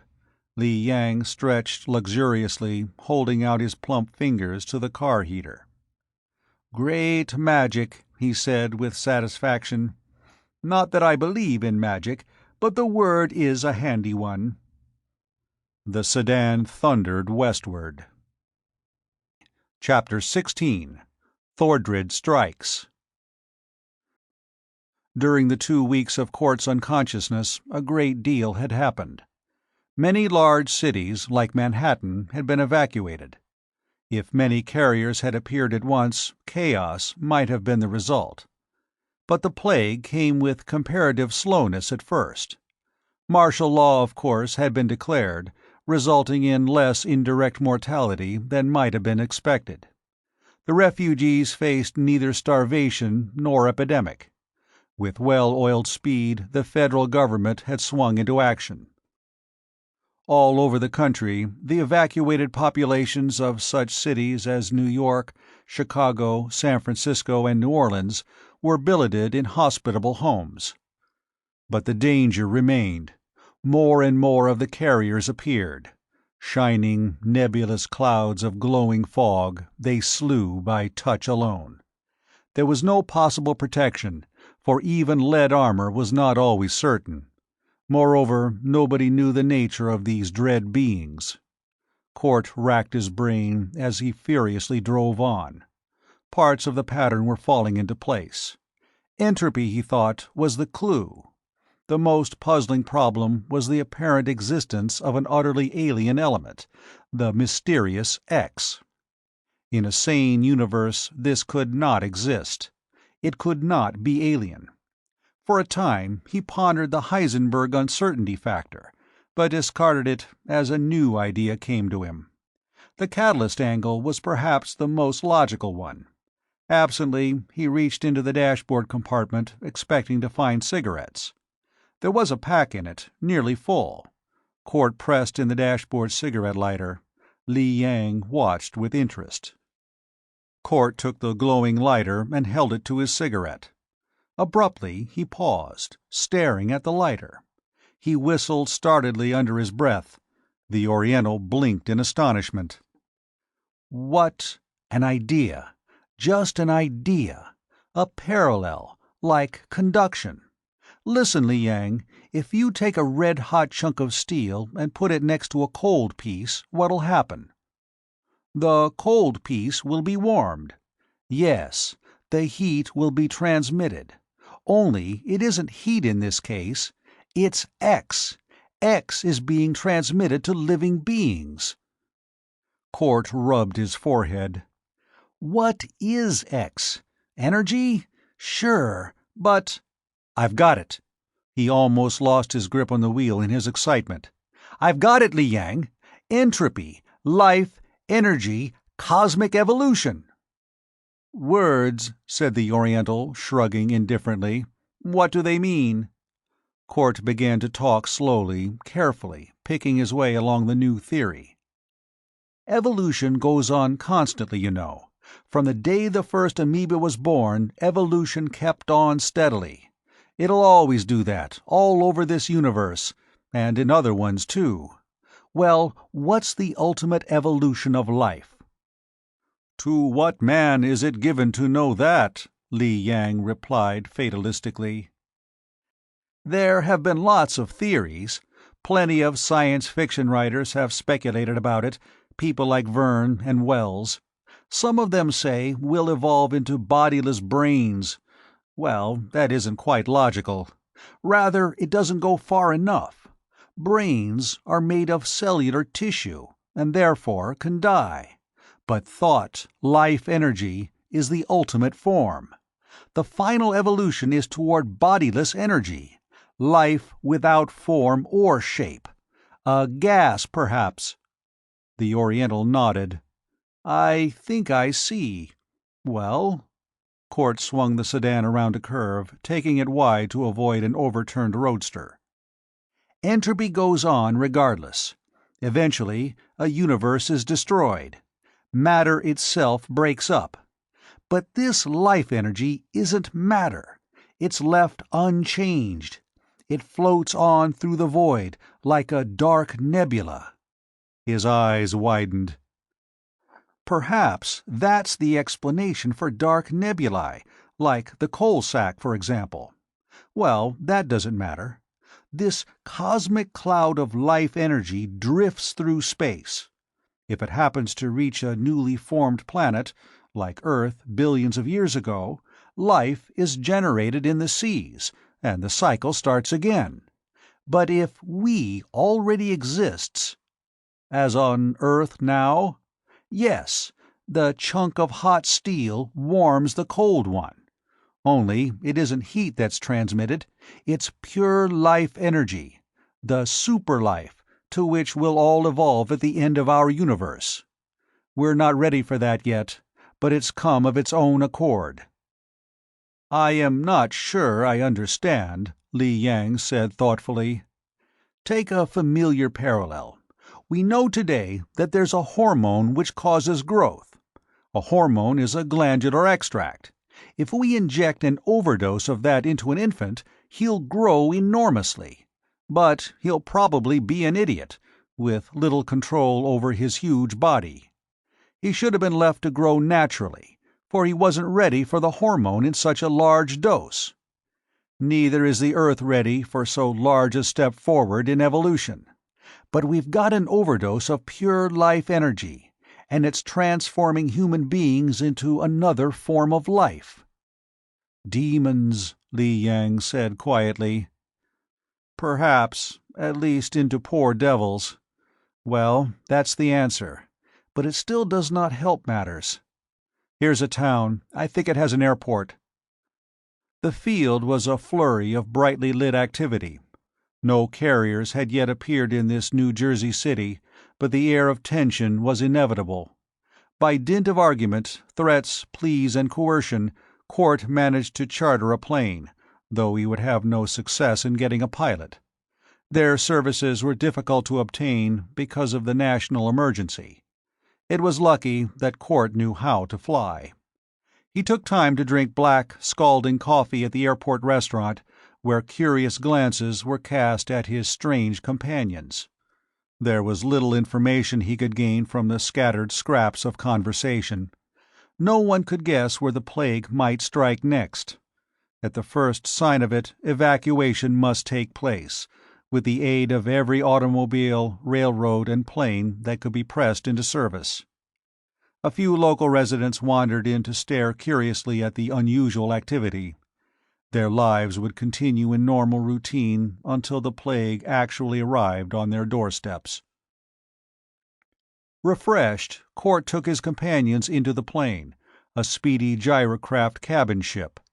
He felt grateful that he would not have to drive by car to Wisconsin. The trip would have necessitated a stop for sleeping, but in the plane he could reach his destination in 6 hours or so. Li Yang and Scipio were not startled by the air journey, for the golden spaceship had accustomed them to aerial travel. They watched with interest the countryside below. There was little chance to talk. The plane swept over Chicago, a desolate, evacuated metropolis. Chicagoans, Court had learned, were quartered all over Illinois, Michigan, Wisconsin, and even Ontario. Canada, of course, had thrown open its border. For days, crowded boats had been plying between Chicago and Benton Harbor in Michigan. The plague had not struck Milwaukee, however, though transportation facilities were held in readiness there. Actually, only a few cities had been disrupted, and plague deaths had been surprisingly few.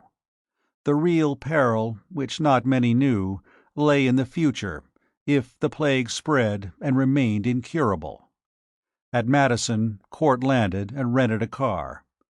The headlights were pale spears stabbing through the gloom as the highway unrolled monotonously. Court was beginning to feel sleepy, but he had purchased some benzedrine sulfate in Madison. He gulped some of the stimulant, which refreshed him. In the back seat, Scipio polished his saber with an oiled rag he had found. Li Yang slept, choking and snoring, his head rolling ponderously in collars of fat. Now and again, Court caught sight of carriers, shining blobs of radiance that flashed toward them and were gone. What would happen if the car struck one? Would it rush through an impalpable glow, or would there be a catastrophic explosion of liberated energy? Court's mind felt so blurred that he could not think clearly. His hands ached and trembled on the wheel. His elbow joints were throbbing. The soles of his feet seemed to be on fire. But he could not stop and rest. Home was not far now, and even then there would be no peace. The road was familiar to him. Wisconsin lay under yellow moonlight, and beside the road, the river flowed along silently. They topped a rise and came in sight of the village. It seemed unchanged, but as they swept through it, Court noticed the absence of lights and movements. The street was completely deserted. From the general store, a radio crackled inaudibly. On the store's porch was the body of a man in overalls, grotesquely sprawled. A dog slunk into view, stood frozen for a second, and then fled. Court thought with alarm of Marion Barton. Had she returned to the laboratory? Probably, but had she fled with the general exodus? Court's heart jumped as he saw a shining, shapeless glow drift into view from around a corner. A carrier. Another of the horrors was joining the first, but they made no effort to molest the speeding automobile. Court sucked in his breath. Once he reached the laboratory, all the weapons of his scientific career lay ready to his fingers. Then, knowing as he did the secret of the plague, he could fight, perhaps destroy the plague. And finally, Thordred. Marion could help. Her aid would be invaluable, if— "How much farther?" Scipio grunted from the back seat. Li Yang woke up and sleepily rubbed his eyes, yawning. "Almost there," Court said, a queer breathlessness in his voice. "Just over this rise. Hold on." A glowing shadow had loomed up sinisterly before the car, blocking the road. It was a carrier, silent, motionless, menacing. Court made a swift decision. He could drive straight at the thing, but that was too long a chance. Going so fast, though, he had little choice. He jammed on the brake, at the same time twisting the wheel. The car's tires rasped and screamed as the vehicle slid sideward. It rolled ominously on two wheels, righted itself, and plunged off the road. The occupants were jolted and flung about as the sedan lurched across a plowed field. A tire blew out with a deafening report. Desperately, Court fought the wheel. Bang! Another tire had gone, but Court jammed his foot on the accelerator. In the rear mirror, he could see that the carrier was still standing in the same place. It was not pursuing them. He got the car back on the road, picked up speed. As it limped on, the carrier was left behind. Court drew a deep breath. "Gods!" Scipio bellowed. "I almost stabbed myself with this blade!" Li Yang gurgled with amusement. "You are not as well padded as I, but I am glad our journey is almost over. It is it not, Court?" "Yes, this is home." Court's voice died away as he jerked the car to a halt. They were at the huge, rambling structure that had housed the laboratory. The building was gone. It had been razed to the ground in an irregular splotch of blackly charred ruin. A crater yawned among the debris. The laboratory was destroyed, and with it the chance to save the Earth. Sick hopelessness was so strong in Court that for a long, dreadful moment his heart was numb. He seemed to be dissociated from his body. As if he were a distant onlooker, he stared at the sharp clarity of the ruins under the moon. His shadow stretched out before him on the ochre pathway. On one side was the taller shadow of Scipio. On the other was the obese, dark blotch thrown by Li Yang's form. The grasses rustled dryly in the cool night wind. The embers were still warm, for smoke coiled up lazily from the dying coals. Apparently, the work of destruction had occurred lately. Was it an accident? No, Thordred must be responsible. Court might have expected this. When Thordred acquired his memory pattern, he had also become familiar with the laboratory and all its potentialities. Naturally, he would wish to destroy it, lest use of its powers be used against him. But why had he waited 2 whole weeks? Perhaps because he had not been able to locate the laboratory until now. Despite having acquired Court's memories, Thordred was a stranger in this new, complicated civilization. "Steve!" The scream cut through the air, bringing Court around sharply. It was Marion's voice.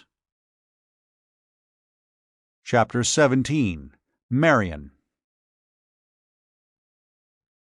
The cry came from the hillside beyond the house. For a second, Stephen caught the glimpse of a white figure running toward him in the bright moonlight.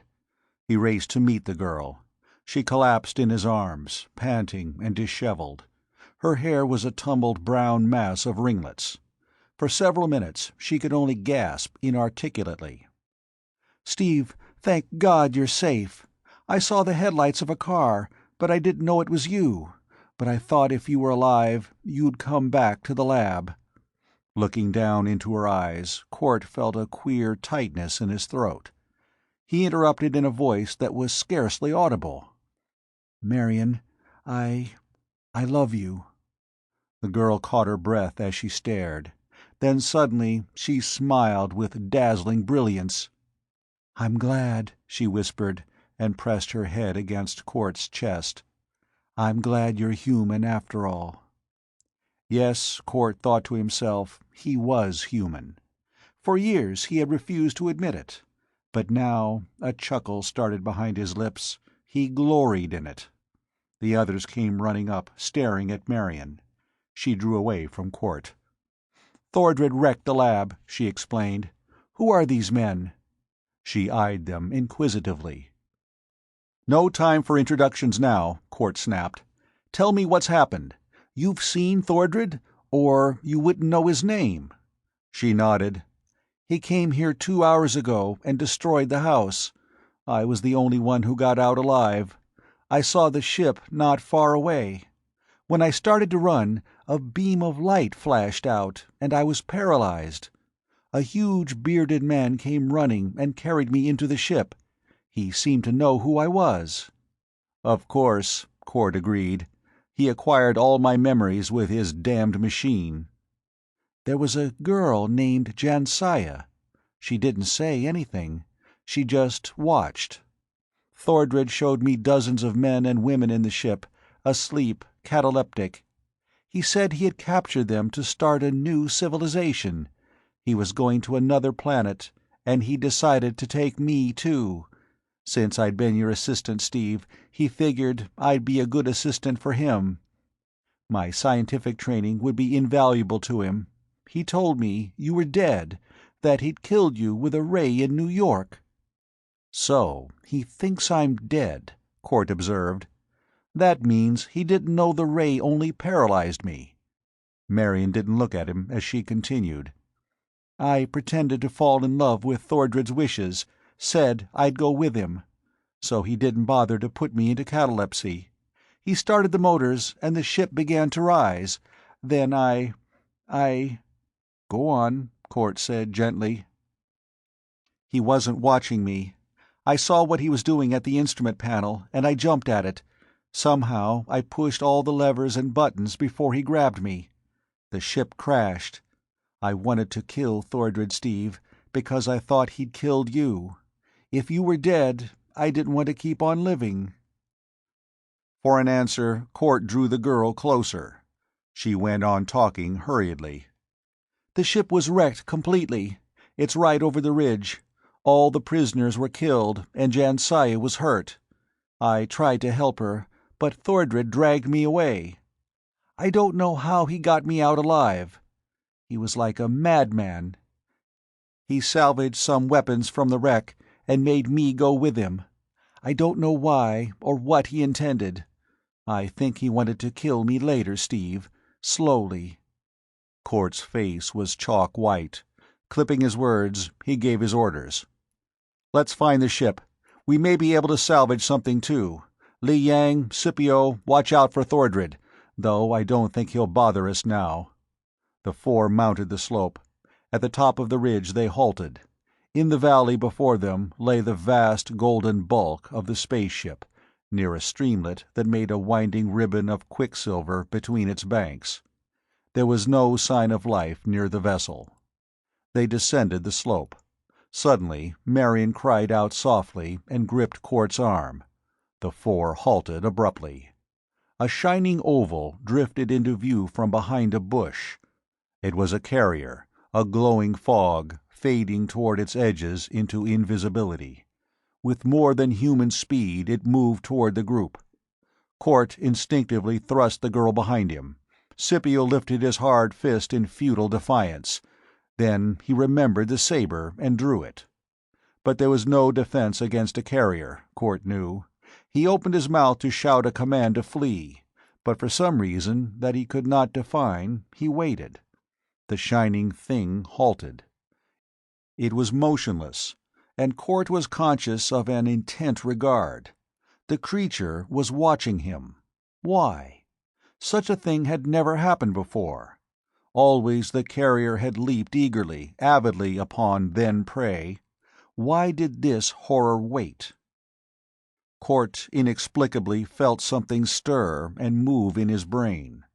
Briefly, the image of old Sammy, with his brown wrinkled face and his mop of white hair, rose up vividly in his mind. Behind him, Marion's voice whispered like a prayer. "Sammy!" The shining thing seemed to hear. It hesitated and drew back. Suddenly it turned, speeding up the slope, and vanished over the ridge. "Good God!" Cort whispered through dry lips. "Marion, do you think that was Sammy?" White-faced, the girl nodded. "Yes, Steve, and I think he knew us, remembered us. That's why—" She could not go on. "Well," Scipio broke in roughly, "why do we wait? Let's go on." In silence, Cort led the way down the slope. Presently he shivered a little, and Marion glanced sharply at him. "Do you feel that too?" "What? Wait a minute. Yes, some radiation." "There," Li Yang said, pointing.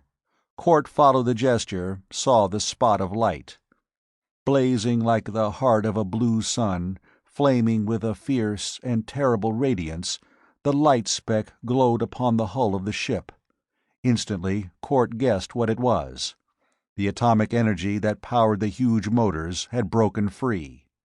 No longer prisoned by its guarding, resistant sheath, it was sending its powerful vibrations out like ripples widening on a pool. "Don't go any closer." Cort clutched Scipio's arm, halting him. "That's dangerous. It can fry us to a crisp." "Gods!" The Carthaginian stared. "Is that true? A mere glow of light?" In theory, Cort knew something of atomic energy, though it had never been achieved practically on Earth. In the old days, men had feared that unleashed atomic energy would destroy the whole planet, its fiery breath spreading swiftly like a poisonous infection. But Cort knew there was no sign of that. The rate of matter consumption was far too slow. In 1,000 years, the valley might be eaten away, but not in 5 years or 5 minutes. "Scipio!" The faint cry came from nearby, startling them. The Carthaginian's hand flew to his sword as he whispered, "Jansaya!" And again came the cry, plaintive, gull-sweet, infinitely sad, "Help me!" With a muttered oath, Scipio whirled and ran. Cort followed at his heels. A mound of bushes clustered 100 feet away, and in its shelter lay Jansaya. The fading moonlight washed her hair with gold. She lay broken, dying. "Jansaya," Scipio said tonelessly. He dropped to his knees beside the girl and lifted her in his mighty arms. With a tired sigh, she let her head fall on his bronze shoulder. My back." After Cort completed a hasty examination, his eyes met Scipio's. He did not need to speak, for the Carthaginian nodded slowly. Jansaya's torn gown and bruised limbs told how she had dragged herself toward safety. "Thordred left you?" Scipio asked in a queer, hoarse voice. The strangely beautiful green eyes misted with pain as she held herself close to Scipio's barrel chest. The Carthaginian's gargoyle face was the color and hardness of granite in the moonlight. I think I might have loved you, warrior," Jansaya murmured. Then she sobbed restrainedly, with unbearable agony. The golden lashes drooped to shield the sea-green eyes. The tender lips scarcely moved as the girl whispered, "There was not ever any pain in old Atlantis." Her head drooped on his arm and was motionless. Gently, Scipio laid her in the shelter of the bushes. He touched her hair, her eyes, then tenderly he touched his lips to those red, silent ones, from which even the faint hint of cruelty had gone. As he drew back, the last glow of the sinking moon failed. The eternal dark accepted Jansaya and shrouded her. The starlight was cold as glittering ice on Scipio's savage eyes as he rose. He stood towering there, motionless, staring at nothingness. Slowly he turned to face the west. "Court," he rumbled distantly, "you heard her?" "Yes," Court said in a low, tense voice. "He left her to die." Abruptly, the Carthaginian's face was that of a blood-ravening demon. The mighty hands flexed into talons. "He is mine to slay," Scipio breathed through flaring nostrils. "Remember that. He is mine to slay." But Jansaya could no longer hear. She lay limp, slim and lovely, and forever untouchable now, shielded from all hurt. She slept as a child might sleep. "You wish to kill me?" a harsh voice asked mockingly. "Well, I am waiting, Scipio." From the shadows of the bushes, Thordred's giant form rose into view. Startled bewilderment momentarily paralyzed Court. He cursed himself for a fool. He might have expected this, but finding Jansaya had made him relax his vigilance. Glaring at Thordred, he stepped aside to stand in front of Marion. Li Yang's fat yellow face was expressionless. Scipio, after one hoarse oath, had drawn his saber. He was walking forward, his eyes burning with blood hunger. Thordred's hand dipped into his garments, came up holding a lens-shaped crystal that shot forth a spear of green light. It touched Scipio. The Carthaginian halted in mid-stride, with the saber lifted, a grin of fury frozen on the gargoyle face. Court leaped for Thordred, but the green ray caught him too. The life was drained from him in a shock of icy cold. He stood motionless, paralyzed as the ray darted aside. From the corner of his eye, Court saw Marion and Li Yang stiffen into immobility. The four stood helpless, while Thordred tossed his crystal from hand to hand and grinned. "You fools," his harsh voice grated. "So I did not kill you that other time, did I, Court? Well, I shall rectify that omission now. If not for the interference of all of you, I should never have lost the ship. Yet I can still have my vengeance." He glanced down significantly at the lens he held. "You shall die slowly, in the utmost agony. You shall burn gradually as I increase the strength of the ray. After that, I do not know what I shall do. Perhaps I can build another ship. The knowledge I have stolen should enable me to do that. But that comes after my revenge." The bearded face was murderous in the moonlight. The crystal flashed a ray that struck Court on the chest. The green light turned yellow. Simultaneously, blinding pain racked the man. He smelled the odor of his own burning flesh. "You shall die," Thordred gritted. "All of you. This is my vengeance." Chapter 18. The Man Who Lived Again. When Thordred placed Ardath's body in the small spaceship and sent it hurtling toward the sun, he had thought the Kyrian dead. His fear of Ardath's giant intellect had been so great that he would feel safe only when the solar inferno had utterly consumed it. Yet, by making doubly sure that his former master would meet death, Thordred had committed a serious error. For Ardath was not dead. He awoke slowly, painfully, only vaguely conscious of his surroundings. For a time he lay quietly, blinking and striving to understand. He kept his eyes closed after a single glance at a dazzling glare. He turned his head away from the bright light and reopened his eyes. His gaze took in his surroundings. He was in a spaceship, a small one that was unfamiliar to him. Through the ports in the walls showed the starlit blackness of interplanetary space. He was incredibly weak. He sat up, massaging his limbs until his numbed circulation was restored to normal. Then he rose with a great effort and looked around. Sunlight flamed through a row of ports. Ardath instantly realized that he was falling directly into the rapidly enlarging sun. He saw the controls, sprang toward them, almost collapsing in his weakness. He examined the unfamiliar apparatus, tentatively fingering the panel. Presently, the puzzle of strangeness was solved in his amazingly swift mind. He tried a lever, then another, and knew that he was master of the unknown ship.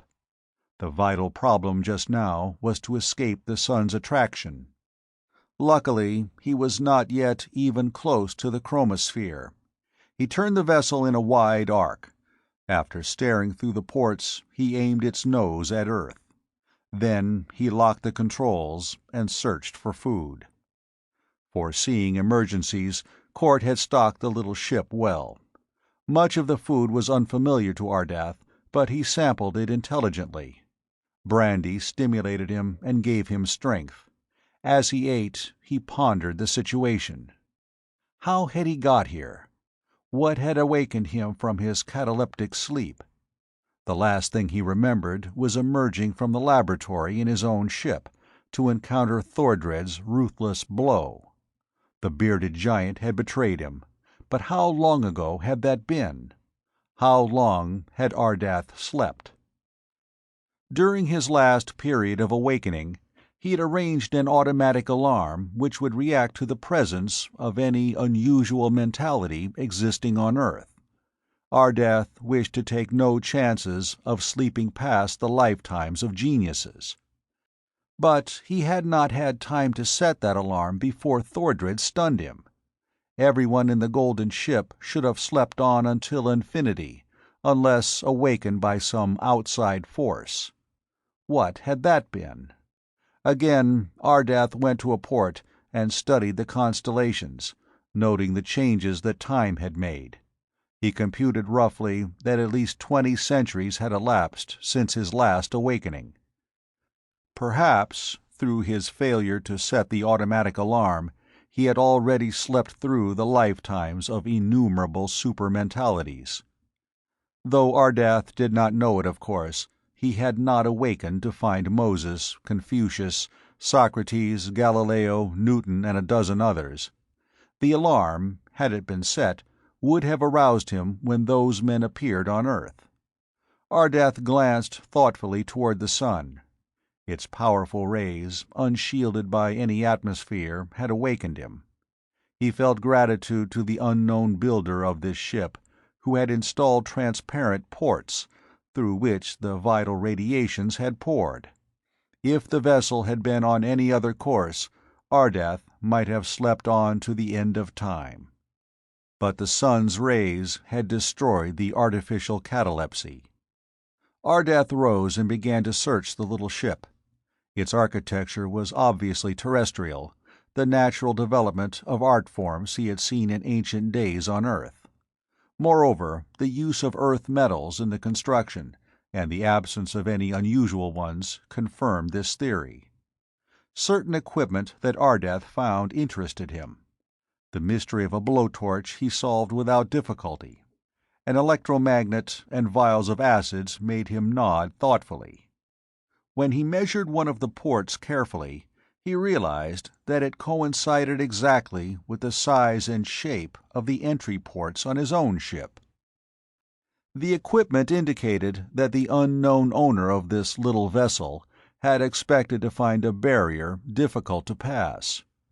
The curious similarity of the ports on both ships added up to an unescapable conclusion. Someone on Earth had built this ship in order to reach and enter Ardath's craft. Obviously, he had succeeded, but without the use of atomic energy. He had duplicated the alloy that coated the hull of the Kyrian vessel, yet the energy was electrical in nature. Ardath's race had used electricity once, so many eons ago that it was mere legend when he had been born. Atomic energy had supplanted it. Yet Ardath must work with the tools at hand. He found himself experiencing difficulty in breathing. The air supply, of course, had not bothered him during his cataleptic state, but now it was becoming a problem. He examined the air renewers and purifiers, found them simple but effective. Luckily, there were the necessary chemicals aboard the ship to renew the exhausted apparatus. The names on the containers meant nothing to Ardath, but the chemicals were easily recognizable. In only one case did he find a test necessary. It would be a long journey back to Earth. Meanwhile, Ardath examined some maps and charts that had been in a cupboard, as well as a popular novel which one of the workmen who built the ship had left in a corner and forgotten. These would be invaluable for learning the language. Since Ardath already knew Latin from his last period of awakening, he could learn English without too much difficulty. He could even approximate the present pronunciation, once he understood the letters, like W, which Romans did not have. The luckiest find of all, after all, was a newspaper. 2 problems faced Ardath. He must find his own ship, and he needed a weapon. Painstakingly, he analyzed the situation. Day after day dragged on while the spaceship fled toward Earth. The Kyrians studied the charts, the book, and the newspaper, striving to understand. From a rubber stamp on the maps, he learned that the owner of the vessel was named Stephen Court, and that he lived in Wisconsin, near a town which Ardath finally located on one of the charts. That became his destination. The Kyrian's keen understanding of psychology aided him in understanding what had happened during his unconsciousness.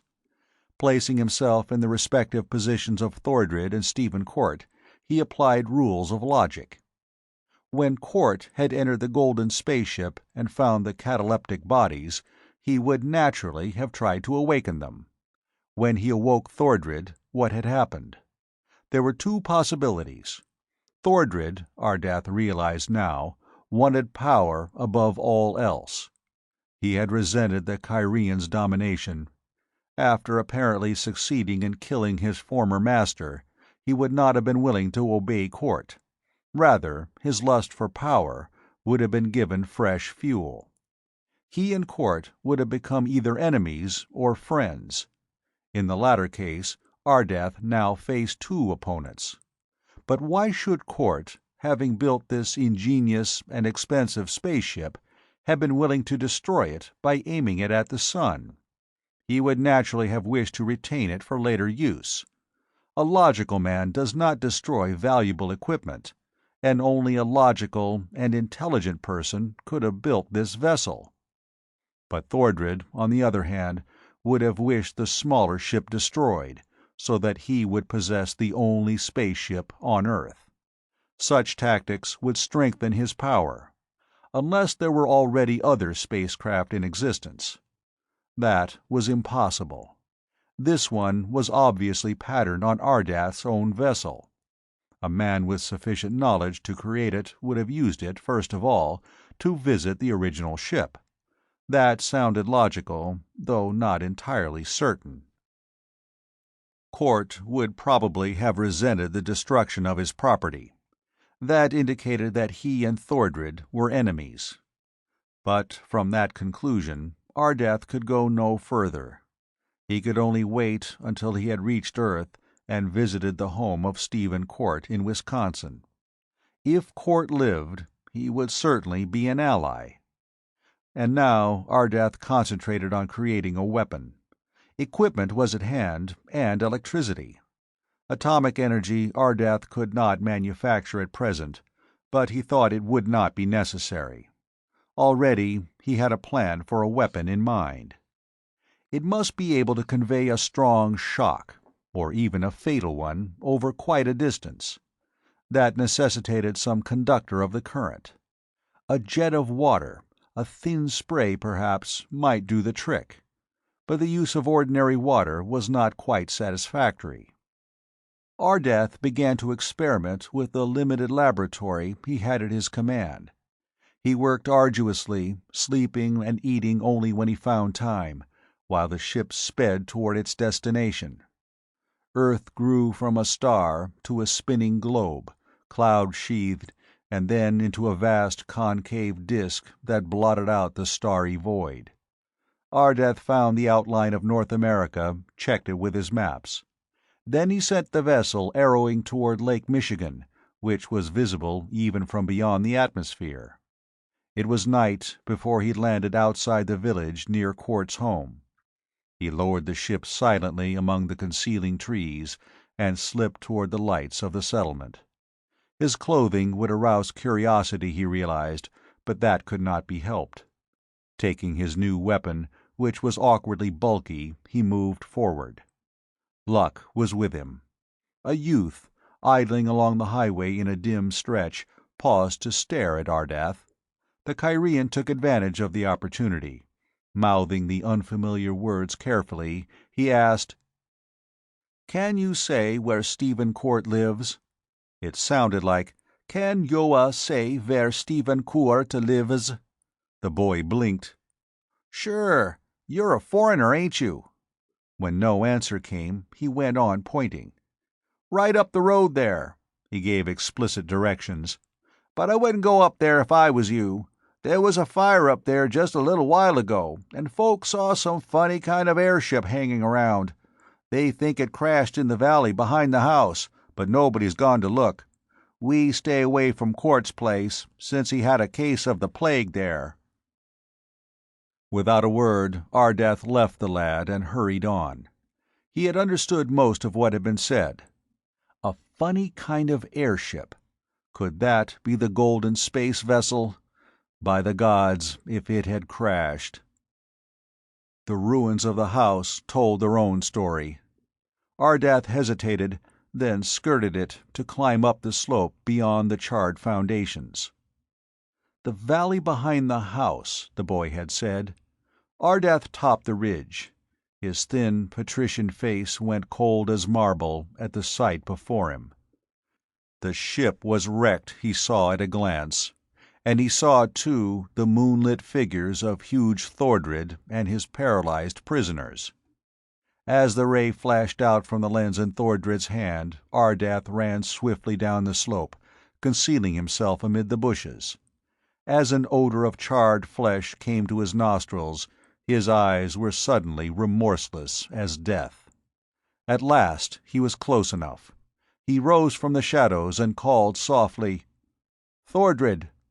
The bearded giant whirled, shocked amazement in the amber eyes. The yellow ray swung wide, out of his control. Simultaneously, Ardath lifted the weapon he held, and a thin jet of fluid shot from its muzzle, splashing on Thordred's arm. The giant yelled in agony, and his lens fell to the ground. "You betrayed me, Thordred," Ardath said emotionlessly. "It is just that you die." He stepped forward. The huge bearded figure swayed and writhed in agony, striving to break free from the invisible grip that held it. Ardath's foot slipped on a rounded stone. For a second, the liquid jet wavered from its mark, but swept back swiftly. Thordred was gone. He flung himself back into the shelter of the bushes. The crashing of the underbrush told of his flight. Ardath shrugged and lowered his weapon. "He is harmless now," he said, and bent to pick up the lens. Briefly, he eyed the three men and the girl, still paralyzed. Scipio, Li Yang, and two strangers. He made a hasty adjustment on the crystal, sent a blue glow sweeping out to bathe the four. The paralysis fled. "Ardath," Li Yang said, "you came in good time." "By the gods, yes!" Scipio roared. His voice went soft with regret. "Though not in time to save Jansaya." His eyes clouded. Lifting his saber, he plunged forward. "I'll be back with Thordred's head," he promised over his shoulder, and vanished into the woods. You're Ardath?" Court asked. The burn on his chest was aching painfully, but it was not deep, and it had been automatically cauterized. He stared at the rescuer. The Kyrian nodded. "I am Ardath. You seem to know of me. Are you Stephen Court?" "Yes, but how did you learn English? How did you escape from the sun trap? What—" "Wait." Ardath was staring down at the wrecked ship. "Before all else, the atomic energy must be prisoned again. It is—" he fumbled for the right word— "dangerous. To approach it closely means death." "Lead?" Court suggested. When Ardath looked puzzled, he gave the atomic number. "Only a special alloy will insulate the rays of atomic energy. Do you see that container? It looks like a speck from here, beside the spot of light. Only that can hold the power." He frowned. "The power must be placed in its sheath again. But—" "It means death," Li Yang broke in. "Very well, I shall do it." Court clutched the fat arm. "You need not sacrifice yourself." Ardath's face was expressionless as he went on in his painful, stilted English. "Whoever goes must be quick. The rays kill swiftly.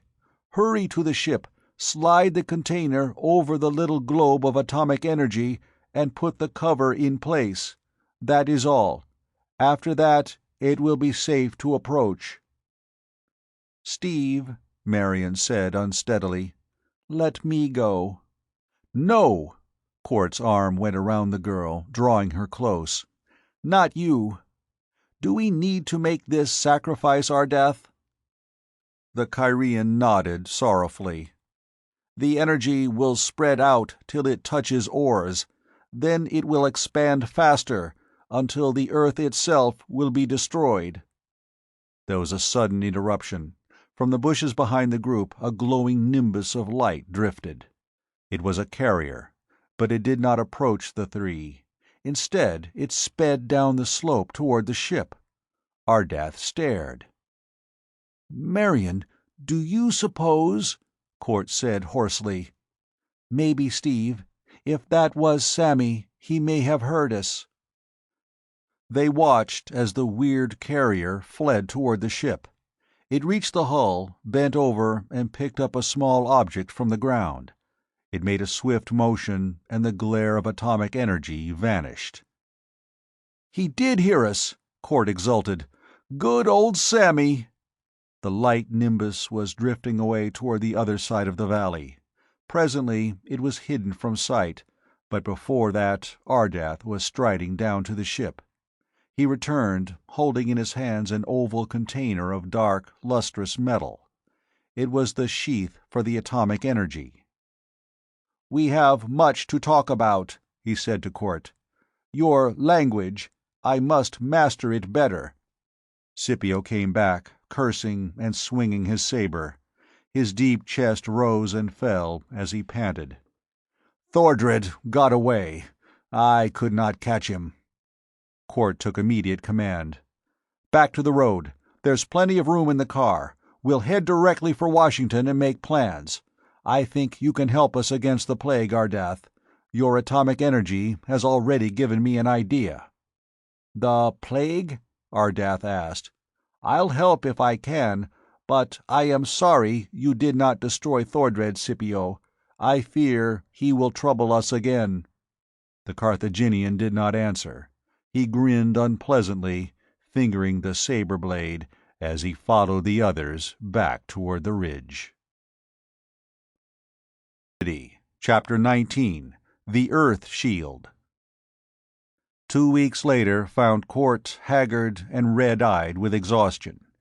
He and Ardath, aided by Li Yang, Scipio, and Marion, had been working day and night, experimenting, testing, discarding. Court's task had been complicated by the difficulty of securing the government's backing. The President, though in favor of Court's proposal, would not give his consent until the country's foremost scientists had approved. "They still don't realize what we're up against," Court told Marion. The two were walking toward a huge white auditorium on Pennsylvania Avenue. The dome of the Capitol loomed against the blue sky. A number of cars were drawn up before the marble building. "But they know what the plague's doing," Marion said worriedly. "New cases every day." "I know. Perhaps I shouldn't have asked for as much money as I did. Yet we'll need it all. Small weapons aren't enough. We've got to build the shield to save Earth." "Well, today's the day," she mused. "All the scientists will be there, with lots of Army officials and Washington bigwigs." Court smiled. "Yes, I hope." He turned into an alcove and picked up a phone. Presently he asked, "Scipio? All set? Good. Be careful now." He turned back to Marion. "This may be dangerous, but I think it'll do the trick." Before long he was on the stage of the auditorium, a lithe, well-built figure against a background of sable curtains. The room was nearly filled with a crowd of men, scientists, uniformed army men, politicians. A rustle of expectancy went through them as Court appeared. Without preamble, he began. "I am going to ask you to witness—" He paused as reporters' flashlight bulbs popped and glared. "All right, boys, save some of your plates till later. You will need them. To resume, I'm going to perform an experiment for you today. Most of you are already familiar with my proposal. I have found a cure for the plague, but it is an expensive one. On the other hand, it is the only possible way to save the human race from extinction." "Bunk!" a voice yelled. "Prove it!" Court lifted his hand. "One moment. You have all read about Ardath. Some of you, I think, have seen my colleague. His strange history has become familiar to you. Let me introduce him now." Ardath walked out on the platform. His antique clothing had been replaced by a well-fitting suit of light flannels, and his slim figure went over to stand beside Court.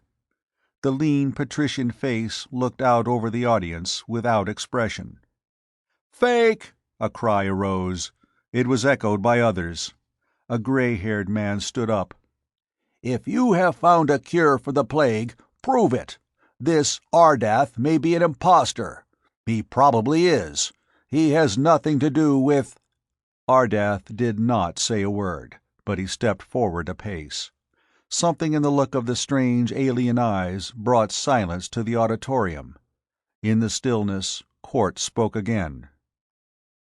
"You know that the plague is fatal. To touch a carrier is instant death. That there is no possible insulation. I have already given my theories about the origin of the plague.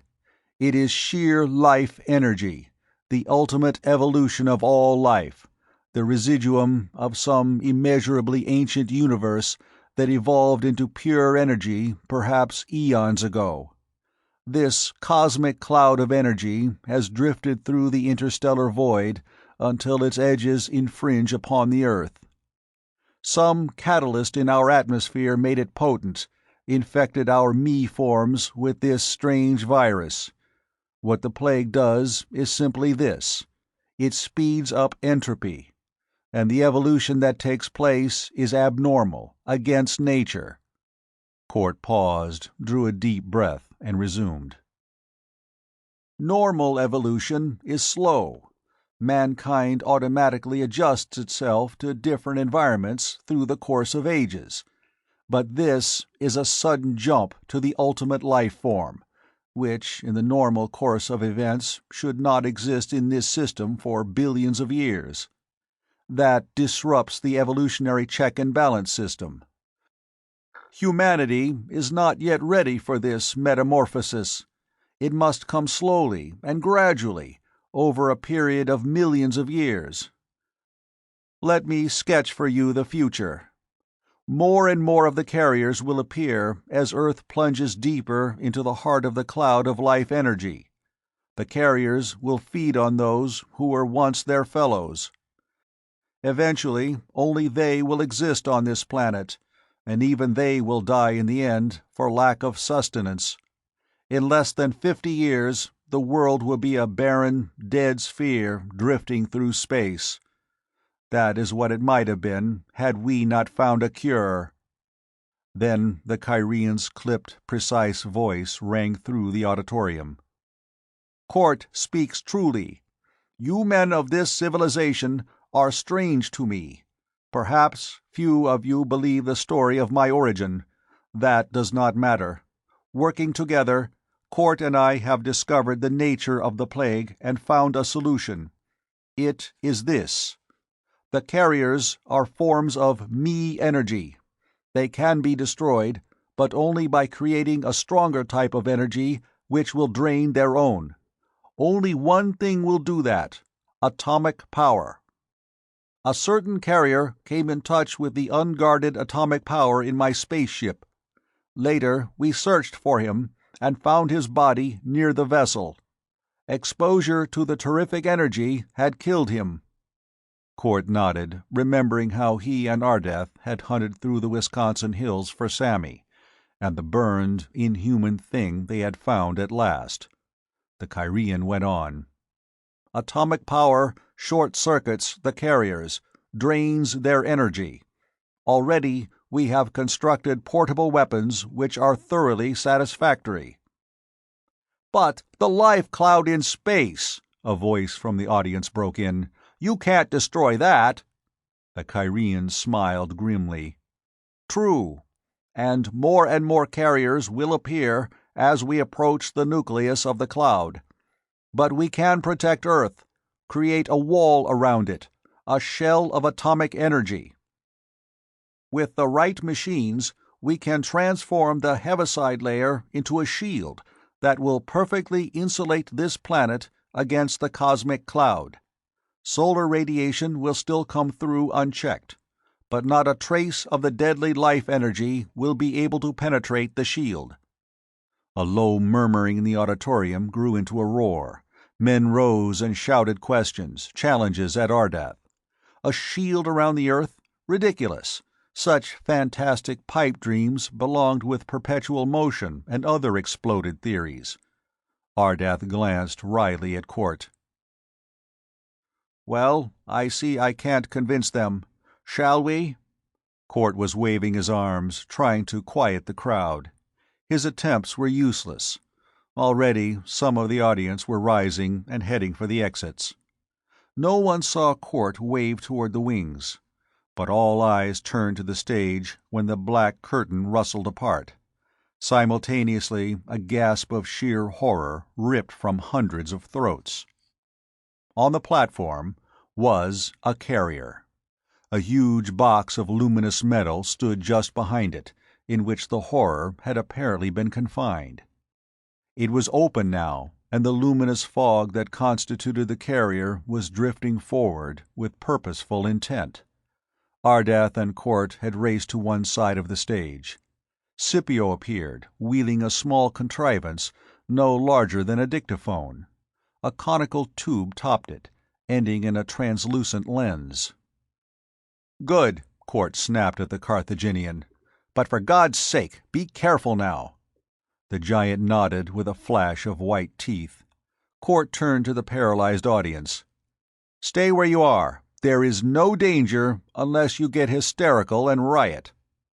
A uniformed man in the aisle shouted an oath and whipped out his revolver.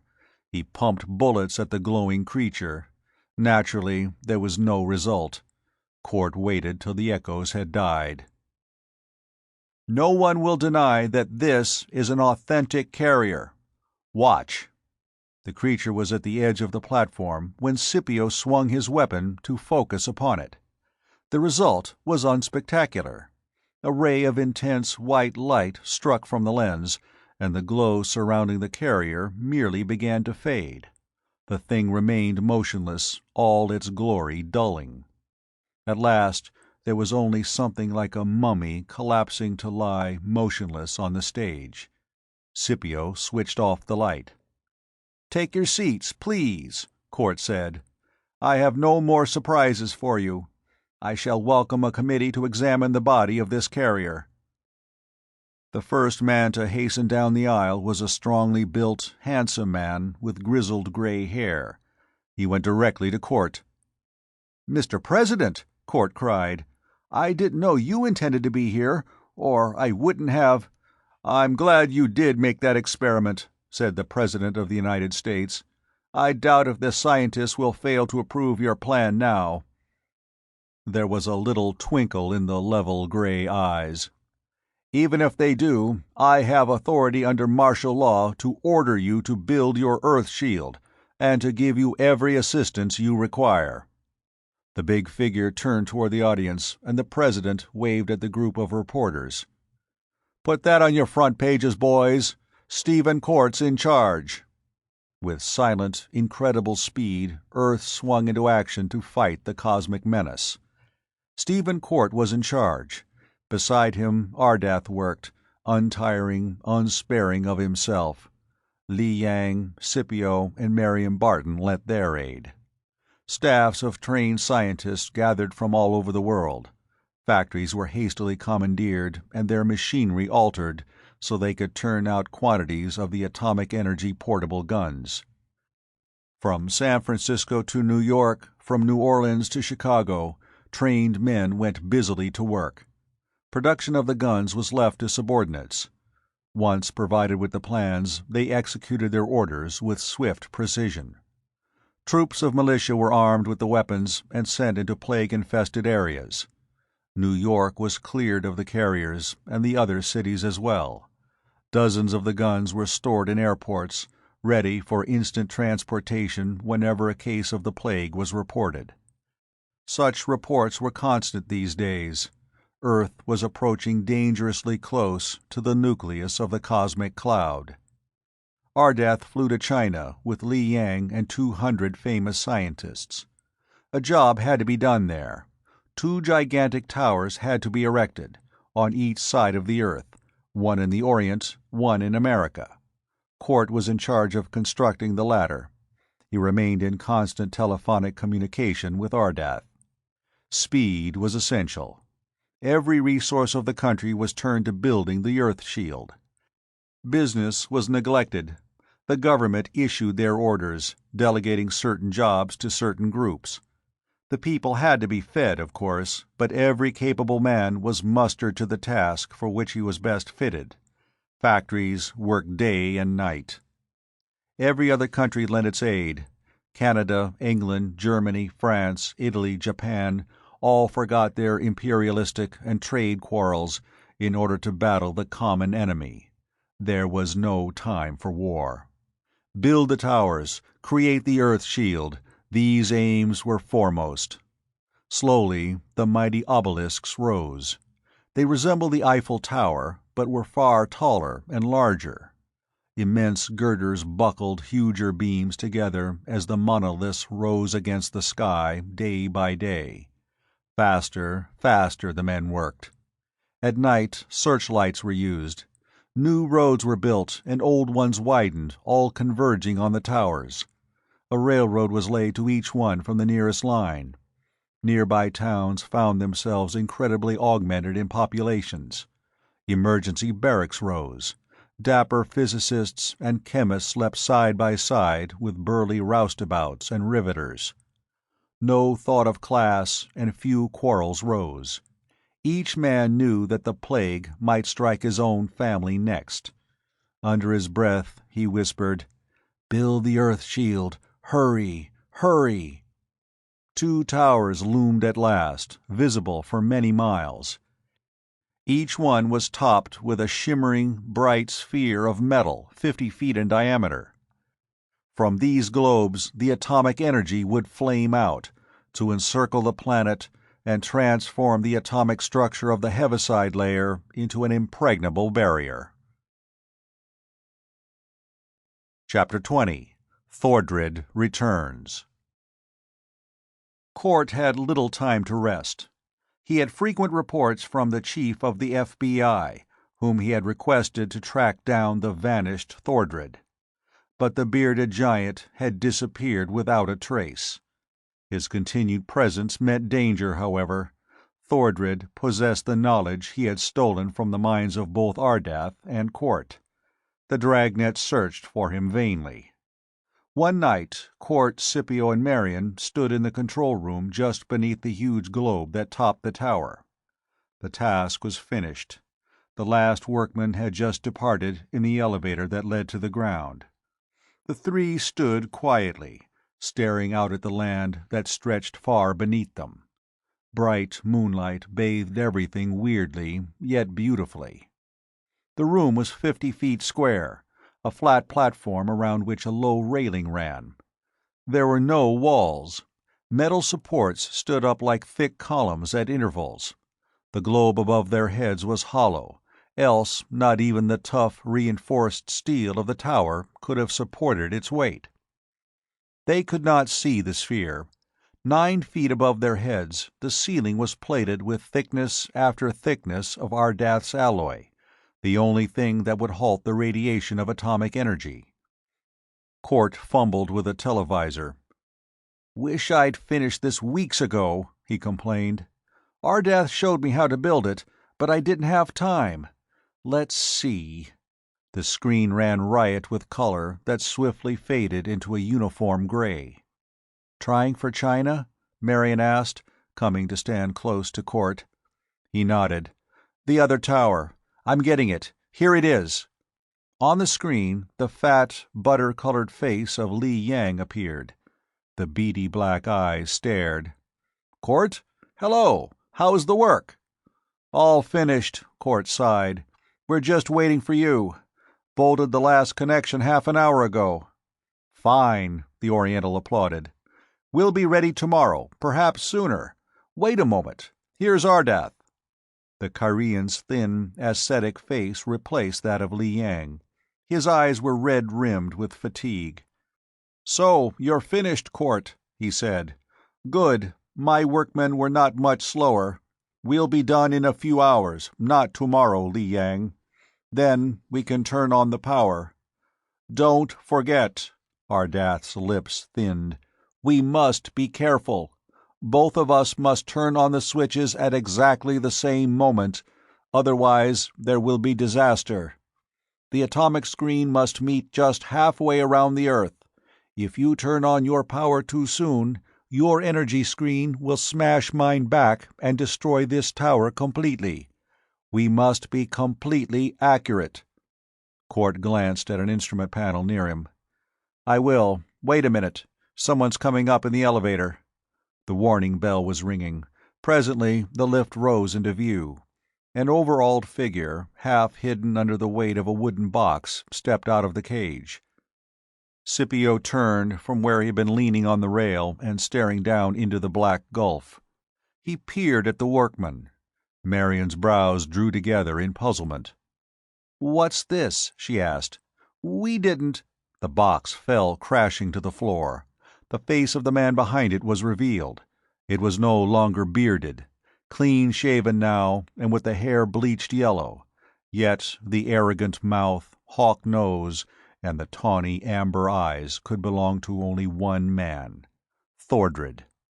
His hand went up, a lens blinking bluely in it. The mouth gaped in a snarl. "Don't move!" His voice shook with mad fury. "Don't move a muscle! I've come back." Court still stood before the televisor. On the screen he saw Ardath's face watching, immobile and intent. He glimpsed a heavy wrench that was lying forgotten on the ledge of the televisor. It was hidden from Thordred's view by the instrument's bulk. Court let his hand gently close over it. "Don't be a fool," he said. "You can't possibly escape." Thordred laughed harshly. "No, you saw to that. Your police have come after me. If I hadn't stolen your memories, I'd never have escaped them. I disguised myself as a workman and rode up here. Nobody stopped me. And I have a weapon now. I made it with the knowledge and memories I took from Ardath." Marion's face was paper white. Scipio stood motionless, his gigantic hands gripping the rail behind him. "What do you intend to do?" Cort asked. "Kill you," Thordred rasped. "Then I'll turn on the power. I know how to do that, and the energy will destroy Ardath in his tower. With you two out of the way, I can rule the earth. My brain, with the combined knowledge of yours and his, is wiser than any other in the world." "You may do that," Cort admitted, warily watching for an opening. "But what about the plague?" "I haven't forgotten that. The towers can be repaired. The Earth shield can be created, even without you and Ardath. But then I shall rule this planet." Softly, without moving his lips, Cort whispered into the televisor, "Turn on your power, Ardath. It'll destroy Thordred. We'll go with it, but that's the only way." The Kyrian did not speak, but he shook his head slightly. Thordred moved forward, the blue lens in his hand lifted. "Now," he said, "now you die." Cort's muscles tensed for a hopeless leap. He knew he could not reach the other in time. His fingers tightened over the wrench. Scipio had not moved. His eyes were aglow. Murderlust sprang into Thordred's dark face. He aimed the crystal. "Thordred!" Ardath's voice rang out from the televisor. Startled, Thordred involuntarily glanced toward the instrument. Simultaneously on the screen, a beam of blinding white light flashed from Ardath's hand. It flamed into Thordred's eyes, blinding him. Roaring, the giant shook his head, a ray of blue radiance spearing wildly from the lens he held. Cort snatched up the wrench and hurled it with all his strength. It struck Thordred's hand. The lens was hurled away, to shatter on the metallic floor. Ready to hurl himself at Thordred, Cort was halted by Scipio's bull voice. The Carthaginian roared, "Back, Cort! He is mine! Mine to slay!" No longer blinded by the ray, Thordred turned to face this new menace. With the snarl of a cornered beast, he closed with his attacker. The mighty, hair-covered hands closed about Scipio's throat. The Carthaginian tore them away, and the two men gripped each other about the waist. They reeled back and forth, each striving to throw the other. To and fro on the platform they wrestled, hundreds of feet above the ground. Staggering to the railed brink and back, Thordred bellowed with insane rage. His mouth gaped open as he sought to sink his teeth into Scipio's throat. The Carthaginian swung his fist in a short arc. The power of the blow brought blood gushing from Thordred's cheek. Cort and Marion, and on the screen Ardath and Li Yang, watched the two titans battle. The men were well matched. Thordred was taller, but Scipio seemed to weigh a trifle more. Yet the raging, murderous frenzy that filled them both was exactly equal. Abruptly, Thordred drove a foul blow at Scipio's middle. The Carthaginian grunted, and his guard dropped for a moment. Instantly, Thordred hurled himself upon his opponent. The two went down, Thordred on top. The hairy hands again sank into Scipio's corded throat. Cort sprang forward, the wrench in his hand. Scipio turned his head slightly. His deep voice roared a warning. "Back, Cort! He is mine to slay!" Then the iron hands of the gladiator from Carthage found their mark, the throat of the savage from the Earth's youth. And they sank deep, deep. All the tremendous strength in Scipio's muscles seemed to flow into his arms. Cords and knots stood out under his bronze skin. Thordred's face was suddenly gorged with purple. Blood stained his shaved chin, began trickling down. Desperately, he strove to throttle his opponent. Abandoning the effort, he released his grip and stabbed his fingers down at Scipio's eyes. The Carthaginian expertly rolled his head, and the foul missed its mark. Thordred was suddenly clawing at the terrible hands that shut off his breath. His body jerked and writhed like a hooked fish. His eyes were distended and protruding. Frantically, he tried to tear himself free, and could not. "You left her to die," Scipio whispered. Court knew that he spoke of Jansaya, the Atlantean priestess. One last, frightful effort Thordred made. Something snapped with a brittle, crackling report. Simultaneously, the giant flung himself up with one uncoiling motion.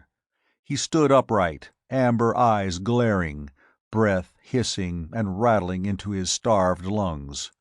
Suddenly, the huge head lolled forward slackly on its broken neck. For a heartbeat, Thordred stood silhouetted against the dark sky. Then he crashed, lifeless, to the floor. Scipio sprang up. He heaved up the heavy body of Thordred and went staggering toward the railing. He flung the body out into the abyss and stared after it with brooding eyes. "Your vengeance, Jansaya," he whispered, "and mine." Then Scipio Agricola Africanus, the man from Carthage, put his head down on his arms. He began to weep great choking sobs that ripped harshly from his throat. Court looked away in sympathy and walked toward the televisor screen. Against it, Marion leaned, faint with reaction. Both Ardath and Li Yang were watching. Though the Oriental's gross yellow face was immobile, his lacquer eyes were suddenly aglow with pity. "Oh," Li Yang sighed softly, "alas for such men as Scipio, who find neither thrones nor love." Ardath turned when a man appeared behind him on the screen. After a few words, he faced Court. "The work has been done sooner than I expected. We can turn on the power now.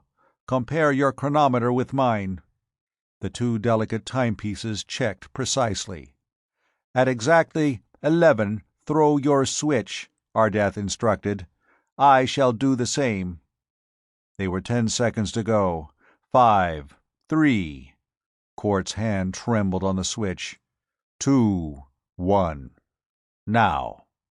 Deafening thunder bellowed out from the summit of the tower. For miles around, the roaring blast shattered windows and awakened sleepers to panicky fright. White light made the country bright as day. For a second, the maelstrom of raving light and sound continued. Then it swiftly died. There was silence, save for a low humming. "Good," Ardath said on the screen. "We timed it exactly right. In 2 minutes, watch the sky.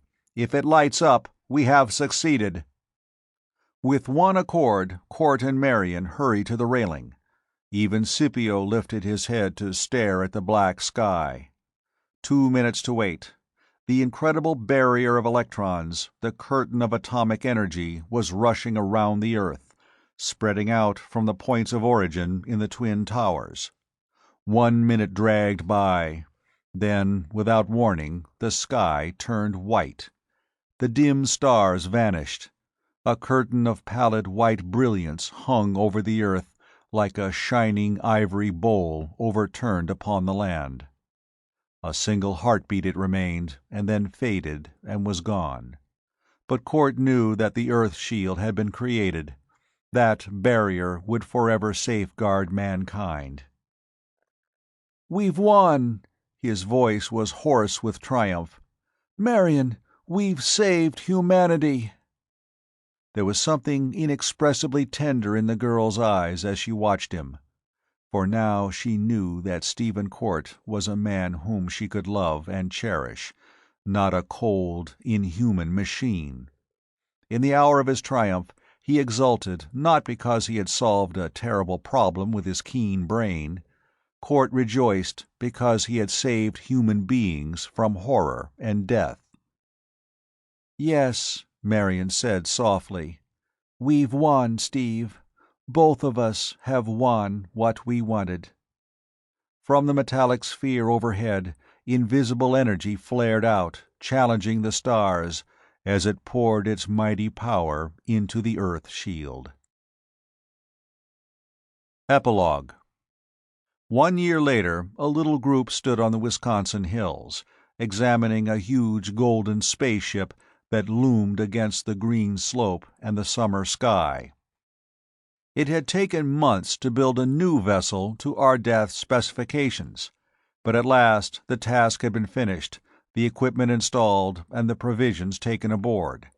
In every respect, the craft was a duplicate of the Kyrian original, save for a few new devices which Ardath and Court had perfected. Scipio, Li Yang, and Ardath stood together in the open airlock, Marion and Court a few feet away. It was difficult to find words at this moment of sad farewell. "I am sorry you will not go with us, both of you," Ardath said after a time. "Yet you may be right." "You know how I feel about it," Court returned. "The plague is destroyed. It will never come again, thanks to the Earth Shield. But new dangers may arise. These people among whom I was born are my people. I must be ready to serve and help them. I think that was the reason I was given a mind evolved beyond my time. I can help in so many ways, Ardath.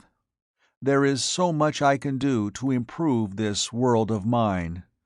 Already, in 1 year, vast strides have been made. Atomic power has outlawed war. When I die, I want to die in a utopia that I have helped to build."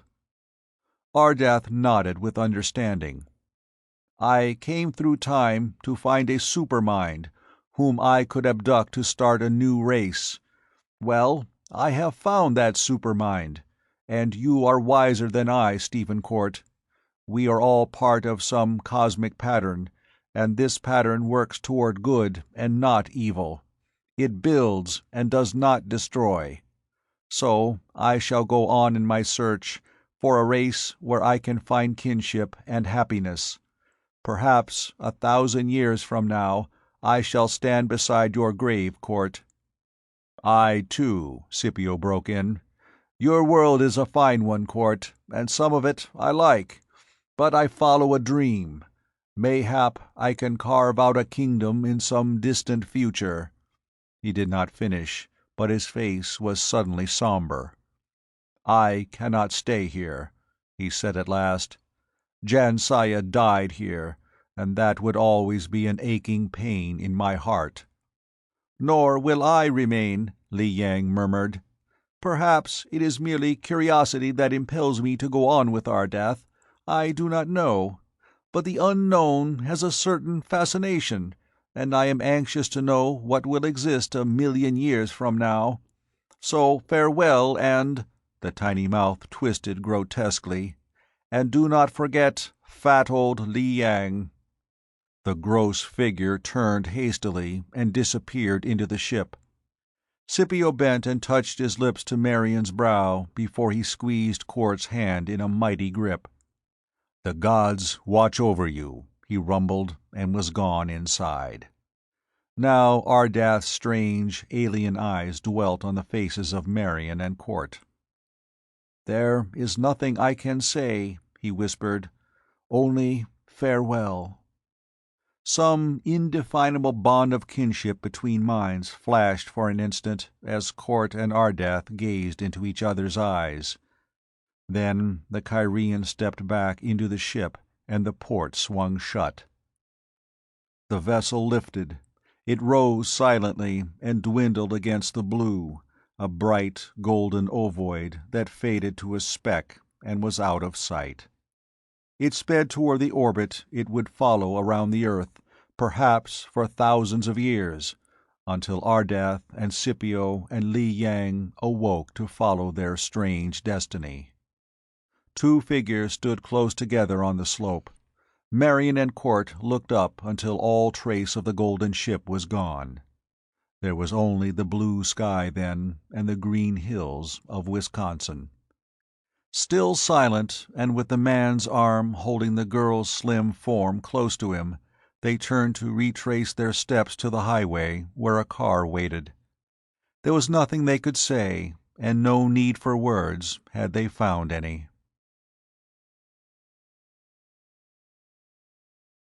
Hello, sci-fi horror fans. That concludes The Creature from Beyond Infinity. Thanks for tuning in. A huge thanks for our official members. We appreciate you all. Craving for another classic sci-fi tale? Click that video on your screen. Until next time, everyone, and remember, stay cosmic.